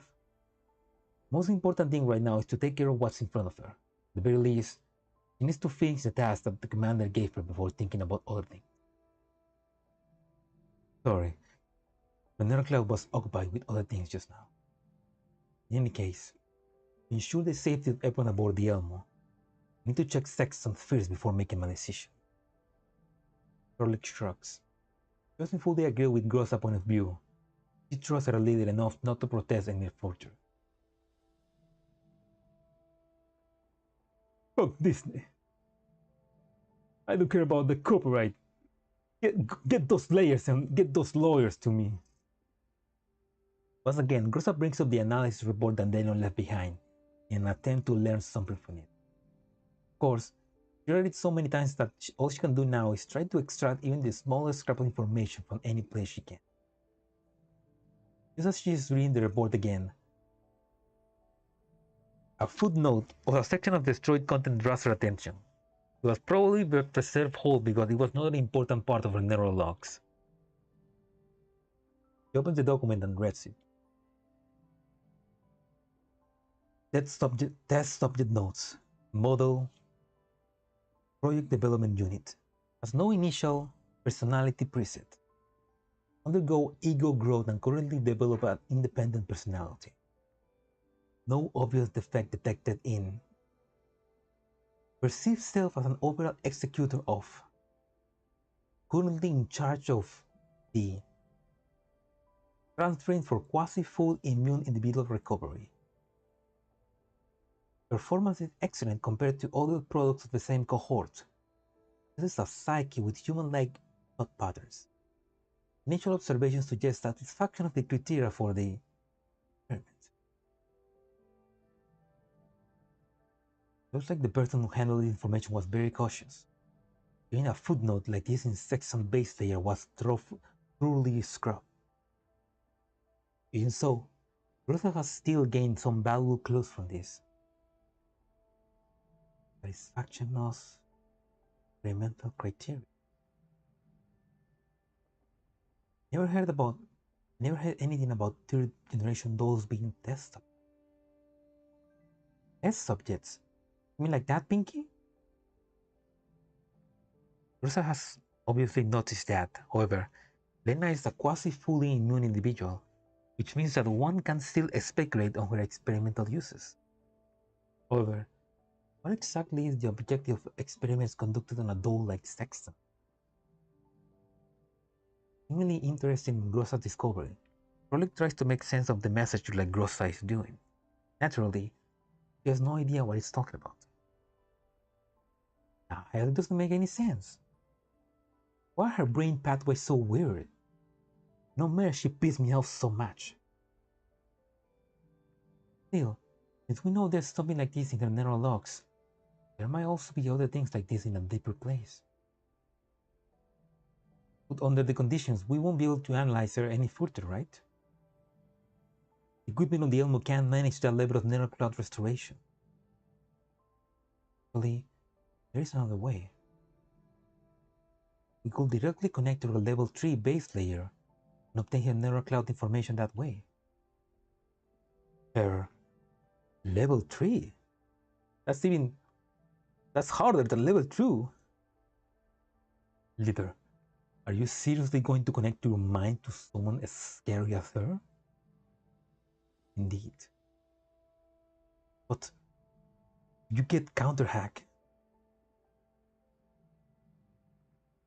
I won't. Dandelion hasn't analyzed a neural cloud.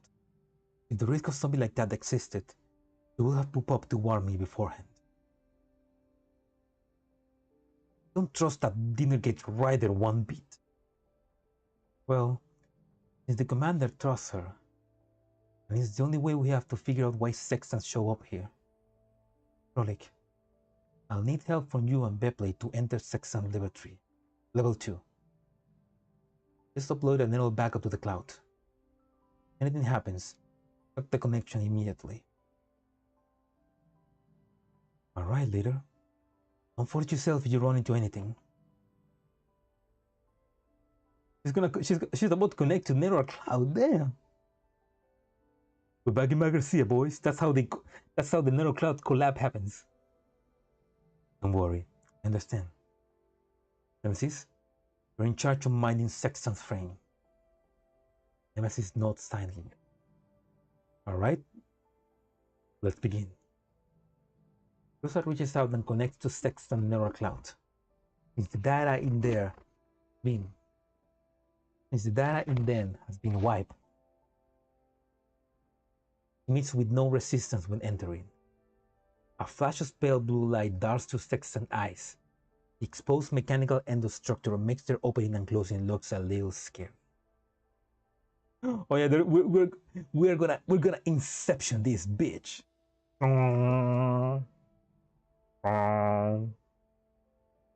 Oh yeah, basically level 2 and level 3 are kind of like Inception, right? Like, yeah.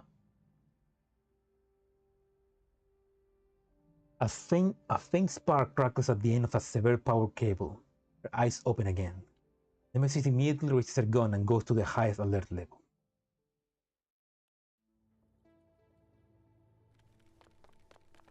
Oh, she's watching it in the theaters. I never watched Inception in theaters. I watched it on screen. I wish I did. No, but to be honest, I think I was young. I was too young to watch it in theaters, maybe. Leader, level 2 is open. We'll help you break her firewall now. You have to go into level 3 alone, leader. Be careful. Yeah, I'll be fine.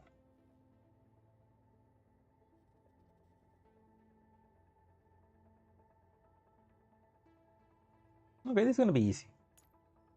Oh wait, I actually want to use...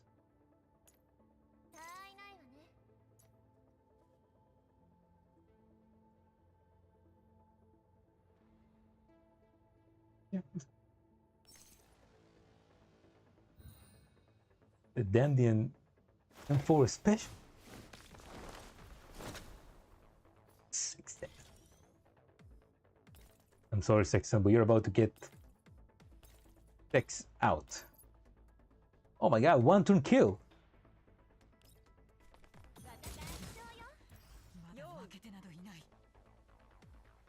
Wait, what? Kill Grosa? What happened?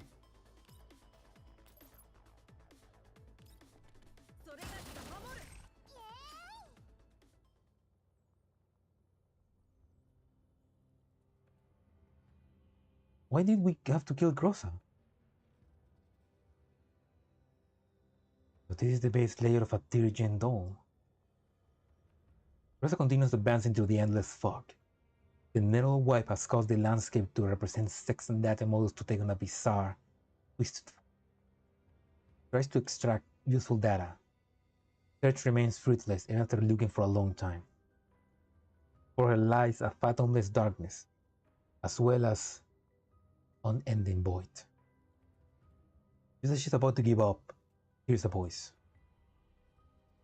The voice seems to be coming from far away, muffled and even a little distorted. Who are you? Why have you come here? Are you like me? Do you have insoluble doubts too? Can you answer my question? Your question? Why exactly was I born? Were all my efforts destined to be futile? Was I born only to die? I don't know. I need to know more in order to resolve your confusion. Why exactly was I born? Were all my efforts destined to be futile? Was I born only to die? Questions in this level 3 space fills Grosa's mind. She keeps moving forward, as though she's trying to escape the voice. It grows more and more distant, until it finally vanishes into the void. But the little fragment she left behind. Although she can't tell where she's going, Grosa has this feeling that she's headed somewhere deeper. We're passing through another patch of fog. A blurry scene appears before her. Seems to be some kind of hall. Lights come over their head, like a pair of inquisitive eyes. We did it! Made from the effort of countless humans, built from piles of gold and collapsed pieces. Combination of cutting-edge next-gen technology, the supreme expression of all autonomous doll. An incomparable elite product. Okay, that's obviously Paradeo, so I shall dread how the proud has fallen. Oh yeah. Weren't you really proud and perfect, Sexton? What happened to you? Your generation doll. Your generation doll? That me? Voice keeps going. Comprehensive, fast, strong. No single word can describe this product. Backed by an all-encompassing database and ever-shifting algorithms, he will use the world's most intelligent brain, find his weapon to perfectly perfect herself. In the end, she will cast off her shield and become an entity that surpasses all. Oh, welcome, Twist. I missed a lot. Yeah. I'm thinking that we are probably 2/3 of the event. 2/3 of the event, yeah. Well, basically what happened was the Zucchero girls were planning to help the commander. And they had a gift for us. That's when Dandelion basically told them, hey, the commander needs help. And they sent Machiatto and Sharkley and Stentoresi to help the commander. And that's where it connects with the previous event, the Diane event, where we were surrounded and then we got rescued by Stentoresi and Machiatto. Then they rescue us. They kill a lot of the Mangi security, Mangi PMC security. We got into a helicopter, not just an helicopter, but a helicopter from the time of Griffin and Kruger. We literally a bunch of the armored vehicles, and then we escape. And then we went back to the Zucchero Cafe. We had a big heart-to-heart with Springfield. He gave us the resolve to continue and to say, fuck the agreement. We also got a new Helena, which now is called, I forgot her name, but we got a second Helena. Now we're going back to the Elmo to help Grosa, which they're being attacked by those Mangi security. But first, we are seeing what happened to Grosa during that time. So right now, Grosa just entered level 3 of Sextant, of trying to figure out what happened. Try to find out more information. But yeah, basically that's what happened. There is a loud and sustained applause. As the boys draws distance, the scene before Grosa becomes clearer instead. Now we have two Helenas. I mean, the first Helena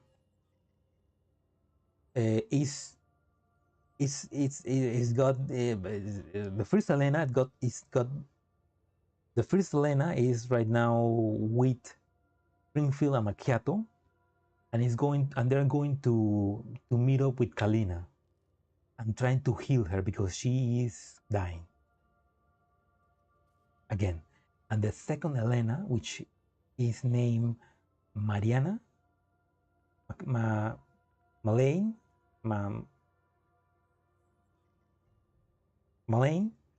I mean, the second Helena, which we name her Malane, something like that. She's coming with us back to the Elmo. Yeah, basically we have Melania. There we go. Thank you, Augie. The second Helena, which we name Melania, and she basically has a different outfit. She's coming with us to the Elmo. And basically that's what happened. And we're right now seeing basically the moment of Sextant first awakening. Yeah, Melania doesn't have hair feathers. She can't fly. Grosa is not unfamiliar with this sensation. It's like when a doll's ego develops within its narrow cloud, like a seed germinating within its level 3 base layer, playing around with its sensory modules for nutrients, breaking through into the data flows of level 2, before blossoming into the metallic skeleton, muscle final bumbles, reproductive organs, and resting skin of the. It's almost forgotten this feeling, but now it's slowly recalling it. I was in need of a globe. Hopefully this means that she eventually joins the Elmo. That's right, I am entity that will surpass all. Will become the strongest doll. No. Will become a new form of life that is as close to humanity as one can be. No. I will surpass humanity itself. Whoa there. I mean, you're cool, but come on, girl, don't exaggerate. Grosa silently listens to Sexton's voice as it becomes clearer and clearer. Something seems to be growing in the void. Crystalline substance that reflects a faint light and finally comes to a halt in front of Grosa. He tries to grab it, shatters instead of before quickly reforming. Perfectly healthy. I don't know, man. That's the kind of attitude that you have before being defeated by the hero. The scene before her changed to a lavish office. Velvet curtains hang from the ceiling and spill onto the ground before a set of full-height windows. Sexton emerges from the shadow and stops in front of the curtains, veiling the sunlight that shines into the room, looking down the city beneath. Behind her, the sound of footsteps approaches and a low voice speaks. It seems to belong to someone else. It also seems to be his own voice. The God who made you is the spirit shall be reborn in your body. You shall become an avatar of truth and morality, creating the standards of power and value. You will own all, control all, unbound by rules, will become the greatest being in the world. Gain absolute freedom, look down upon all that exists, and endure the periods of pain. Your suffering shall be forged the most unbending way. You will bear the seeds of infinity, possibility, and become a grail that can carry a world. Man, they're really like, you're just third generation dolls. You're not gods. Come on. Even Ro is better than you, so la newborn that there'll be a goat. Nothing can go wrong. As you wish, you're excellent. The room vanishes into nothingness. The object hovering before her gradually takes form. Like a ball of light, it connects to the entire void. Rosa doesn't know how to describe it. There seems to have been something like this in their own base layer, but it was nowhere as clear and bright as what she's seeing now. No, she's not the goat. She's just a fake imitation. Then the light scatters to the void and illuminates everything. He did it. I finally become the most perfect life form in the world. I can transcend the shackles of consciousness, the limitation of intelligence, in time itself. To pass all those chains that once bound humanity. No. Is it not enough? And that's right. You are not Shadow. You're just a faking copy. Rosa suddenly feels a stabbing pain in her brain. No. Dolls shouldn't feel pain.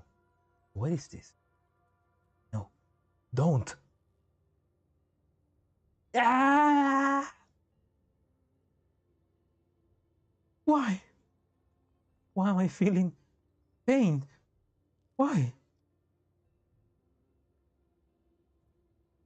What are you doing to me? Told you right? You will endure the periods of pain. Stop. Stop it. You can't do this to me. I'll die. Wouldn't dying be worth it? Wouldn't dying be worth it if you could become God? No.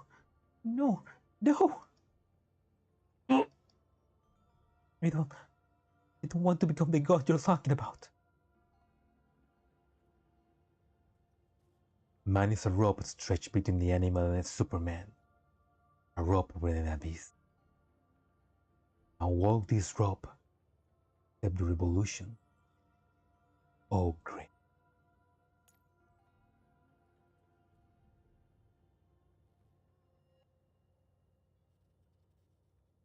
Oh.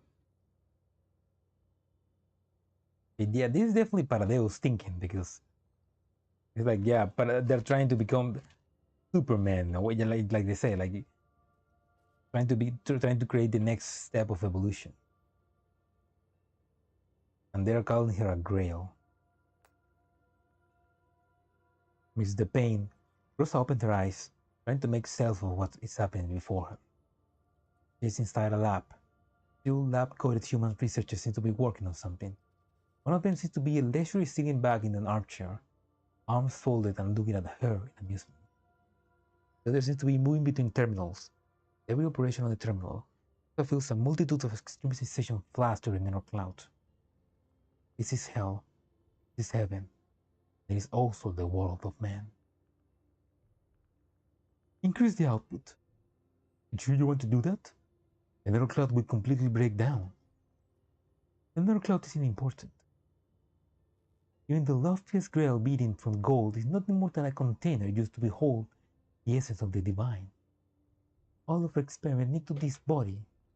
All our experiment need is this body to confuse with someone. Why can more scientists in this setting be quirkily caffeine cat ladies? If only we will have more happy endings like that.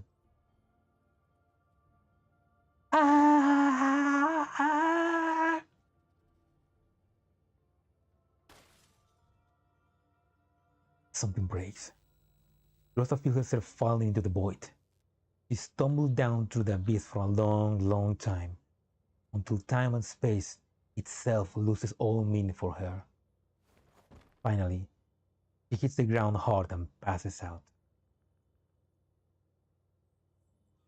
OTS-14. Grosa. Grosa! Grosa opens her eyes. Commander? Thank goodness you're functioning again. Your neural cloud was so badly damaged. I thought I'd never be able to fix it. Rosa looks around and finds that she is inside an unfamiliar vehicle. Outside, the scenery rapidly recedes into the distance, and the sand dunes and clear blue sky indicate that a collapsed storm has just passed. Meanwhile, the base she is currently in is empty, except for the repair pod that she occupies, which glows with a faint light. This is the Elmo. Do you remember this place? This must be, she's remembering. This must be when the commander rescued her. She's having a flashback, yeah. The Elmo? I found you in an abandoned quarry nearby. So, do you still remember why you ended up here? Rosa tries her best to retrieve relevant information for the narrow locks. Why was she at this abandoned quarry? Do you still remember? I can't remember. She really not remember? There is nothing in the narrow cloud. Everything is blank. I don't know. Really? So are you still in Griffin? Griffin? What's that? She really didn't remember anything. Looks like your memory modules might have been damaged. Never mind. The past doesn't matter anymore. You can stay here and rest for now. We'll worry about the rest some other time. Thank you, Commander.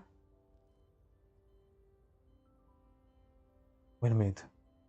You remember me? You're the commander. So you only remember me, huh?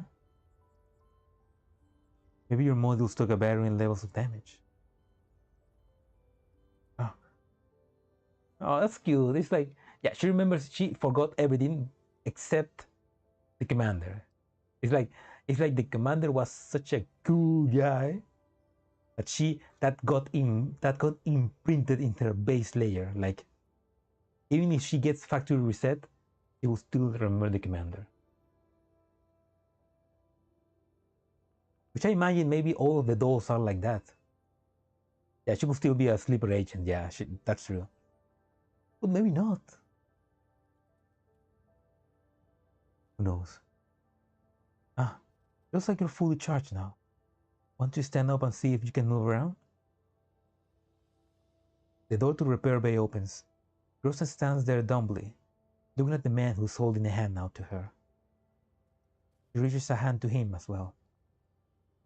Remember this sensation, this warmth. Suddenly, outstretched hand transformed into a knife. He stabs the person in front of her.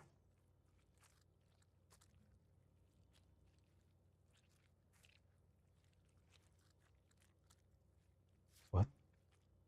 Bright red blood splashes everywhere, staining Grosa's visual modules. No, no, no, no! Oh hey, Black Ops! No! Commander!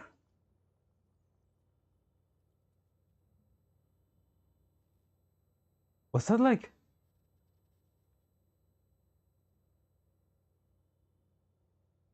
What the fuck was that? Was that like that was the original mission? That's why she was planted there? But she didn't do it? What? Leader. Leader! Rosa opens her eyes. She is dazed for a moment. She comes to her senses. She realizes that she is lying on the floor of the Elmo's deck. It's the same repair bay as before, but compared to her dreams, many more machines here, many more familiar faces. One of them in particular is gazing at her with dewy eyes. Maylene. Leader, thank goodness. You're okay. I thought you'd never wake up. Oh, Maylene, why you keep crying? Why you always crying? Maylene looks like she's barely managing to hold back her tears. Looking around, Rosa realized the other members of the Elmo looked the same way. What happened? Leader, your frame functions went abnormal just now, and your neural cloud responds was highly aberrant. So I had to forcefully cut the connection. Are you feeling alright? Activated the repair pod. If you don't feel well, I can help make some last minute adjustments for you. I'm okay. You're really alright? You look kind of weak right now. I've been really tired lately. And then the commander. No, it's alright. Rosa immediately feels how awkward the words sound as she says them. She looks at Maylin's face. The latter seems shocked. I'm sorry. I'm a little... It's all my fault. If only I stopped you in time. My fault for not protecting your leader. It's okay. I'm okay now. Rosa pulls herself together and sits up. Sit up. Beside her, Sexton looks just like how she did before Grosa entered another cloud. Except several of the thin cables connecting some of the parts seem even more scorched now. Did she make any funny movements when I was connected to a level 3?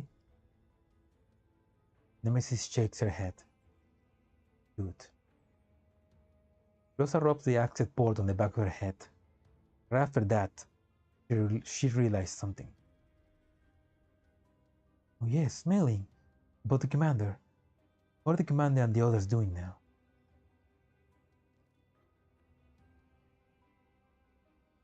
Just received a call from the satellite city. A shopkeeper called Springfield said that she was launching the commander for the time being and told us not to worry. Springfield? Oh no, the other wife. Miss Dandelion said they ran into a bit of trouble, but it still was manageable. I see. Well, if the Dolls commander trusts us say so, we should organize our findings for now. Grosa carefully organized her thoughts. She goes through her memories. She describes what she encountered in Sexton's level 3 to Mailing and the others. Naturally, she omits the dream she had. Wife mode alert. La otra. So, that means the Neurocloud was melted down during an fusion experiment. It seems this experiment was data protected, but I couldn't learn its name. I mean, I already knew she had a big head, but I didn't expect her to actually think she could become so-called God. Honestly, it's not surprised that she ended up that way. God, already fallen. Yeah, I think everyone could understand that. No, Crowley, please translate that. Finally, Nemi's lyrics aren't so obscure anymore. Ah. Well, Bepley still doesn't quite get them. It's a good start. In any case, I'm sure Sexton is hiding many more secrets. We'll guard this place in shift until the commander comes back. We mustn't allow anything to happen to this frame. You should go get some rest and let Bepley handle the first shift. Bepley is good at being the opening act and becoming the focus of everyone's attention. Thank you. Mailing, give me an update on 404's latest position. We'll meet up with them ASAP. This way we won't have to split our attention between them and Sexton. Yup, I just got a message from Helena. It's at 404's most recent location. Mark it on the radar map. Full speed ahead. Roger.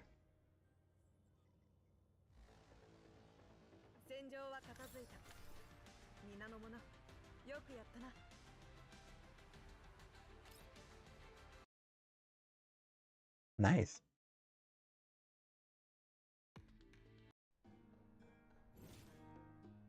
Okay. There's four more. This is a long event.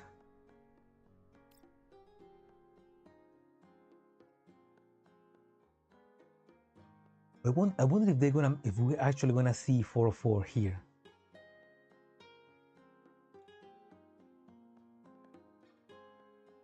Also Lena. So they're gonna meet with Lena, not 416. At least there's no puzzle in the way. True.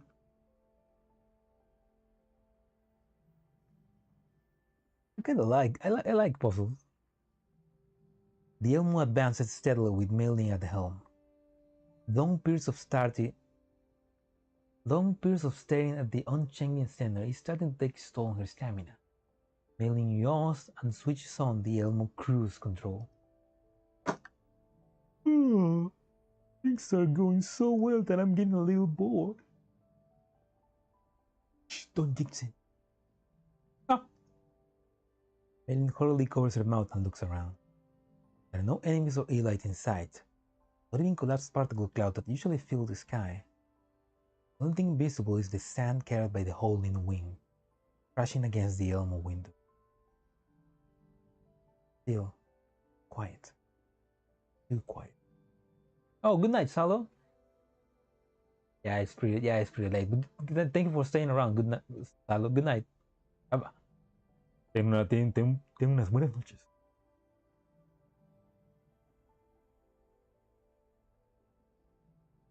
Leader, don't you think there's something wrong? Rosa is standing by the Elmo's hatch, intently watching the unchanging scenery. Normally speaking, those do not get bored. For Grosa, you can easily deal with that by running simulation in their neural cloud. Yet she's not doing so. Looks right. Things are too quiet. Nothing else. This lack of activity is abnormal, considering they are headed towards 404 position. Maintain class 1 alert. Got it. The Elmo leaves two parallel tracks on the desert. After driving through an expanse of open terrain, they reach several sprawling sand dunes. Just then, Grosa realized something. Stop! Mainland suddenly brakes and the Elmo grinds to a halt. The inertia from the sudden halt sent all manner of items flying to the ground in the air, filled with sound of glasses breaking and metallic objects failing. Leader, what happened? There might be an ambush up ahead. Mainland tuned her sensors up to maximum power and began scanning the surrounding for heat sources. Roger. Mainland does as Grosa commands and maxes out the sensor output. However, before a single IR image can appear on the display, IFB appears from behind a sand dune.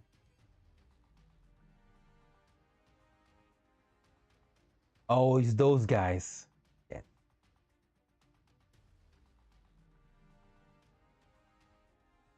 That's the Mangi security.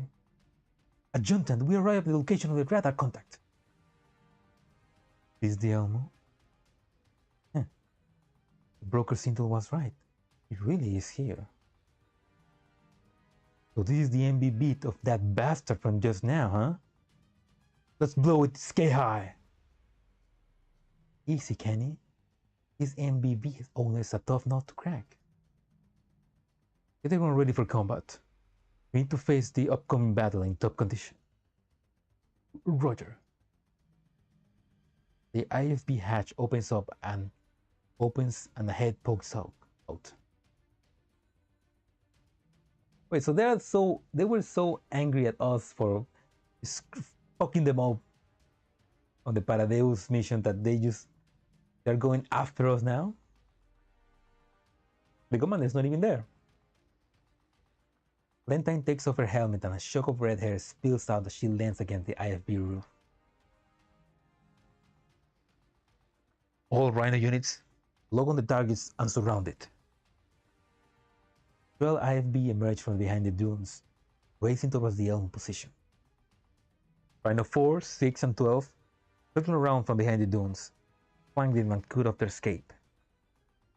Rhino 7 engage ECM and protect the flanking team advance. All of the Rhino units, raise your Tau missiles.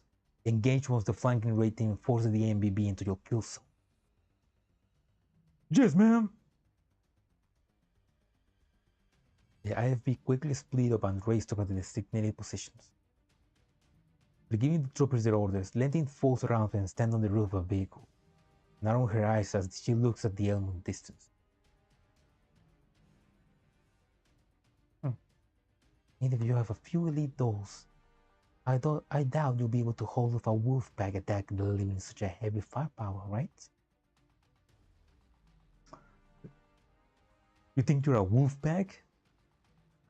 There's only one wolf pack, Lentine, and you are not them.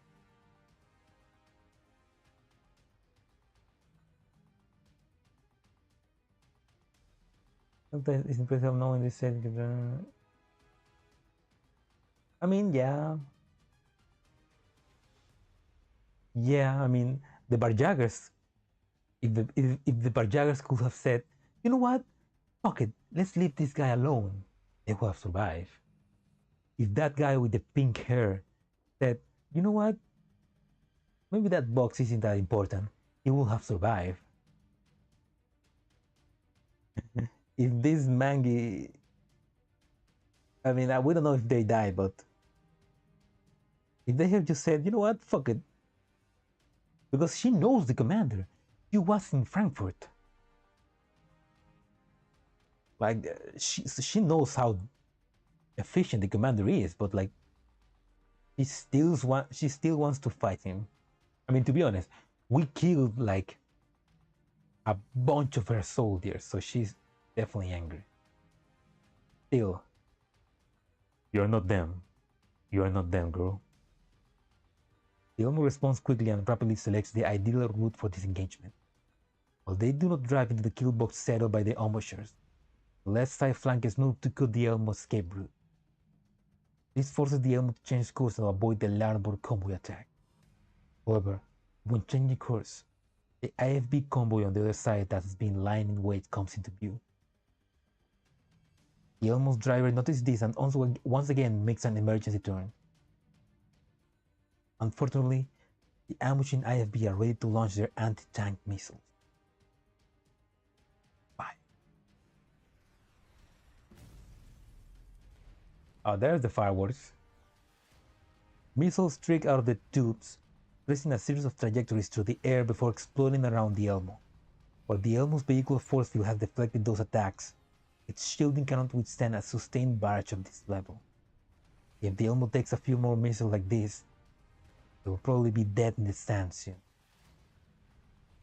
There's too many of them! Leader, what should we do? They cut us off! Grosa studies the densely packed context on the radar display. With the active jamming targeting the Elmo sensors, it can display the precise location of each IFB, forcing them to determine the enemy position with their eyes. Calm down. Mainland, switch the Elmo to defense mode. We'll observe the enemy's movements. Okay. Nemesis in position? Mainland does as Grosa orders and she works the control terminal.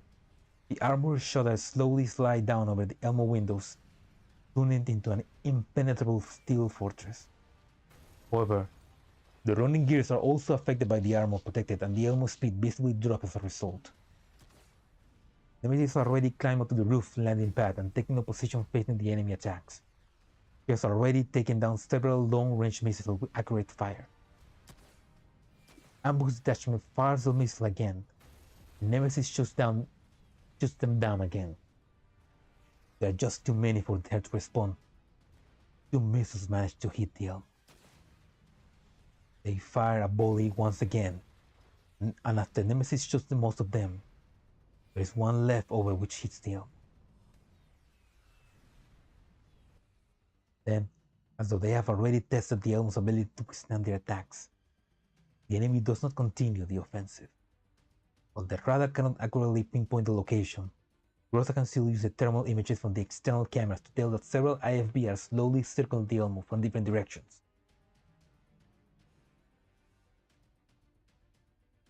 Depth. The commander's tenacity is less remarkable in light of how honorable the average enemy is. True, but I guess I feel like Paradeus. I feel like just Paradeus being one of the enemies, like even out the odds, you know. Everybody's an idiot, but Paradeus like makes the enemy the tenacity go higher. Although the Elmo can probably fight for a while with these IFBs, they have a mission to rescue Hide 404, which means they have no time to waste on the opposition. In addition, they still don't know the enemy's objective and wherever they got and reinforcements in. Nemesis sees you can keep them from approaching. Nemesis nods. Begin taking shots at the IFB. Like drizzling rain, covering the tracks of the wayfarers. Not good. Her bullets can't penetrate the IFB armor, and the enemy doesn't seem to want to step out of their vehicles either. Hey, do you think they're trying to board the Elmo? Definitely possible. She gathers information. Grosa is simulating a way to break the stalemate in her cloud. Since they taken precaution against the Elmo sniper, means they must be familiar with the Elmo's personnel deployment. At the very least, they note that they have the sniper Nemesis on board. I mean, they also think that they have Machiatto on board. Also, mobilizing all the IFBs indicates that they know how the Elmo can switch between offensive and defensive mode. An EMB like the Elmo is not a common sight in the Yellow Zone. They seem more familiar with them.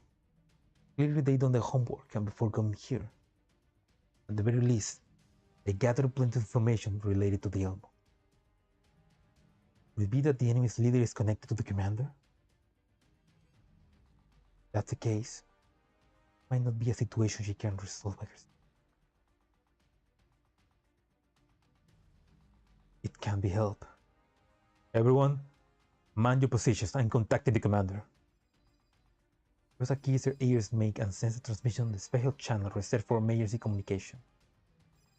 The ringtone plays for several seconds before a voice answers. Grosa, what's happening?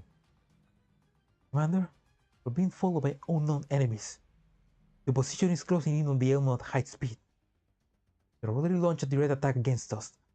After making the necessary response, I suspect that the opposition might be trying to board the Elmo. We may need your leadership and judgment for the upcoming battle. No enemies, you say? What are their numbers and makeup? What we can tell, the enemies are using 10 plus armored combat vehicles and at least 80 plus infantry. Could it be the Mangi again? Have Mainland increased the Elmo speed. Keep your distance from the enemy armor and tell the Elmo coordinates. And tell me the Elmo coordinates and surrounding conditions. The enemy has heavy weapons, so the Elmo is currently in defense mode. Defense mode, huh? Also, the enemy has active electronic warfare equipment. We lost partial radar functionality. Cannot download real-time data on the surrounding terrains. That's fine. I know the terrain over there well. I just need the exact coordinates. Grosa sends the coordinates over and the voice on the radio goes silent. After some thought, the commander issues precise orders. It is precisely these orders that have always put Grosa at ease during emergencies. There is a path 10 kilometers northwest of the Elmo with the abandoned town in it. If the enemy wants to board the Elmo, they'll want to shrink their perimeter. Once you're surrounded, there'll be no escape. Therefore, you must find terrain that will disrupt their plan to encircle you. That path is a good place for it. In short, get the Elmo over there ASAP. Does this mean we'll be disabling its defense mode and break into the barricade? If we do that, the Elmo might sustain severe damage. Letting them board the Elmo will be more dangerous than that. Understood. Someone else seems to be talking on the other side. After a brief conversation, the commander speaks over the transmission again. Think of a way to get the Elmo there and use the pass to block the enemy's pursuit. I'm heading back to help you right now. Commander, are you rushing back? But if it's just you and calls me? Relax. We meet some old friends along the way. They'll be returning to the Elmo with me. Are they ex-Griffin dolls? I'll draft up a combat plan based on the reinforcement you bring back. Rosa realized that she seems to be placing too much emphasis on that last point. She quickly supplements her words. She was thinking about, oh no, the commander is going to replace me. We'll never do that, Grosa. You've been with us for 10 years.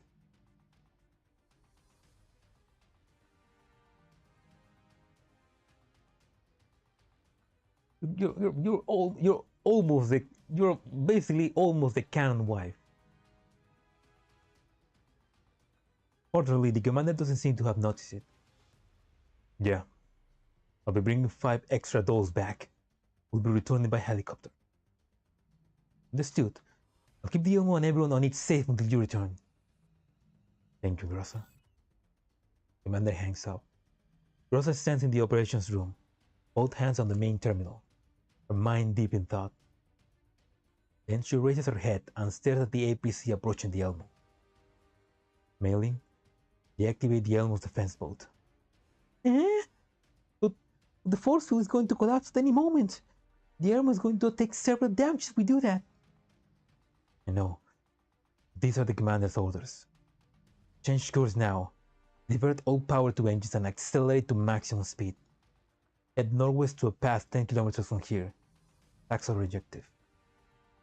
Once we drive there, we'll dismount to destroy the path in our wake to slow the enemy pursuit while waiting for the commander to return with reinforcements. Will do. I'll give it a try.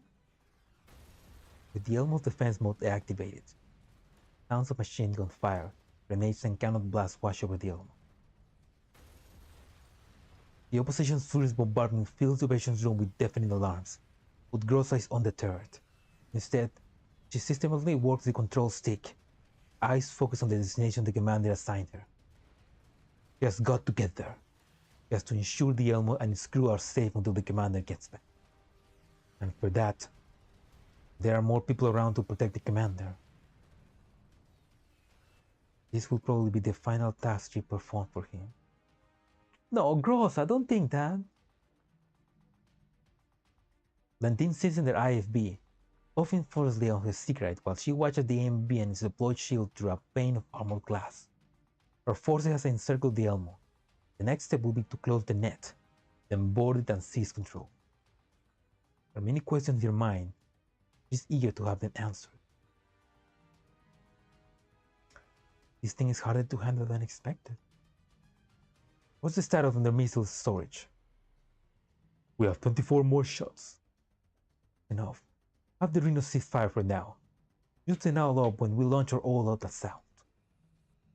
Qiánxiàn, should we call our people back if we're trying to board that Elmo? With all due respect, the people we have here are ordinary Mangi security troopers. They're nowhere near as well as trained as us. Having them attempt a boarding will be suicidal. While I don't really care about casualties, if the mission fails. Have you blown up all the signal markers in the regions designated by the brass? They're all gone. And that's perfect. Without the signal markers, nobody will be making calls to the outside of our AO. Sounds like a perfect mission to me.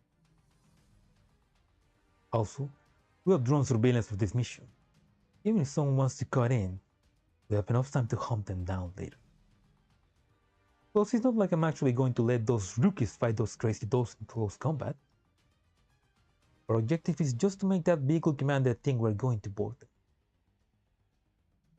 Couple people stand by and wait for further orders. Ooh, that's okay. So she's not stupid. She knows. I mean, she's trying to lure the commander back. Like she's actually competent. Oh hey, Midori.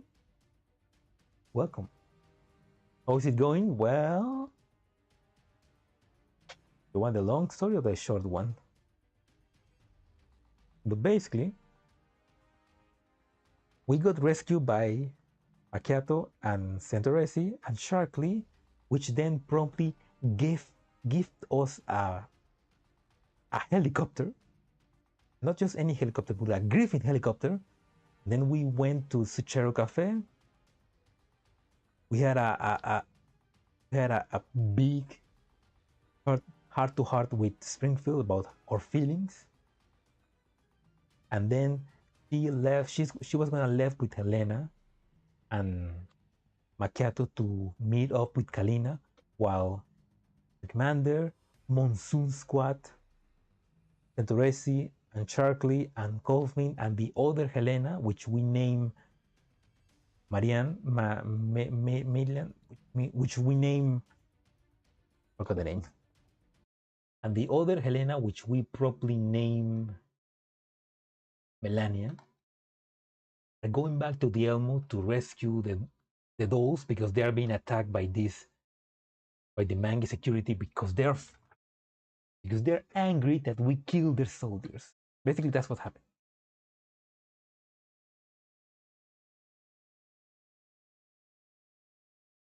We're supposed to play another match of PvP for the final reward at 92 matches because your game crashed when it found a match and it ate your ticket. Oh, that sucks. That sucks. I mean, it's annoying that it's not like I mean, at least in Girls Frontline 1 and Mirror Cloud, when the game crash or when you exit in the middle of a battle, it sends you and you enter again. It puts you back into the battle. In Girls Frontline 2, if that happens, you have to restart again. It's annoying. It's unfortunate.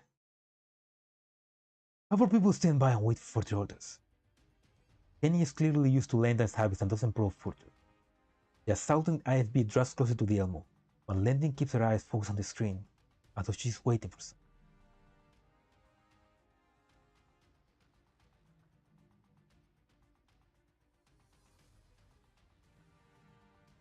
Is those not for PvE? Are you sure? Because sometimes the game has crashed for me, while in a normal PvE mission, I also have to restart it. I'm just sad now. Nah.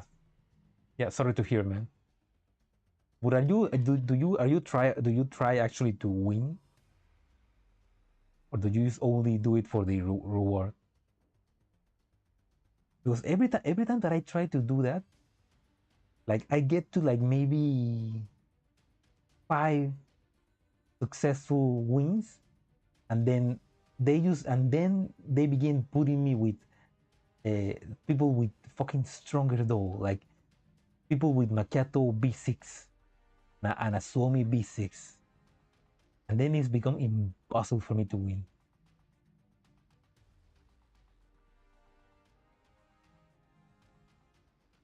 Like we need a little bit of, we need like a matchmaking. We need a better matchmaking. The charging rhinos are 1 kilometer away from the enemy. Still no response? Lentine actually studied the position of the IFB and the Elmo, leaving deep teeth prints on their cigarette.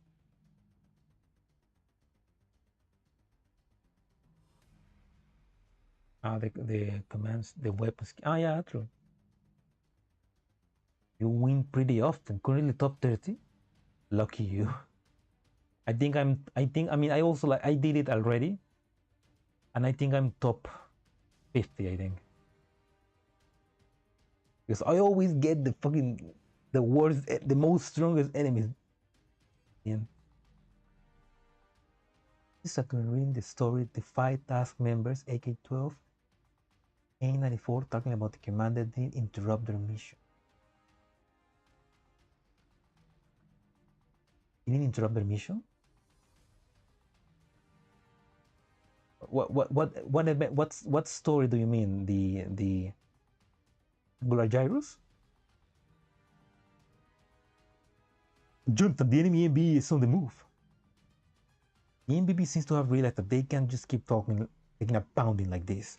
A moment later, the Elmo drive system reveals themselves and the defense mode armor plane rises and retracts into a stool. Although the mode switch takes less than a minute, enough for the Manga security forces to launch a vicious attack.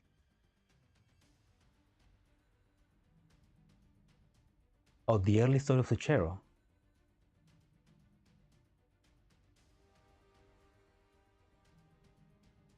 But the fire is not in the Zucchero story. The fire is not. The fire has not appeared.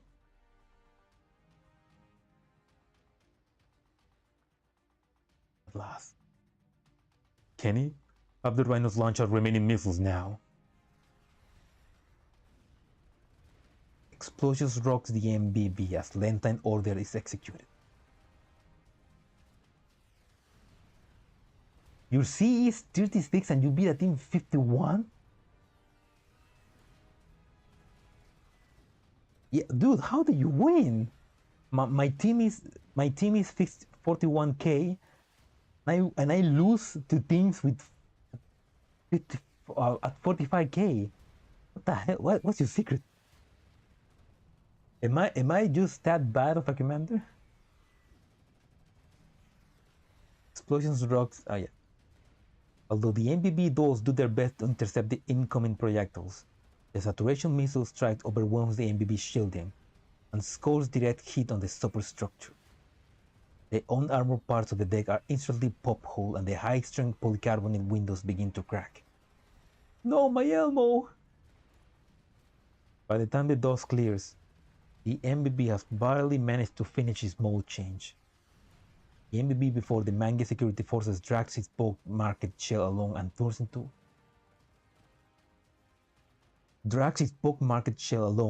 it with unexpected speed, rushing towards the opening that the PMC forces couldn't sail off in time. Very decisive.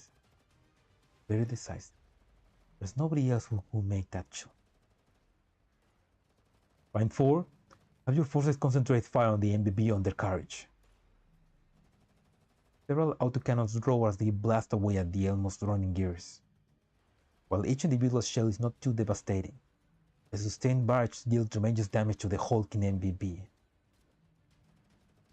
Stop blowing my ship! Stop blowing holes in my ship! I hope that after this, the Elmo gets repaired. It hurts me to see the Elmo get destroyed.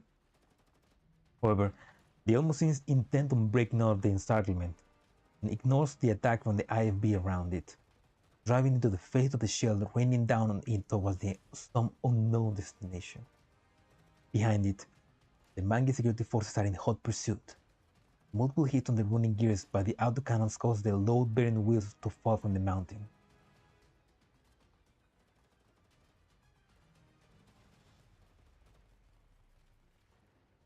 As a result, the Elmo shakes violently as it travels at high speed. However, the driver's technique means the MBB establishes itself as it limps out of the Mangi security blockade. Yes, carefully thought out and determined. Yeah, she knows those.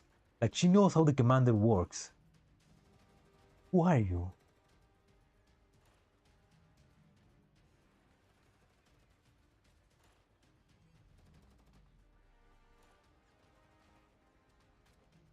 Yeah, that's a good. I mean, that's a good strategy to it. Like, yeah, I mean, I should make so the enemies come to me instead of I come to them.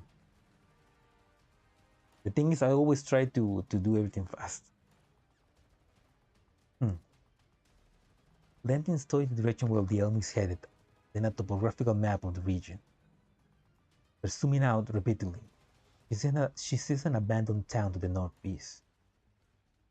The MBB broke us out of the encirclement. They're picking up speed and our IFB can't catch up with them. That's fine. Think they can escape now that we know where they're headed? Where are they going anyway? Here. Lentine points to the screen, indicating to the town with their cigarette, then pats Kenny on the shoulder. This is the only place that will let them escape our encirclement. Want to praise them for finding a way out so soon. Wait, isn't that... The coordinates of the town in question has an omen unit icon on it. Our ambush forces prepare for battle. Our guests are coming. He even thought that far ahead. God damn it. He's good. Lentine puts up her cigarette and takes a hold of the cannon hand station again, then orders the driver to prepare to move out. He can't even withstand an assault like this. All he can do is flee miserably under the absolute superiority of his enemy firepower, unable to protect the things he wants to defend. This is the price of abandoning everything and leaving the game.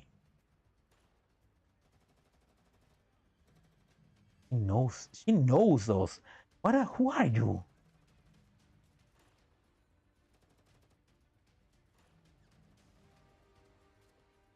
They kill themselves 90% of the time. Yes, I mean, sometimes the AI is like... Sometimes the AI does very dumb decisions. It's truly unsightly. Expected. They made the right choice back then. That thought runs through Lentine's head. She watches the sand dunes vanish into the distance behind her. Everything is going as she planned. Not that she has set up an ambush that so overwhelmingly favors her. How long will that man be able to continue struggling? All that potential wasted by choosing to make commander an enemy. Hey, leader, we're almost at the past.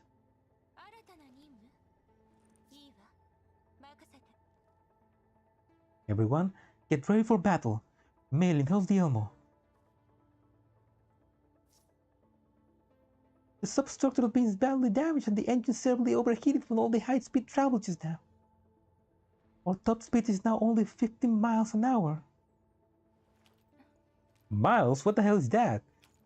Maylin, tell me that in kilometers, please. Got it. Keep the Elmo on the move. Don't stop for anything. Deer?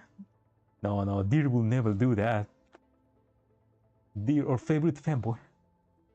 That's something like 35 kilometers. Thank you for telling me. Thank you for translating that into actually useful units of measure.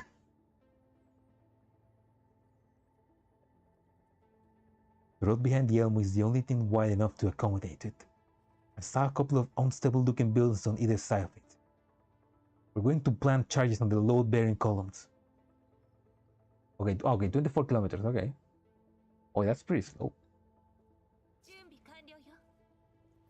Enemy? Leader! Enemies in black have surrounded us. Did they see through us?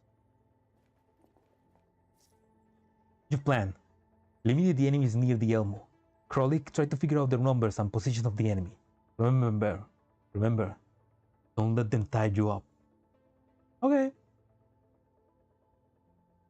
Ooh. Nemesis, I'll send a topographical map of this area to you. Get to high ground and fire at the wheel.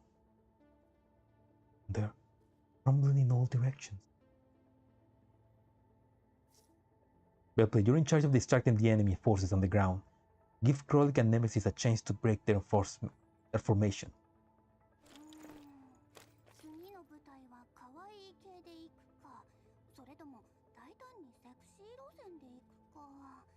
No problem. No problem. People at the base of draws every attention. But what about you, leader? Interesting that we're getting this kind of like animation, this cinematic. I'll plant the charges and keep the enemy from catching up to us. Yeah, it's an interesting pre-battle setup. Mailing, tell the commander that the enemy is caught up to us and beware of the enemy attacks on the way back. But I haven't been able to get through since just now. You're trying to contact the commander until you get through. Okay, I'll keep up the hills.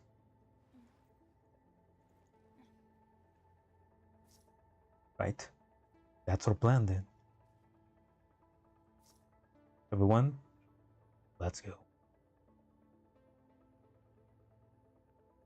You know what? Let's actually do that team. Grosa, Nemesis, Frolic,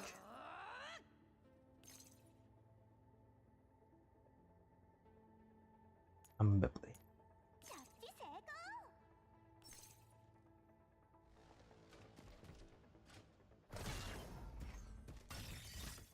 The Elmo original.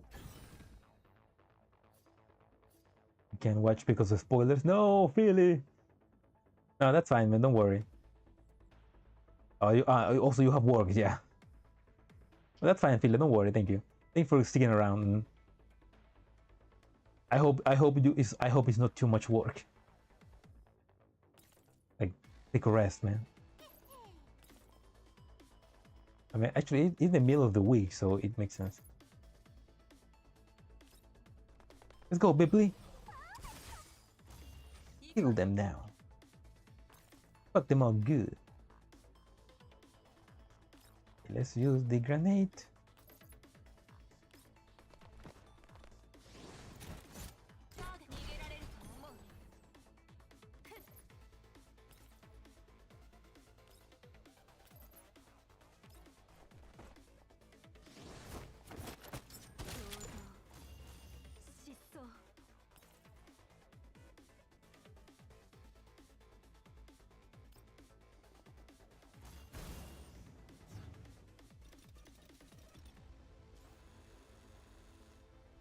Make a hound. A new one.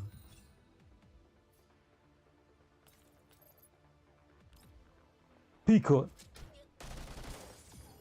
Also, I miss cafe and my helicopter. Pequod con best girl. Yeah, oh, that's great because now we got Pequod. We got Pequod on the Elmo, so. Leader, it doesn't look like they're trying to close the gap. Yes, since they're figured out what we're trying to do. Aim is just to buy time. They're keeping a distance and exchanging fire with us, keeping us from that building which we could use to block the path. I think we have to launch an attack even to we're on the side that got ambushed. Hey Shorty, we work pretty well together back there. Want to team up again? Need people to shine brighter? Yes, please. Draw their attention. I'll try to approach that building again. Nemesis, please cover us. Whining, moment of enlightenment, the distance from confusion. Nemesis says she's low on ammo. Alright then. Our success or failure rests on this gambit. Go. Time for Bepley's favorite special effects. Smoke screen. It's smoke screen. Bepley pulls up a smoke grenade and throws it into the opposite direction of her cover.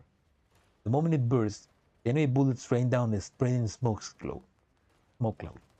The dolls emerge from their cover and race towards the building they're going to bring down.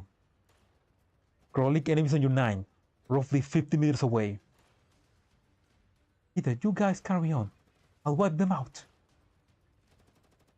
Crawling lowers her stance and sprints over to the enemies in question. Screams fill the radio channel. Be down 2 more on your way, leader. Your pipe may pass through Nemesis' field of fire. Before Crowley can finish speaking, a pair of bullets find their home in the enemy's skull. They collapse like a puppet with their strings cut and bright red liquid gushes out of their helmets. Before Crowley can spot a one-liner, a hail of bullets fly her way from another direction. She quickly ducks behind cover, trying to find the opposition of their attackers. This time, the enemy doesn't seem to be willing to let her go. They hammer his position with a torrent of lead, keeping Crowley completely pinned down. Quit bullying Crowley! Bepley, go help her! Bepley proceeds to double back to support Crowley. He throws a grenade with all her might. The enemy throws back more grenades in response. Grosa feels the heat and shockwaves from the multiple detonations wash over her back. While she continues running forwards, there's a hint of anxiety in her voice as she keys her communicator. Crowley, Bepley, are you okay? Okay. I just got skinned by a few bullets. For some reason, I get the feeling that she'll bring a ranch weapon along next time.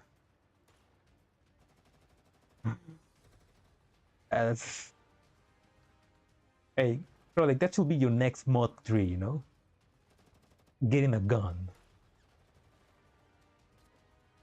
Am I gonna stream 3D next month? No, I mean, there's not much to stream about theater.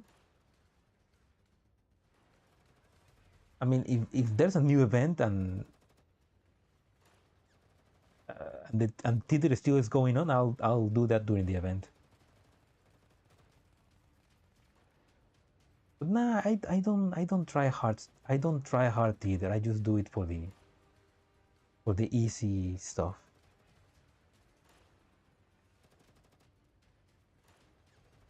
Glowing sands and running waters recede, then go still as the fortress reaches at sunset. Okay, fine, you win. Now fire off the rest of your rounds and cover us. People think the shot went too well, but Mr. Pizza will give me strength. Sound of heavy gunfire comes over the transmission once again. This time it's getting pretty closer to the dolls. Grosa can clearly tell that these black armored troopers are worlds apart from the enemies they previously encountered. Their shooting techniques and tactics mark them as veteran fighters, and they clearly understand the terrain. Though their responses are slower than those, they can still attack those from multiple angles while holding cover, gaining the advance in accuracy and reaction speed with the dolls enjoy. The Elmo dolls are having a hard fight, and time is not on their side. Grosa glances at the explosive in her backpack. So far they haven't managed to set a single charge, and the IFB pursuing them will not give them the chance to catch their breath. They can block up the single road giving access to the pass, Only a matter of time before the enemy's main forces catches up. Wipes them out. Grosa squeezes her weapon's foregrip and thinks about what to do if the worst should come to pass.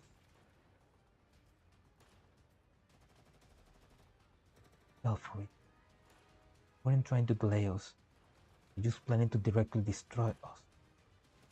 They're smarter than we expect, using their advantage in numbers and firepower to overwhelm us. Still, they aren't dolls. They'll die when they're killed. Alright, Emilia. You're right. People die when they're killed.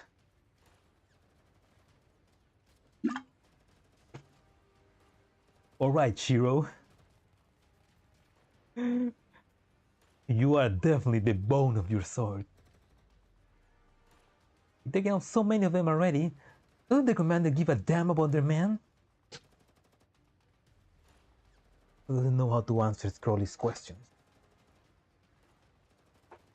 Logically speaking, most commanders will do as Crowley said and try to avoid unnecessary casualties. But the enemy's fighting spirit and morale hasn't fallen because of their losses. He can't apply normal precognition to these foes. No point thinking about all that. Leader, I'll delay the enemy. Hurry up and bring down that building. We can't let the commander come back to the sign of the Elmo in flames, right? That's right. Please, I'm counting on you. Grosa ducks into the target building and unpacks enough explosives to bring the building down several times over, before winding them up with detonators and starting up the initiation sequence. However, the sounds of IFB engines come from nearby. Grosa looks up. Her hands stop moving as she sees this scene before her. The IFB that has been engaging the Elmo just now are heading down the road, going straight for the Elmo. Grosa's heart full filled with despair. She's never felt before as the unending string of IFB grumbles. No matter how fast she works, there's no way she can finish planting the explosive on all the building load-bearing columns before the convoy passes by. Time seems to slow down to a crawl, and in Grosa's eyes, everything outside takes place in slow motion. In an instant, she remembers many things. Her life, their parting way with the commander. The scene of her reunion with him. First time she downloaded the Nano Cloud back into this frame. How are you feeling back then? He clearly promised the commander that she would protect everyone on the Elm. No. She can't give up yet. She needs to complete their mission. Besides, she still has a last resort. Grosa lays the explosives on the ground and quickly connects them before loading onto her back. The circuit's at the end of the detonator whose time delay has been removed. No, Grosa, no! She's gonna do an AR-15. No! Grosa takes it in her hand, got her weapons, and jumps out in front of the first APC. The driver reacts quickly. Its autocannon and its coaxial machine gun immediately begin tracking their movement with a doll's dexterity, and rapid reflexes allow her to easily avoid their attack. Immediately following, she throws herself into the slide to go under the IFB. Krolik, take charge of my place from now on. Bring everyone back to the Elmo immediately. Upon hearing Grosa's words, Krolik's reply over the radio sounds frantic. Peter, what are you doing? I will keep the enemy vehicles from approaching the Elmo. Everything seems to be happening in slow motion. She watches bullets kick up puff of sand and dust around her. She suddenly feels a strange sense of liberation.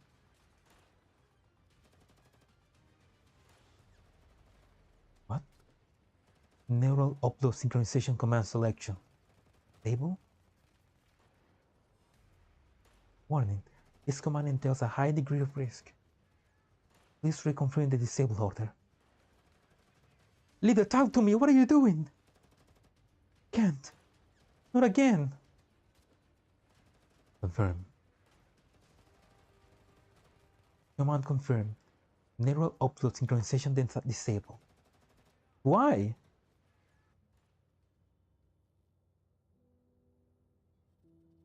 But why would you disable that? Time goes from slowing down to practically standing still. Grosa watches herself gradually approach the undercarriage of the IFB.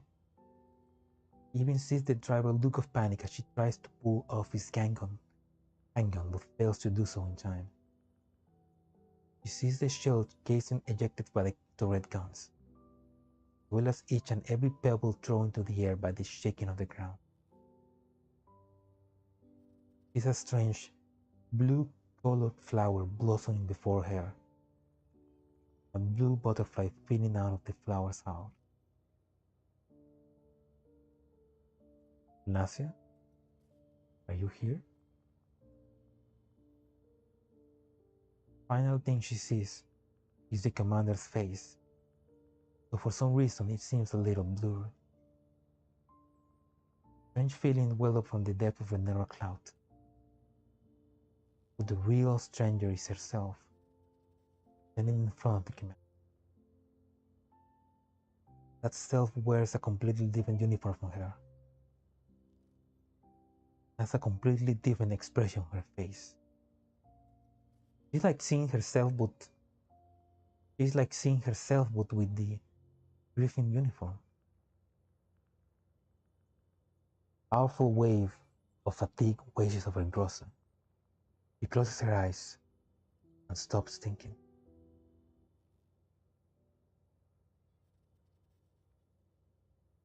Goodbye, Commander.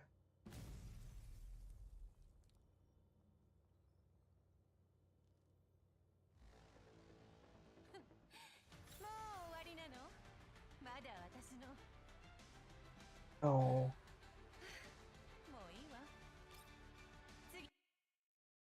God damn it, Grosa, this is the second time you sacrificed yourself.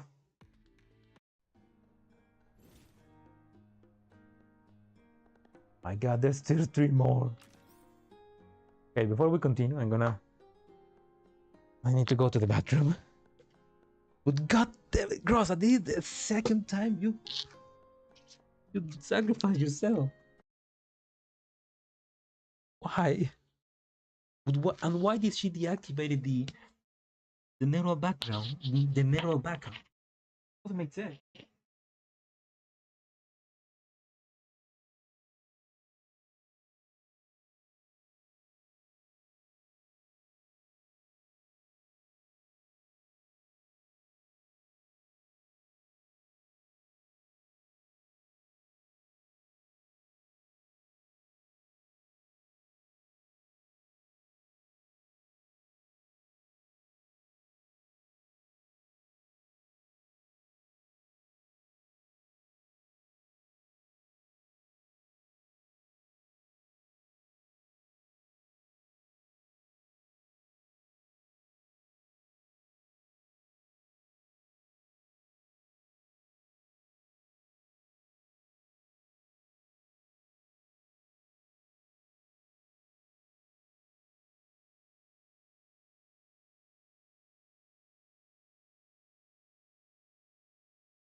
Alright then, let's finish this.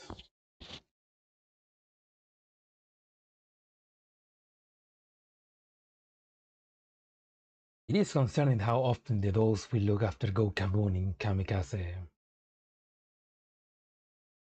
I mean, they are trying to protect us, but damn it, dude. God damn it, girls, why do you always like to blow?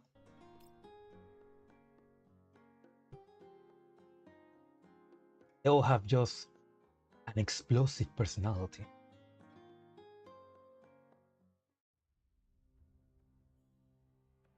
When the helicopter races through the jet black sky, it slowly descends and emerges from the cloud cover that prevents others from noticing it.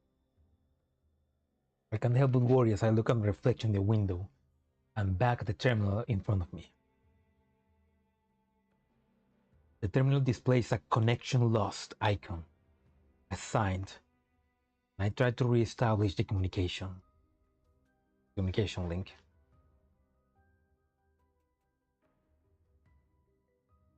Grosa, do you read me? Come in, Elmo. However, the only thing I hear from my earpiece is hissing of static. I've been trying to contact them through the entire flight, but I haven't been able to get through so far. I clench my fist and glance unhappily at the hovering down the gate. Didn't you say you could maintain comms with the Elmo no matter the distance? That would require the local signal markers to be intact. The nearby signal markers are all being destroyed. Considering the scale of the enemy attack Grosa mentioned, that's definitely a possibility. It also means the opposition prepared the ambush well. They're going up against the Elmo. Can't underestimate the reaction speed of these black armored man security troopers. I look out the window, at the ground below. Fast I told the Elmo to head towards is right below us. I head over to the cockpit, where Sharkley and Centaurace are sitting in the pilot and co-pilot seat. Sharkley, descend to 200 meters and then maintain altitude. Okay. The helicopter's rocket pods being reloaded. Hop up and ready to go. Centaurace, when we fly above the pass, try to use the vehicle radio to establish combat short range. Commander, the enemy might discover us if we use the radio.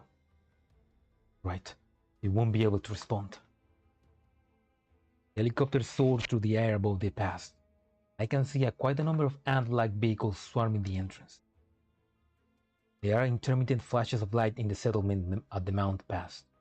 There are people exchanging fire there, and it's plain to see that our people are among them. Looking further into the distance, I see the MBB crawling along as it trails a huge plume of black smoke. It's traveling slowly, but it's already drawn away from the firefight. And Centaurace turns on the radio and I begin hailing it. Soon, I hear Malin's voice amidst the noise. Malin, do you read me? Commander!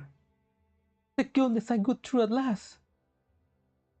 Calm down, Malin. What's happening now? We're being chased by a lot of armored enemies. We're headed to the town you mentioned earlier.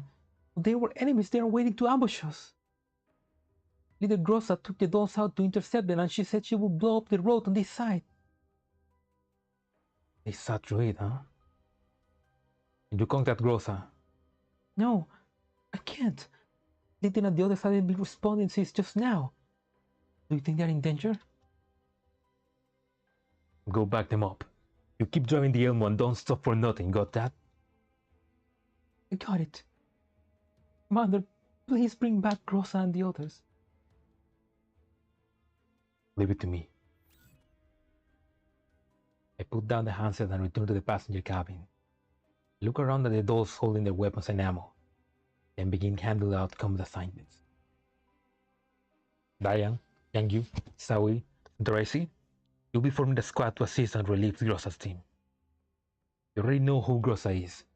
The other three members of the team are a doll with bunny ears, a doll with a purple cape, and a doll with a Mr. Pizzaro's backpack. You should be able to recognize them at a glance. Is Mr. Pizza so famous? Mr. Pizza is so famous that he just say, Mr. Pizzaro's backpack. What the fuck? Mother, they might be dead. Don't get stuck with the enemy. Find them and bring them back to the chopper ASAP. Let's do it. We'll take care of it, Commander. Time to show you the power of an elite doll, Commander. Coulson, you're in charge of protecting Melanie. Do not leave her aside for a moment. Yep. You alright with that, Melanie? Is Bipley sponsored? I mean, she's an idol. She's got sponsors. And Mr. Pizza is one of them. Oh my god.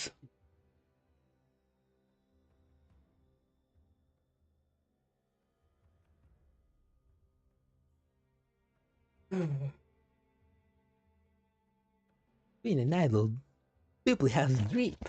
The pizza drip. The Mr. Pizza drip. I'm okay. Alright. Prepare to move out. I head back to the cockpit, instructing Sharky to overfly the Firefly. Once we're above it, I point out a largely intact building, and Sharky immediately picks up what I want and descends. Let's go! Dorothy and Dayan open the hatches on the respective sides of the chopper, and a ferocious downwash screams in front outside. Dolls stand by the open doors while Coffee shields Melanie from the howling winds with her body. The helicopter nears the target building. The dolls jump out when it's roughly 10 meters above the roof. Haha, I'm for a Griffin airdrop. Just like old times. Watch this, big sis. Youngyu does a magnificent flip in midair before touching down. Dayan, who has touched down alongside her, glances at her sister before approaching them.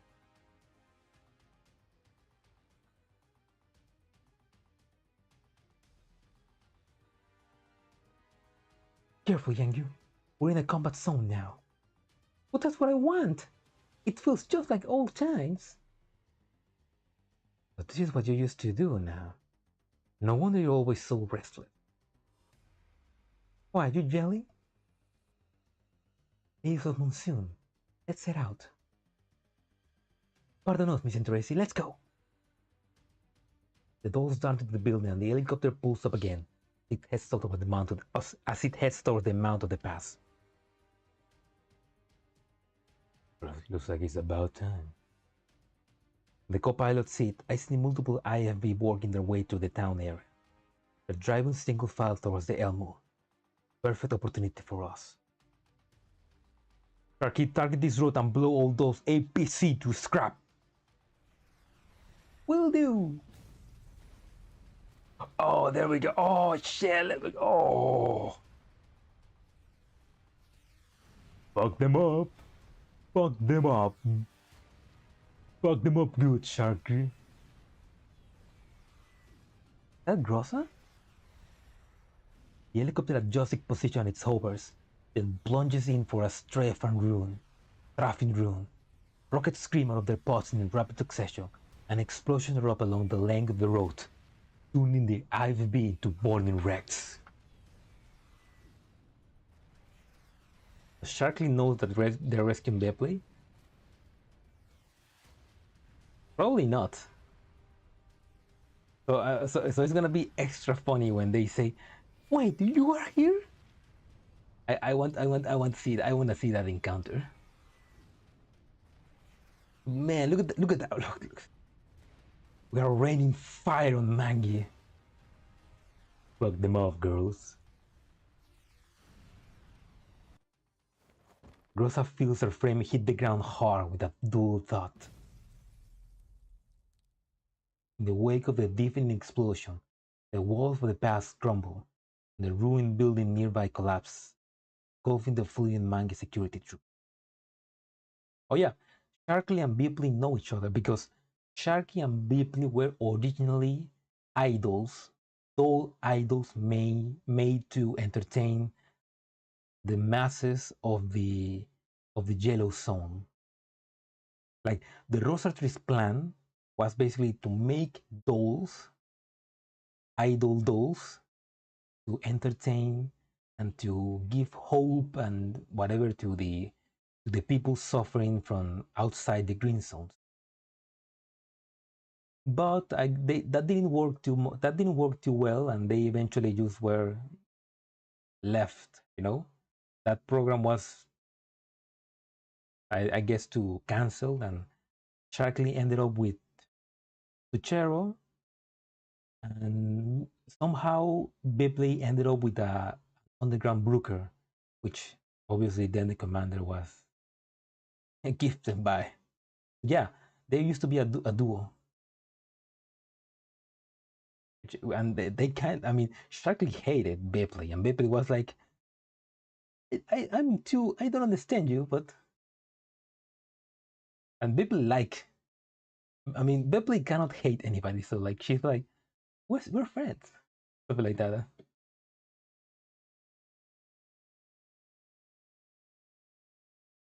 You can hear their screams. You can see the mangled remains of humans that have been blasted into gory chunks, and she can feel their hot blood raining down on her. But wait a minute. Didn't she just... Rosa thinks back to what she was doing before she found herself collapsed on the ground. Do dolls feel like this after they blow themselves up? I don't know. Why don't you ask AR-15? Doesn't seem any different from normal. Okay, that's great. So she got saved at the last second. Thanks for the doll bosses. We recall a time when scientific advancement in this world was still limited. The human believed that after death, we will become something called ghosts. It is left behind after one's dead. Then, some kind of data ghost now. Rosa lies motionless, trying to clear her head. In her recollections, she was preparing to press the button on the detonator. Then the IFB before her suddenly exploded. A massive shockwave sent her flying. Rosa looks down at the right hand. The detonator is still there. She did not press it. What was that explosion just? Before she can think, sound of more gunfire and explosions come from the other side of the rubble. Looks like the opposition has given up yet. They're trying to blast a hole in the debris, and fallen rock blocking the path so the troops outside can get inside and continue fighting. Once again, there is another deafening explosions. Rock and debris fly everywhere, and the blocked passage shows sign of clearing. Another one, and the rubble blocking the path is completely blown away. You can hear Mangy troopers approaching, so close that she can see their grey helmets through the breach. Is this the end?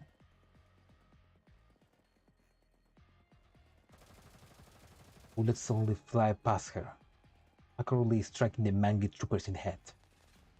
Shocked, Rosa looks back and sees the dolls rushing out of the smoke and running to her side.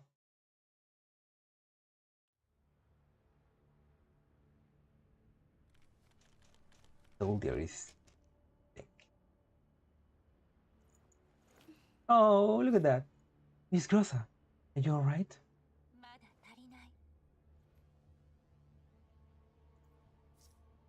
Are you the reinforcements sent by the commander? Rosa, do you not remember me? Yeah, come on, you're friends, come on. Yes, I am. Master sent me to help you withdraw. Where are the other dolls? They're behind me, fighting in the streets. They engaged with the enemy. They need backup. Understood.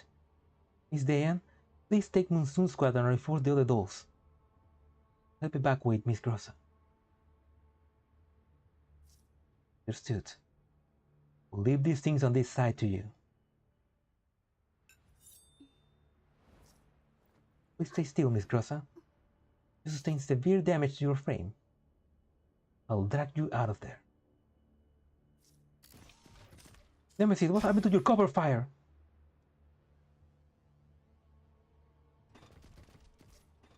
Departure. Lost and hidden friends. They always put that they always show, I mean, Nemesis Cape has like the perfect hole. Always shows the assets, you know. What do you mean you ran out of ammo? And now of all times? Get it together already. Are there those approaching us from over there? They're fast, are they enemies? Don't shoot, we're friendlies. Are you the dolls from the Elmo? Yes, we are. We're from Monsoon Squad. Commander sent us to back you up. We'll be covering your withdrawal. The commander sent you? But Lizard is still out there. But Timo will bring her back. Let's take care of the enemies in front of us first, shall we? Sounds great. To give those bastards a spanking. Hell yeah. Okay, we gotta get Dayan for this. There we go.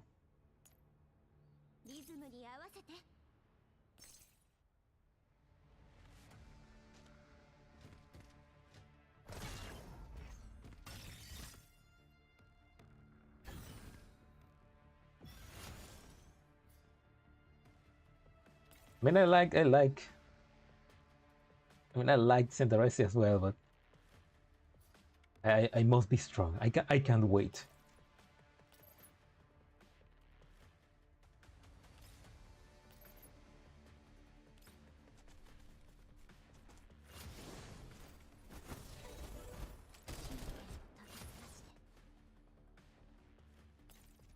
Don't worry, Centeresi. We'll get you back. Before what, we're gonna get Kluke. Oh, I can explode this.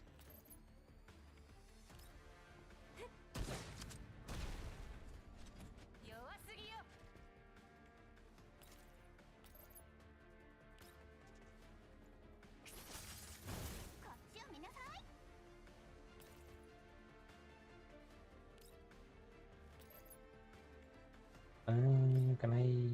No. Oh, there we go.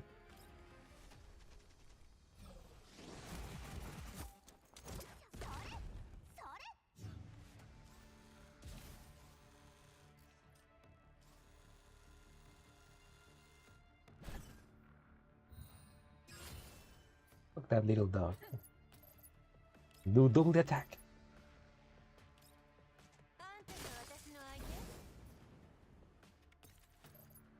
No, and Diane give the last attack.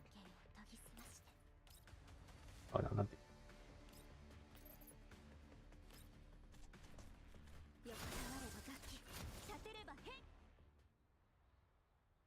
Red-haired woman actually studied the message on the screen, not even realizing that the cigarette had almost burned itself out. Half of the IFB she sent into the town had been destroyed. The other half had been wedged outside by fallen rocks and rubble. Meanwhile, there's a ceaseless stream of casualty reports from the Omen forces. Just now, the dolls that jumped out of that helicopter has completely eliminated any chance yet of wiping out those encircled dolls. The helicopter had shown up with incredible timing and practically destroyed her entire deployment in an instant. That's what you get for messing with the OG commander.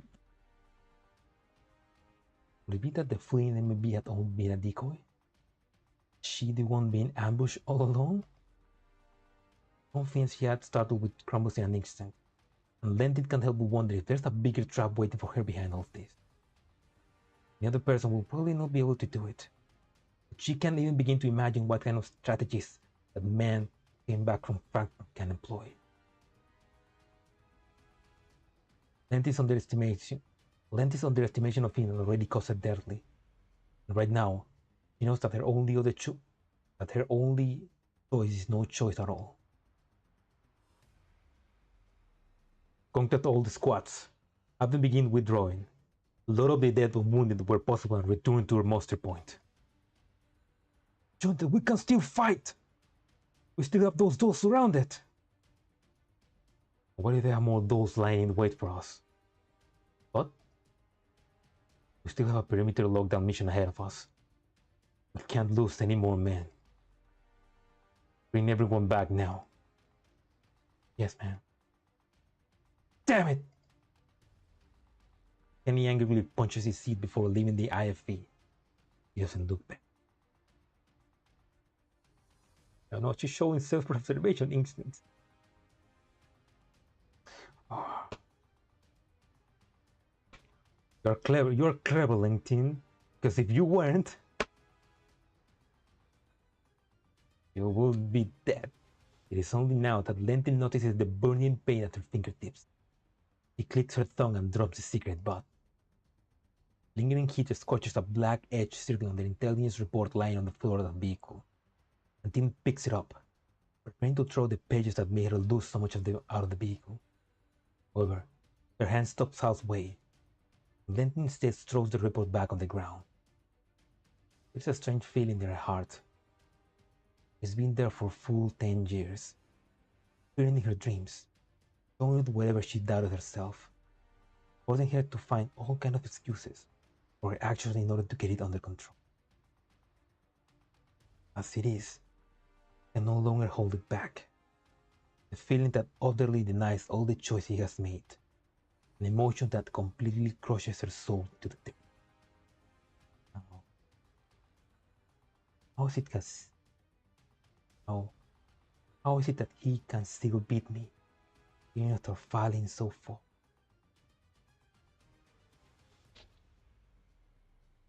Don't take that for granted, Kenny.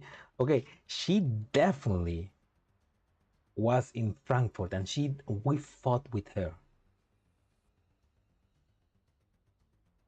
So I'm wondering that maybe she's gonna appear in either Isolation Forest or Convolutional Kernel, which are the last two events of Girls Frontline 1. So I mean now I'm thinking she's definitely gonna appear there. She seems too important to not appear. Why will he give up on everything even when he's this capable? I don't even know who you are. It makes no sense. Just to ask him and find the answer to that question. Lentine grabs her gun and stands up, throwing open the IFB hatch. Clenches his fist, driving her nails so deep into her palm that blood begins welling up and dripping her rain. You don't think she will be this way? Come on, load up! Monsoon Squad brings the Elmo dolls to the roof of a nearby building. As the helicopter slowly touches down, I open the hatch so the dolls can crush inside. Diane and the others bring Kralik, Bepley, and Nemesis with them to the helicopter, which makes the passenger compartment feel a little cramped. Taoyi and Jiangyu reflexively take a position on the edge of the cabin, guns raised and scanning the surroundings. Commander, where did you get all these people from? Our old friends. We're old friends. Where's Grosa? Miss Interracy, fuck. Miss Interracy said she was helping to evacuate Grosa. I look down, but there's no sight of them. I pick up the handset that hails Interracy. Interracy, where are you two? Master, Miss Grosa is badly hurt. The enemy caught up with us and we're trying to hold them off. Find a way to indicate your location. Got it. I hear a magazine change of the transmission. Shortly afterwards, I see a stream of tracers round hurtling into the sky. I immediately point in that direction and order sharply to dust off. Once we reach the area above the tracers, I can clearly make out Interracy and Grosa fighting off the enemy from behind cover. Yangju and Sanju immediately take the enemy's support weapons and gunshot and suppressive fire from this distance east off. Interracy looks up at the helicopter and takes advantage of the hold of the shooting to grab Grosa and head for the nearest roof. Whoa! This is Pequot, approaching the LC. Well, it should be Sharkly, so... This is Sharkly, approaching the LC! A pair of missiles will fly towards the helicopter, but fortunately Sharkly has been slowly orbiting the site and dodges them. Deya moves up to the doorway and joins the other dolls in suppressing the thousands of those rockets. Meanwhile, I get Sharkly to rapidly descend and get as close to the building edge as possible. Just as the helicopter leaps out, Santoresi appears on the roof, carrying Grosa. She widens her steps and picks up speed, jumping off the roof with Grosa. The two of them slam into the helicopter like a cannonball. Oh, look at that.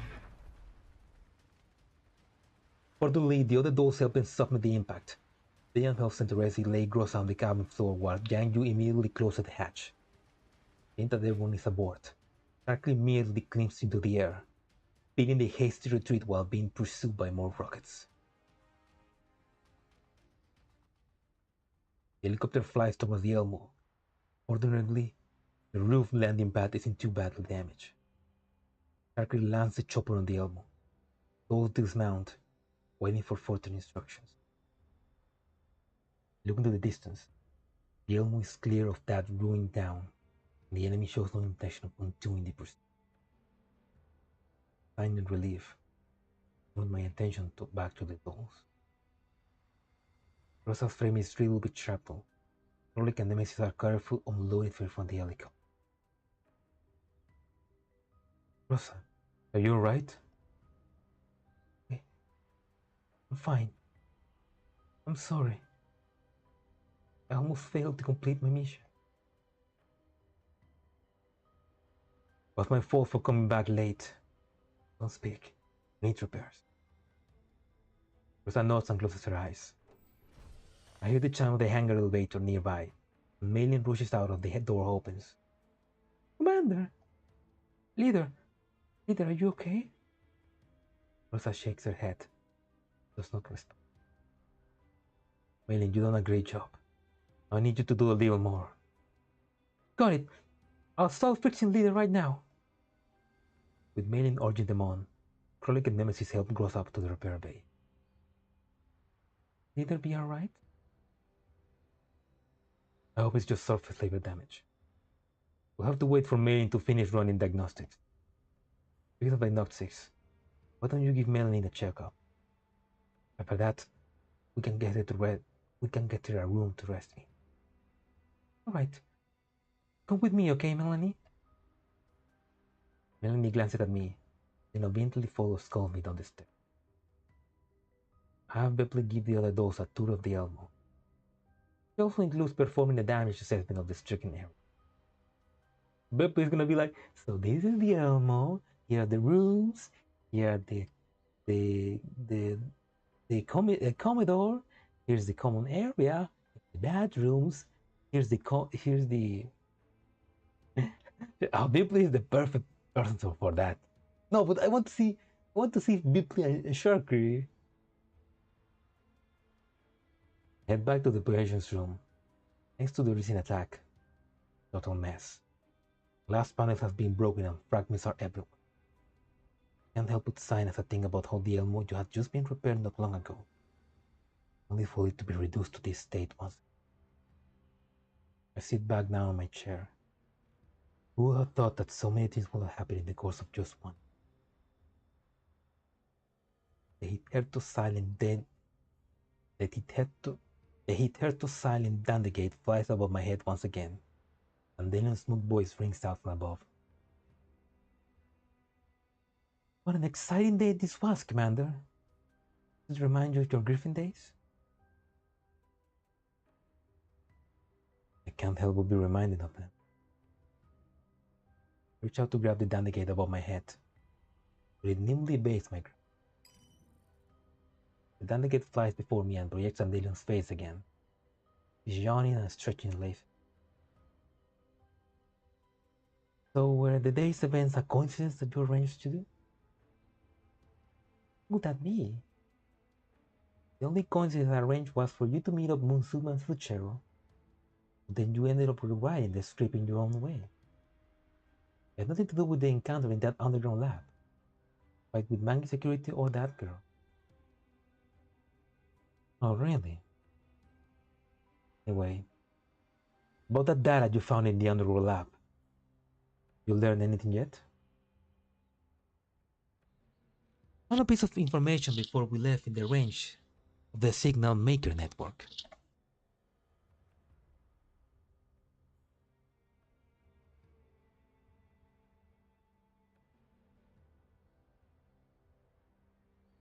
Turns out there's been a string of missing person activity cases filled with the police department of the various major districts in nearby satellite city.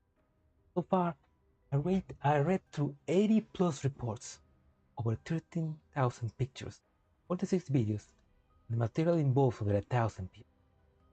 Right now, I'm trying to analyze similarities and sort them to see if I can find any clues. Because Paradeus has been kidnapping a lot of people. However, the reports are all highly disorganized. There are signs of systematic internal tampering in addition to the causing the confusing information. What? So give me a little more time, okay? It's only been half a day. I mean, I can't digest all this at once. The rest will just have to be wait until my connection to the signal market network is restored. Yeah, Dandelion got another glow up. She's like, she's looking fancy now. However, there seems to be some similarities between the experiment you found and what Hyde 404 is investigating. Perhaps they might be able to give you a lead to follow. I trust you haven't forgotten them yet. How could I ever? And I assigned you to pick them up, right? Grosa and the others were attacked on the road to get them. We're probably the same people as the one who attacked 404. That's my guess too. According to the PMC registration database, Manga Security is supposed to be a small independent company with less than 100 employees to their name. Looks like the NONFA must have messed up really badly if they managed to overlook a company with this level of equipment and manpower. We'll tell Colin about this afterwards. Oh yeah, Colin is in charge of NONFA, which is in charge of making sure the PMCs don't grow too strong. However, we've been cut off since just now. We can't contact anyone. Either 404, Helena. The enemy is smart. They knew to destroy the signal markers. However, I doubt this will pose a problem for 404. You mean... I mean something like this. Dandelion points to the operations room main terminal. Suddenly, it buzzes with a comms request. I glance at Dandelion and then warily put it through. Hey, looks like I finally got through. Man, it sure was hard fixing a signal marker with a hardware disk. Man, okay, it would have killed me if I didn't fix it. Ugh, thinking about it, it scares me. For a moment, I'm not sure how to answer it. A look of doubt on my face as I listen to the voice on the line. No response? Hello? Can you hear me? I'm connected, right? You haven't forgotten who I am, have you, Commander? There's a brief burst of noise. The video window dissolves into static and then clears up. There is a man with his back to the camera. Seems to be banging on something. There's a burst of spark, and then the man throws his wrench aside and slowly turns around. As he does, the man's face is revealed by the cold light of the overhead fluorescent lamp. In a minute. Is that you, dear? You son of a bitch. What you been up to these past 10 years? He sure grew up. He had a glow up. And remember when you were just a kid? Now you're a whole man. Actually, no. Remember when you were just a femboy? Now you're a whole man. Man, oh my god, there's still 2 more. What the hell? This is a long event.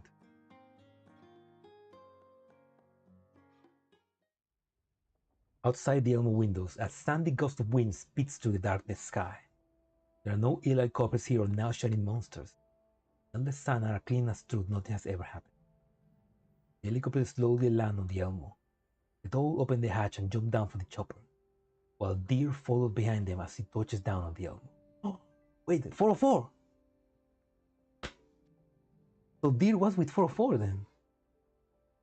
The doll opens the hatch and jumps down from the chopper, while Deer followed them behind as he touches down on the Elmo.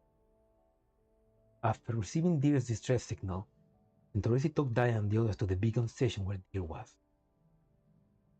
As per a previous comm, I learned that he had come to offer assistance that the 404 had gone missing. But by the time he arrived at the location and found that all the signal markers in the region had been destroyed, that Mangi security had seized control of all the roads leading in and out. In the end, he became trapped there. Fortunately, Len had given him the Elmo comms code, so he managed to contact us after fixing the signal marker. We didn't encounter any enemies at the signal marker. The helicopter returned to the Elmo after taking Dyer aboard. The dolls returned to the repair bay to rest, while Deer came to the operations room. Giving a quick once over. Giving a quick once over, it can't help but feel unfamiliar with his look. What's wrong, Commander? Why are you looking at me like that? I'm sorry, Deer, but I don't like this look, man. Can you go back being a femboy? No. You know, okay. Honestly, he looks pretty good. Like the little boy grow up. He looks cool. Well, it's been a long time since I last saw you. Didn't expect you to grow up like this. Well, I am a human after all. Or looks are different from dolls. Grew up fast. I remember when you were this small, Dear. Oh, but to be honest, the commander, I don't remember the commander interacted with Deer that much. Well, oh, well, because Deer is an NPC that we can put in the as adjutant, so I guess we did become friends with him. Yes, of course I know that. That said, more interesting is that you're still helping out Squad 404. There were times where I asked myself, why am I even putting myself through all this crap? But hey, in for a penny, in for a pound, right? And besides, I heard that the Elmo will be helping them out. Always wanted to take a look around the Elmo. Is this thing really that interesting? Of course it is. After all, it's a cutting-edge IOP product. The final glory of the UNC heavy industries. A one-of-a-kind model whose like will never be seen again. Yeah. Sounds pretty awesome. Honestly, you don't even know how valuable this thing is, do you, Commander? It's a cool mobile base, but right now it's in a very bad state. Like, can you help us repair it? All I know is that thanks to his workshop bills, All I know is that thanks to his workshop bills, I have trouble just getting enough water to drink as it is. Hey, you get what you pay for. Would you mind if I upgrade the comm system over there? Be my guest. Also, actually, dear, if you can help Mainland repair this place, please. I'll stop calling you a fanboy. I step aside and Deer takes off a bunch of strange devices before starting to work on the command module. After some banging and fiddling, I see a screen on the console monitor that I've never seen before. This. I upgraded the Elmo comm system and also set up a temporary encrypted comms channel. I'm sure there were cases in the past where your transmissions were leaked to the outside world, right? Why do you ask? Helena told me about it. She said that after Miss Helena found out that the GNOME-FAS comms has been cracked by others on multiple occasions, she told 404 about it and asked them to improve their signal encryption. Eva felt that relying on an encrypted channel alone was pointless. Not only did she boost the encryption on all their communications, she also installed a honey trap in 404 information system.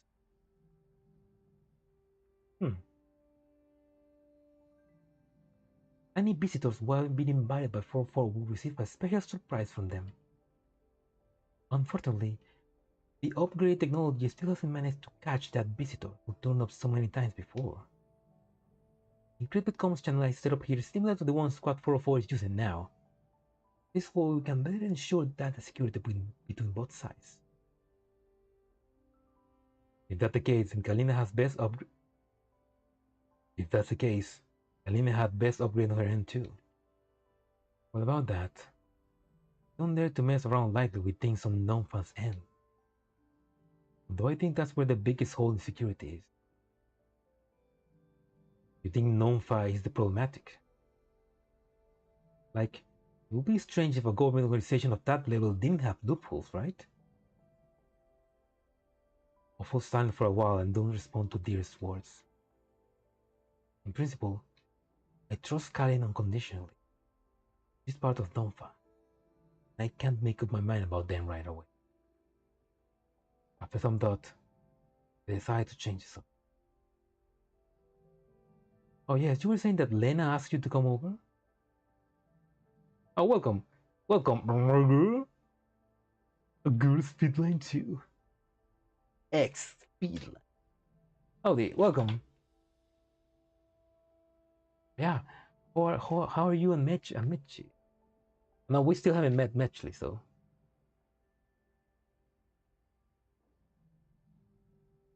Have I added you on this? Do you mean on the game? I don't know. I'm Berteller, so maybe. Yep. Apparently, Cluquet mentioned having trouble getting network signals. Lena sent me over to help troubleshoot things for her. At first I thought that it was just a standard mission, so I took my familiar helicopter over and paid for transportation and tools myself. Now that I think about it, Cluquet really is too stingy. So you entered the yellow zone all by yourself? Like dear, you have balls, man. Well, the danger level for this place wasn't high, and my truck has good specs, so the barjaggers had trouble catching up. You encountered the barjaggers? Dude, you're alone. How the hell are you able to do this alone? Thought I could just find a signal maker, drop up an enhanced base station, and be done with it. Turns out that every single signal marker I encountered along the way was completely destroyed. The only one whose internal I could even begin to repair was the last one. After that, I found out that the way out was completely controlled by Mangi forces. I feared that they shoot me full of holes first even if I tried to go back. Luckily I met you, Commander. But otherwise I have been totally screwed.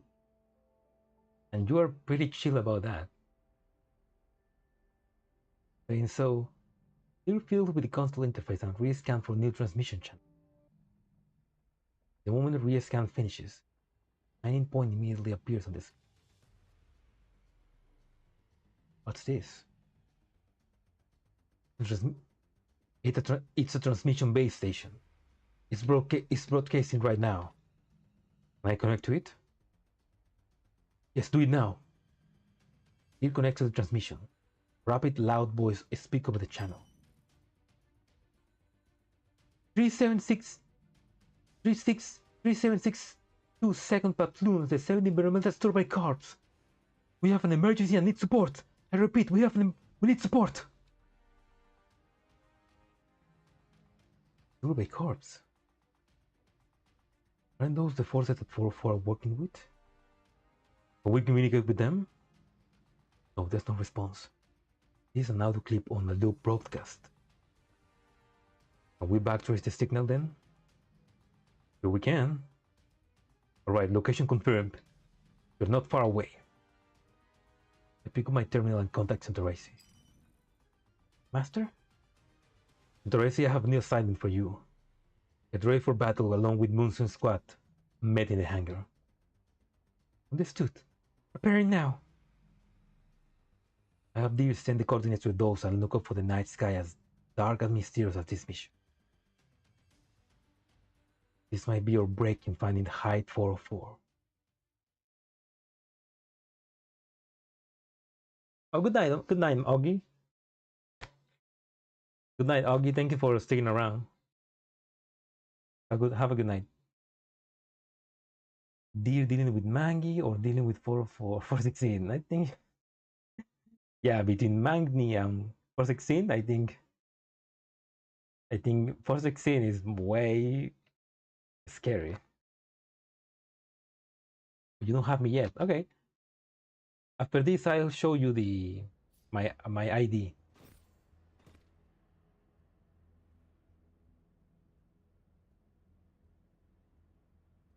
Why this looks easy?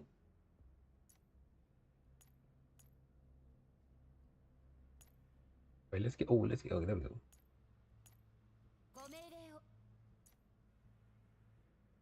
Okay, now let's finish this quickly. There we go.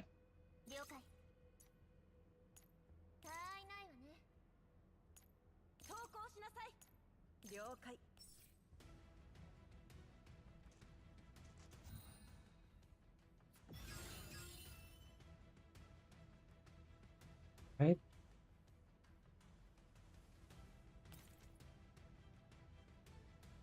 Die, bitch.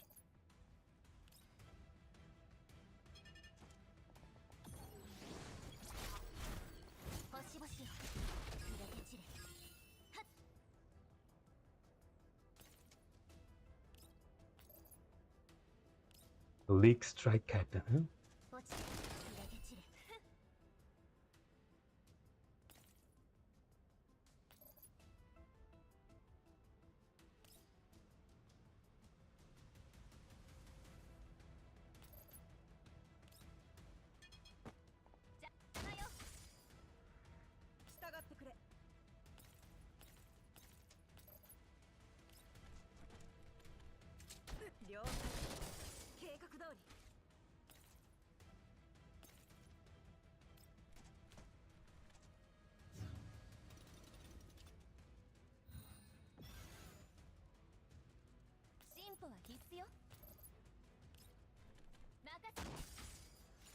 Well, that was easy.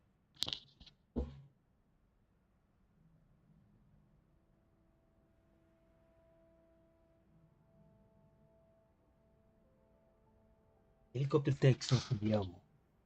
Decide to head over to the repair bay while waiting for news. I imagine that this is gonna connect with the Chapter 9 alien.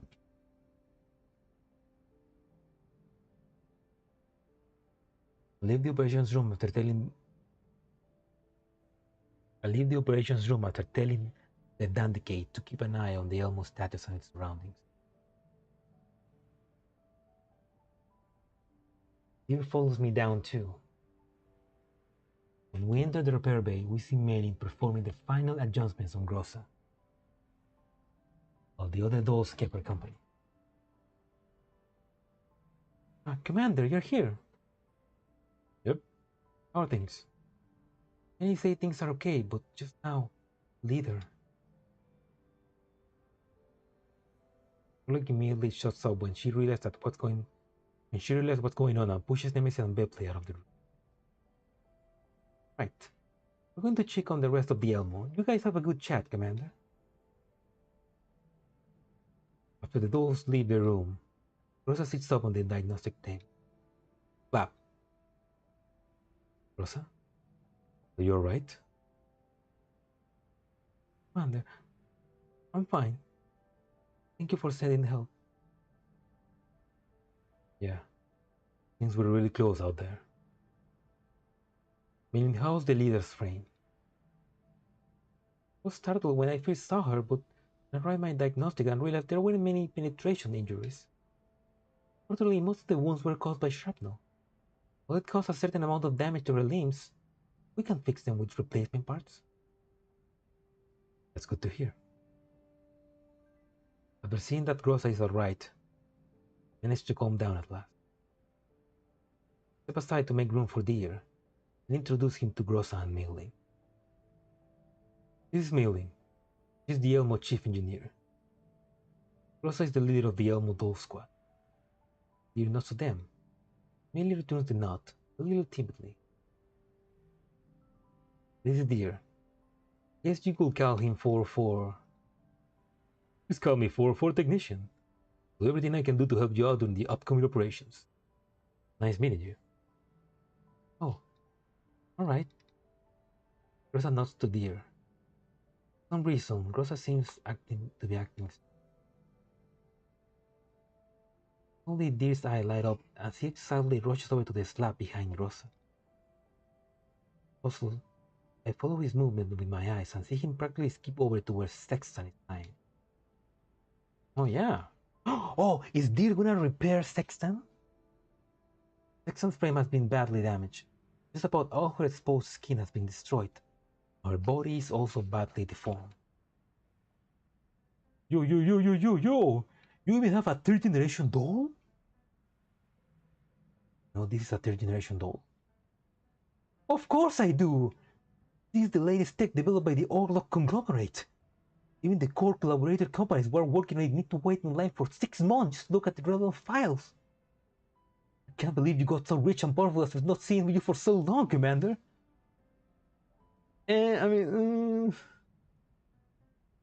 Oh, I just picked her up by accident.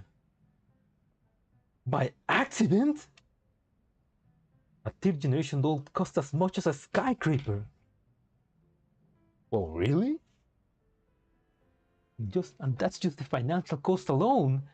This isn't the sort of problem you can solve with money. Oh, well, long story. We fought her during the previous mission. Then she suddenly showed up near the Elmo. We dragged her on board after we smacked her around for a bit. I think you actually managed to beat a monster of that level. Looks like you've been lying about your combat strength, Commander. I love this. I love Deer. You're the best, Deer. You're a true bro. I love you.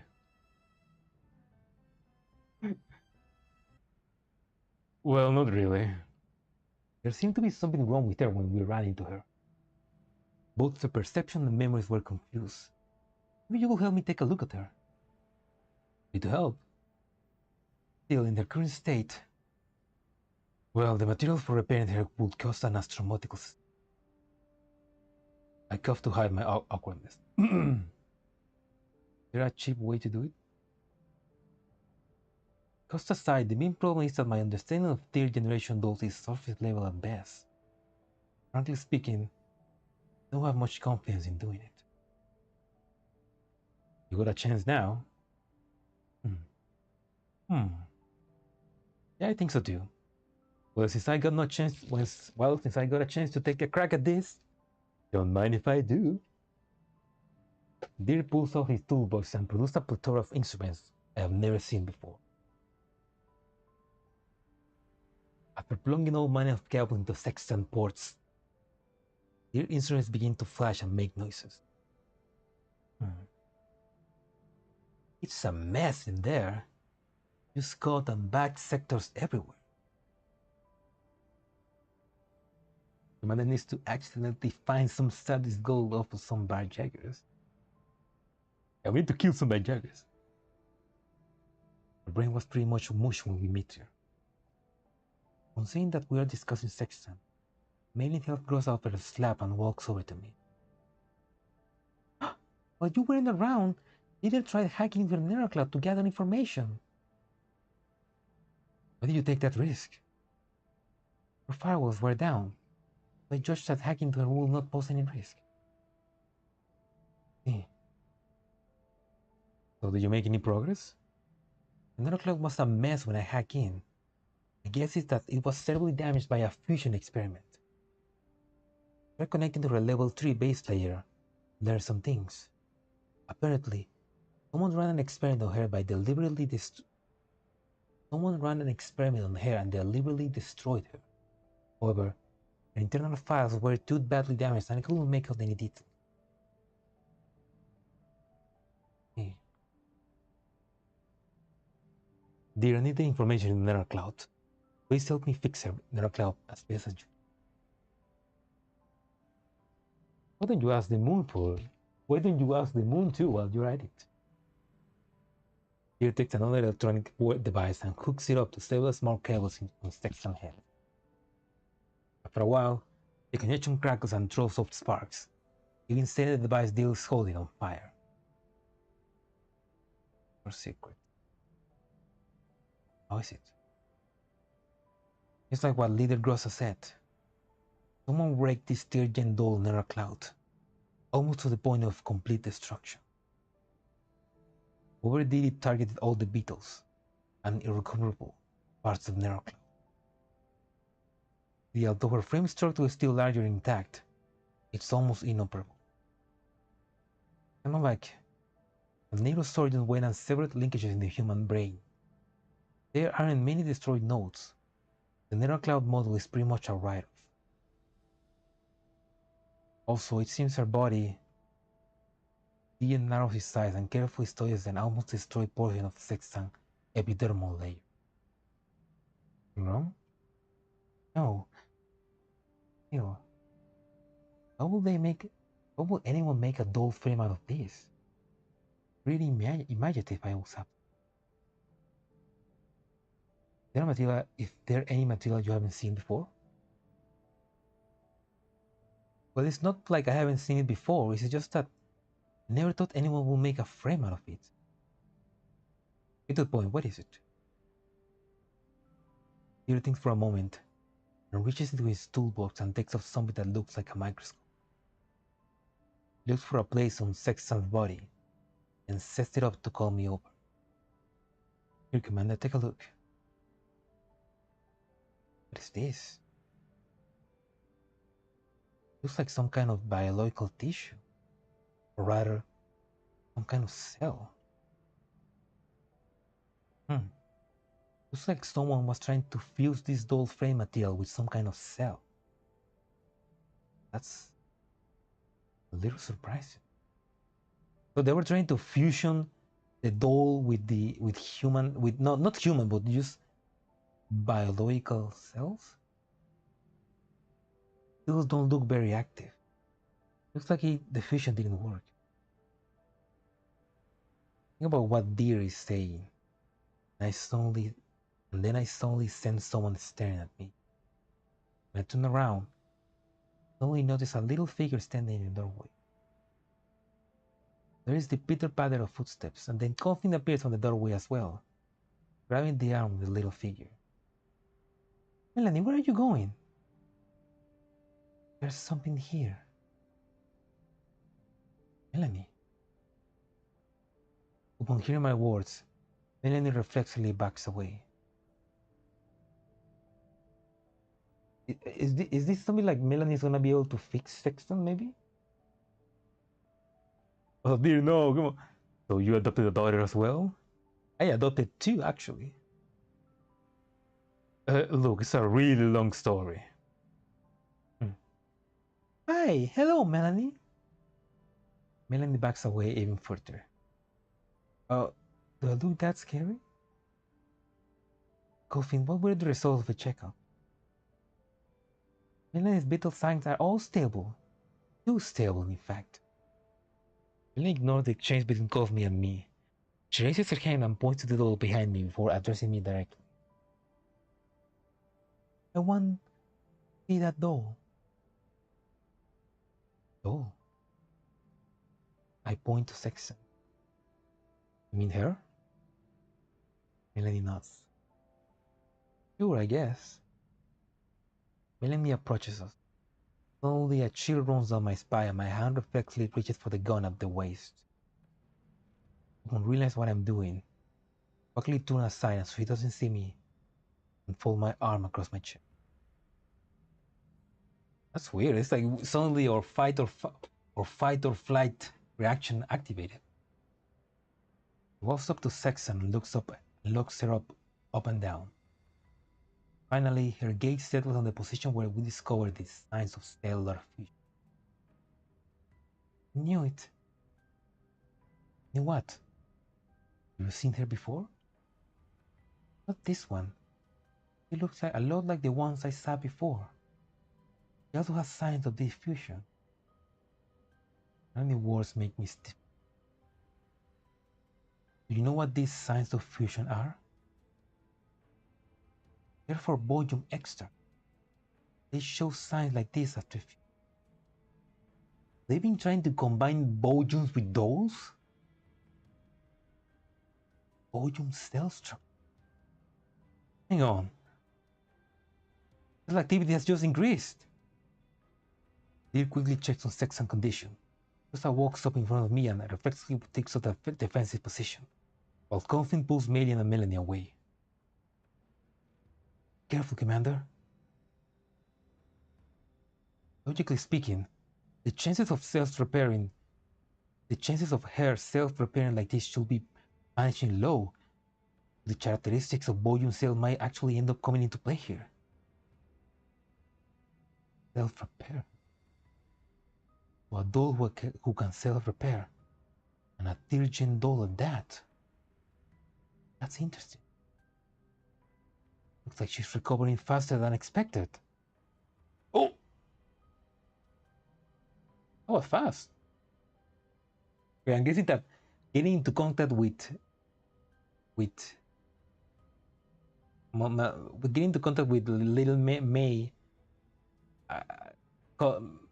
caused her to repair faster. The neural cloud is rebooting. Bad sects are actually accepting connections.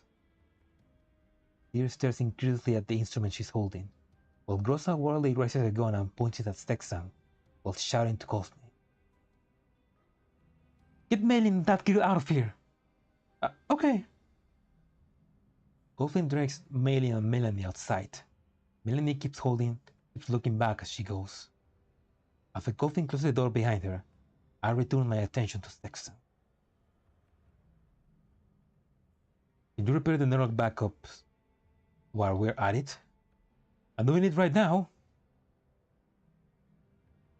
Reboot successful. Local neural cloud backout activate. Backup failed. Reboot successful. Local neural cloud backout activated. Now connecting to remote database. Remote database connection failed. Rebooting in local mode. System online. Now loading affiliation data. Affiliation ID failed.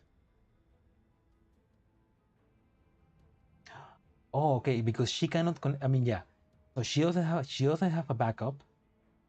She cannot connect to her backup, and she cannot like get any information. So she's just gonna be empty. She's gonna be nowhere. She's gonna be like Grosa, no memories. Sexton opened her eyes, but remained still. Looks at me, eyes filled with confusion. Are you my master? Your master? Sexton walks towards me and extends a hand. I reflexively reach out to take it, but Grosa blocks me. Commander, she poses a huge threat. You mustn't lower your guard. Deer quickly works on his instrument, and then he suddenly chuckles. Commander, looks like you might actually become her new master. What do you mean? Well, her affiliation and authorization data has been completely cleared out. Her systems are back to their default state. If you like, you can take ownership of her. That mean anything? Of course it does. That way you can easily retrieve those neural logs you wanted. I mean, the only human here who can do this is you, right, Commander?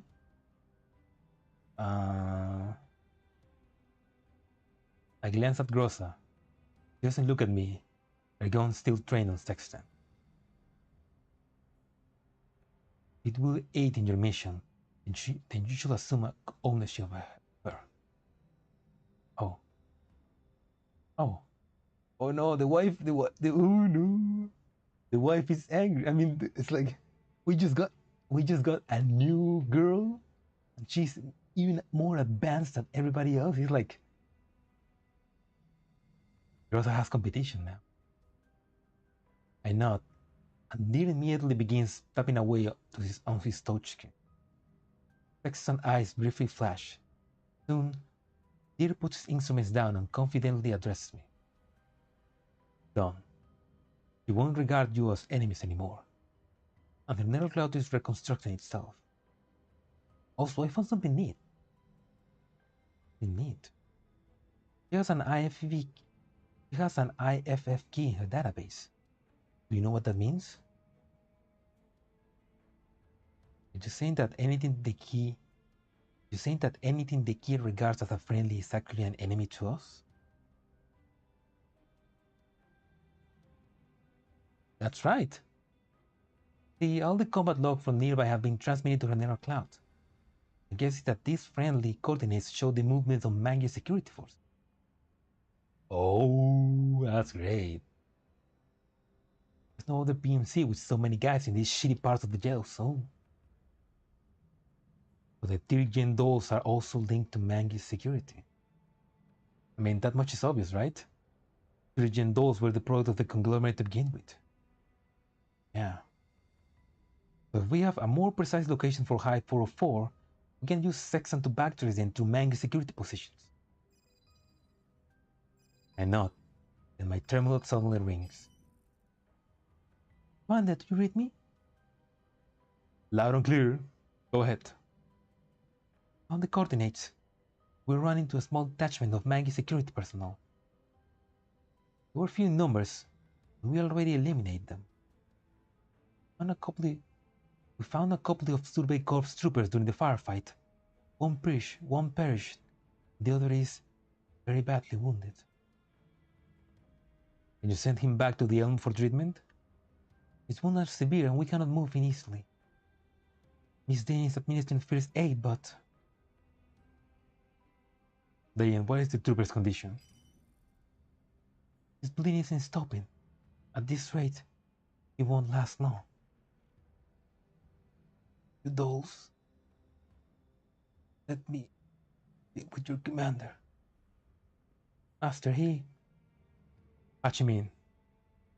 Will do. We're from 3070-62 and 2nd Platoon of the 7th Environmental Survey Corps. We're bounty hunter who were passing by and pick up your distress signal. Can you tell me what happened to you? Thank you. While carrying out our mission, we encountered many elite and enemies from an unknown faction. We destroyed all the signal markers nearby. While we were setting up a signal base station, we were attacked by mercenaries from the Mangy security. Our mission can't end with us. For the sake of our brothers. Please stay still, you're in critical condition. Right now, I am conscripting your dolls in the name of the 7th Survey Corps. Please head to our position and provide backup. Our main forces have been surrounded. If you help, I'm sure the first sergeant will reward you well. Understood. We will help you. Thank you. Hang in there. Don't give up. Remember, promise. Commander, he's not breathing. The Resi, please bury them. Let them rest in peace. Also, bring their dog tags back to the Elmo. All right. Oh. Reward, you say? Happy to help. Oh yeah, he's dead. I mean, as long as those rewards can help repair the Elmo, happy to help. I end the transmission, seeing heavily. Guess that things will turn out this way. But I still can't help but feel a little sad for those soldiers. Dear, you said Hide 404 was a company that survey corps, right? Above what Luque said, yes. The base station they struggled to build should be nearby. Have Sexton prepared to backtrace them. Grosa, take the remaining dolls.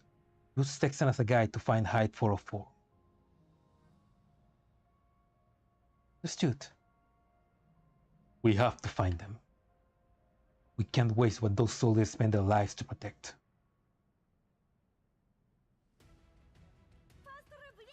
Oh, hello, Leo. Welcome to the stream. And what's interested would okay, yeah. I mean, I do want Interested as well, but okay is live.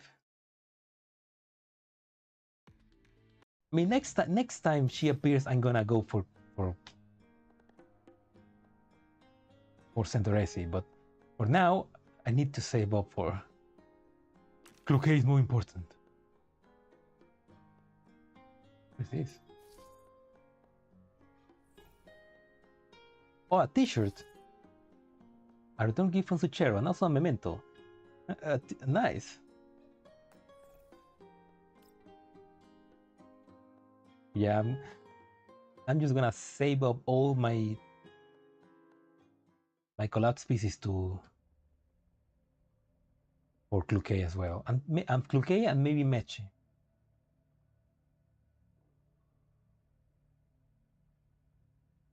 Oh, hello, Antori. Oh, I am absolutely loving this new story. It's like it feels like the commander is back. Like now he's back. You know, I mean, there was this extremely emotional moment with Springfield. That feels like finally the commander finally like can put all those 10 years back and baggage of what he did. He can go back to being the commander. So like it's awesome. This is probably the best event so far. I'm loving it. Also, we got Deer. We hurry back to the operations room. Deer hits the comm hub and begins connecting to the equipment. Can you find 404 location with the base station? Trying, but my guess is that it's not too likely. Base station might be mil-spec hardware, but Menge security already knows it exists. In addition to sending people to destroy it, they'll increase their efforts in jamming its signal.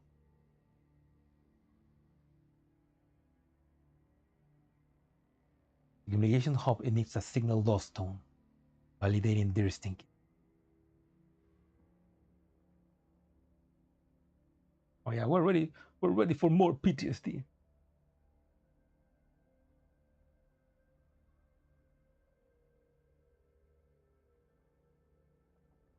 Didn't work like I expected. Still, there might be hope if we can use Sexton to help. Hang on. Deer crawls on the command terminal and begins installing some extra equipment. Meanwhile, I use this time to contact Centoresi. Centoresi, how things now? We burned the soldiers. Base station seems to be running normally. Spread out and establish a defense line. Now that Meng knows they're failed, they'll send more troops people over to counterattack. We must ensure the base station is secure. Understood, Master. We won't disappoint you.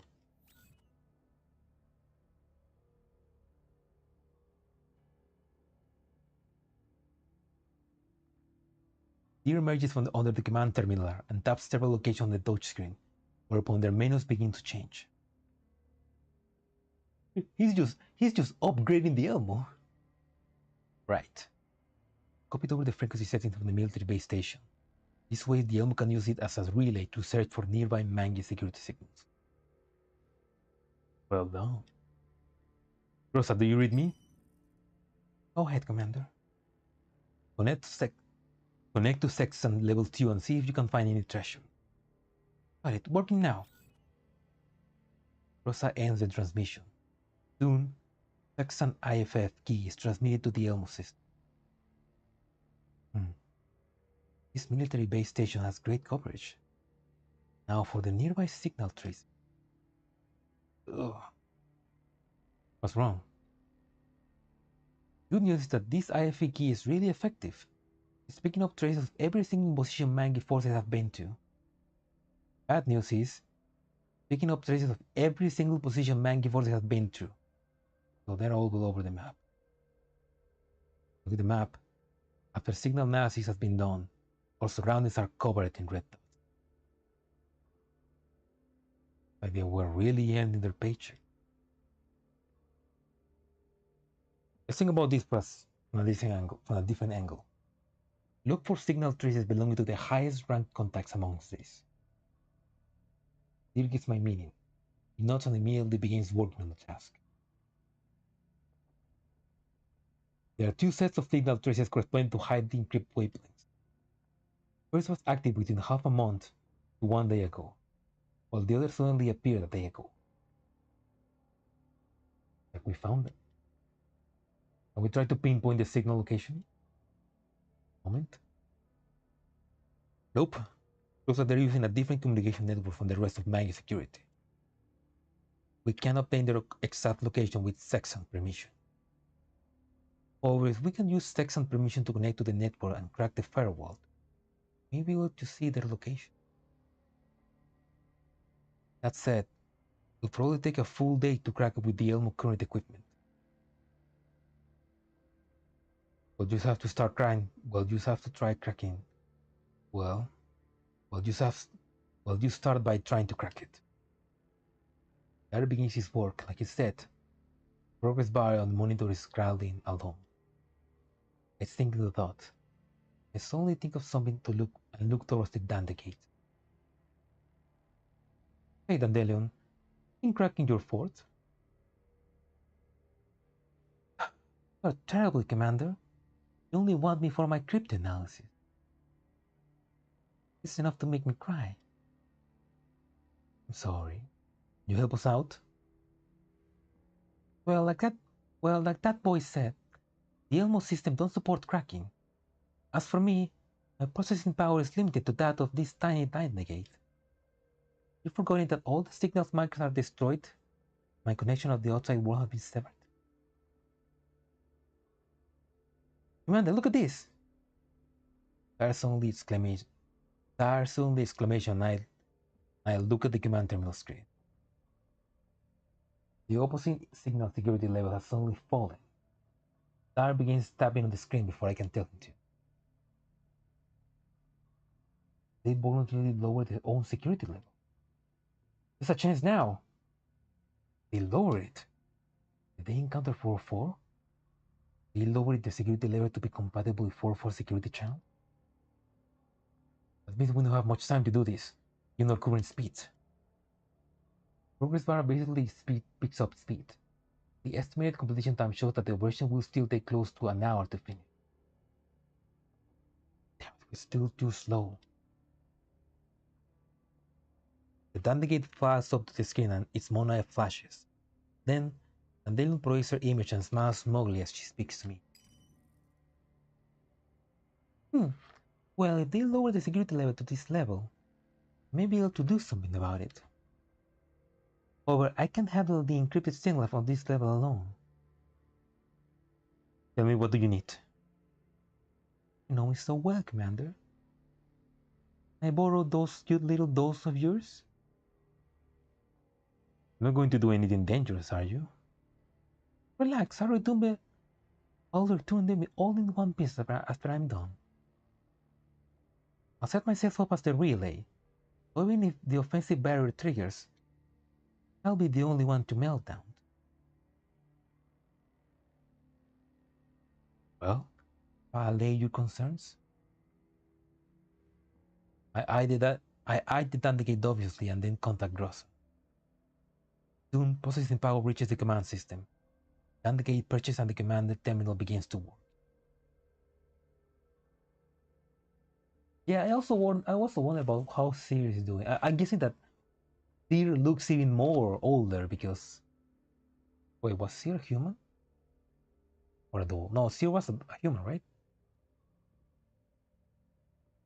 I do wonder about Seer as well. How's she doing? Why didn't she accompany Deer?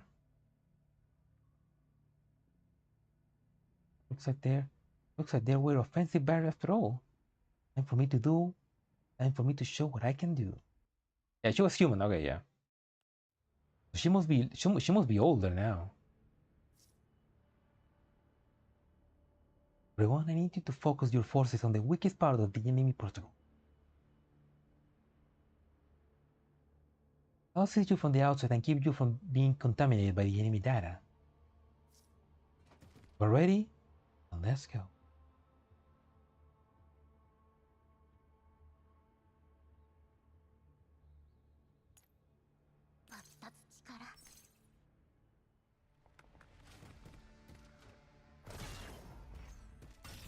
God damn it, those fucking dogs.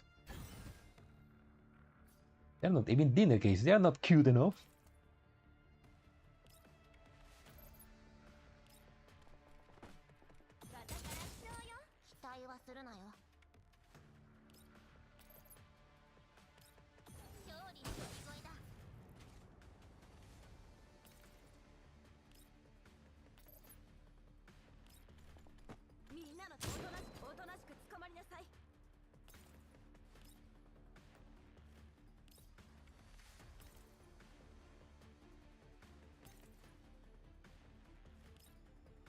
If I kill this guy.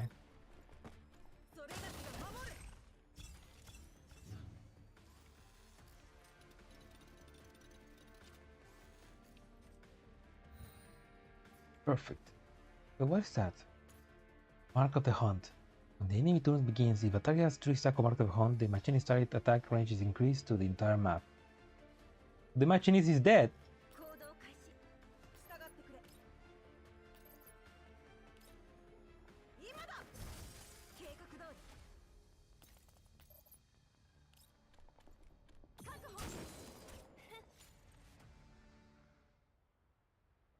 We're in! Hacker boys, we're in! Connect to the channels. Connect to the channel. The system indicates that the cracking was successful and Deer begins eavesdropping on them. After some crackling noises, a couple of voices are clearly audible on the channel. I'm here now. Belka, destroy the amplifier. 404, cup all the cons now. That's okay, boys. But they encountered each other already. What should we do? We contact 404? No can do. They go silent. Using a manga frequency to salvage comms will be too risky. We obtained the position for the transmission just now? Sure can. Right, send it to Grosa. Grosa, we got an approximate location for 404. Send it over now. At their ASAP. Also, take sextants with you. Use her to correct your course along the way. Must we? Can perform course corrections from aboard the Elmo. The opposition's permission outranks sextants, so it might be another 3rd gen doll. Right now, she's affiliated with Elmo, so having some extra fighting power will help with the upcoming OP. Yeah. I mean, it'd be nice if, come on, give us, come on, Mika. Give us Sextant as a doll to use. We need her in the gacha. Understood. I'll leave Nemesis and Conflict here to defend the Elmo. Everyone else will go help hide 404. Roger that. Counting on you. Rosa ends the transmission and prepares to head out. As for me, I pause to think before sending a transmission to Centoresi. Centoresi SIP rep. The enemy has attempted 2 counterattacks. Repulse them both. Might continue trying to seize this location. Abandon the base and return to the Elmo. Like that, Master? Mangi will lower the guard once we abandon the base station. However, think for a moment. For that, send one last message from it. What kind of message? Use Morse code and broadcast in clear text. Where are you? Alright, I will do so now. Soon, Grosa's jeep leaves the Elmo and races off into the distance. Meanwhile, a series of long and short tones repeat through my earpiece. I pray that they will convey adequate hope. Come on, after me.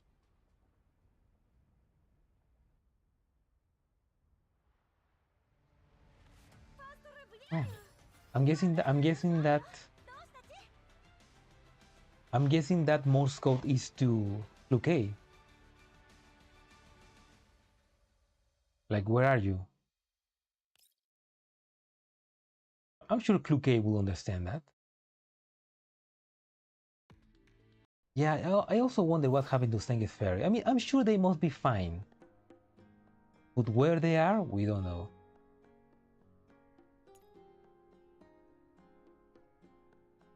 Oh yeah, I got two new more to do the farming. But anyway, that was Zucchero Cafe. That was the Zucchero Cafe event, and which is basically chapter 8.7. And now, next event is gonna be chapter 9, Aphelion, which is basically the story of Luque and Height 404. Oh yeah. Oh, this was a long event and it was pretty intense. Like, I guess this is how this become one of my favorite events so far. Like, it was really extreme.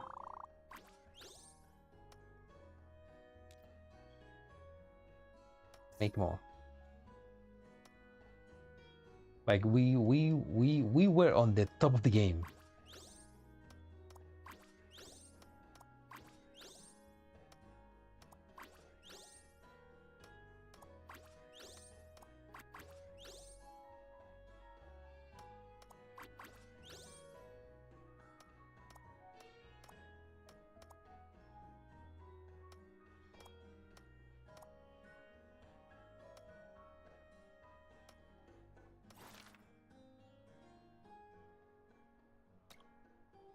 No act chapter 9?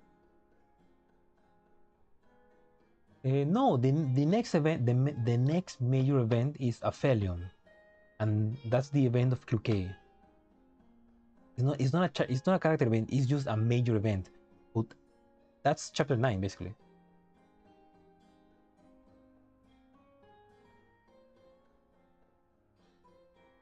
I think. I mean, at least that's what I remember that Ferrari said.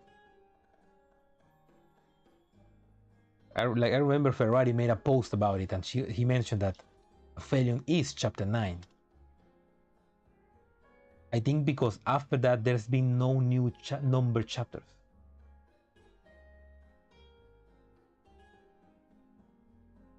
So yeah, basically that. Basically, next time we met, gonna be for Aphelion.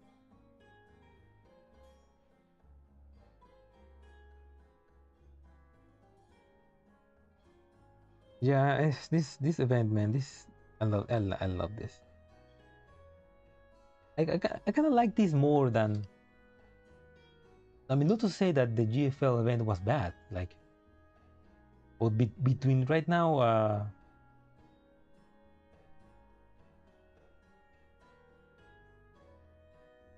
between Angular Gyros and this Zucchero Cafe, I really like this event. I mean, Angular Gyros was more dense, and this one was more like cathartic, you know. This feels like, oh, finally Commander can go back to be what he was. Yeah, I'm happy. Hello, Diane.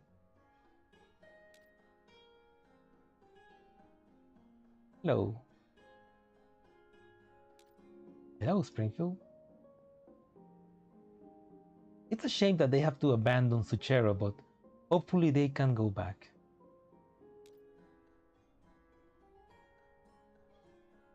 Anyway, that was Zucchero Cafe, and thank you for watching the stream. I hope you enjoyed, and if you're watching the VOD, I hope you enjoyed as well. When it is 3 a.m. and I need to go eat, and I need to go to sleep. So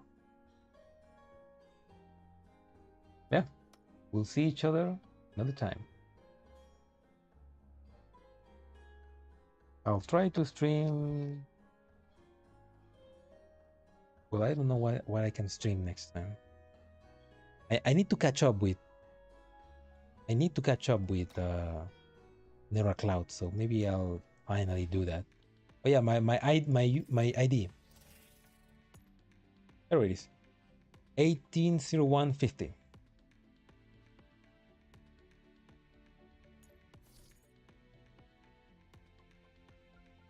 Zucchero Cafe. Let's put that.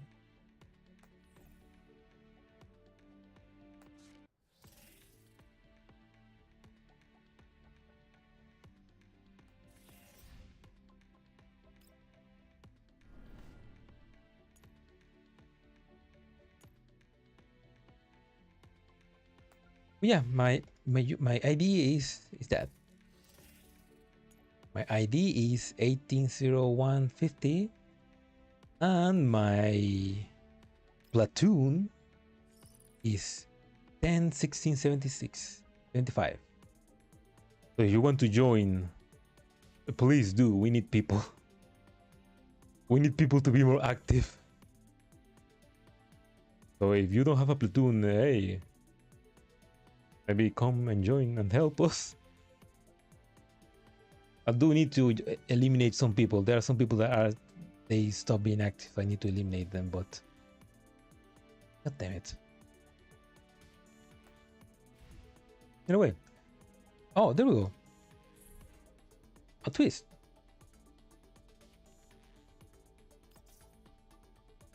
Friend accepted. Welcome, twist. Thank you for the friend request.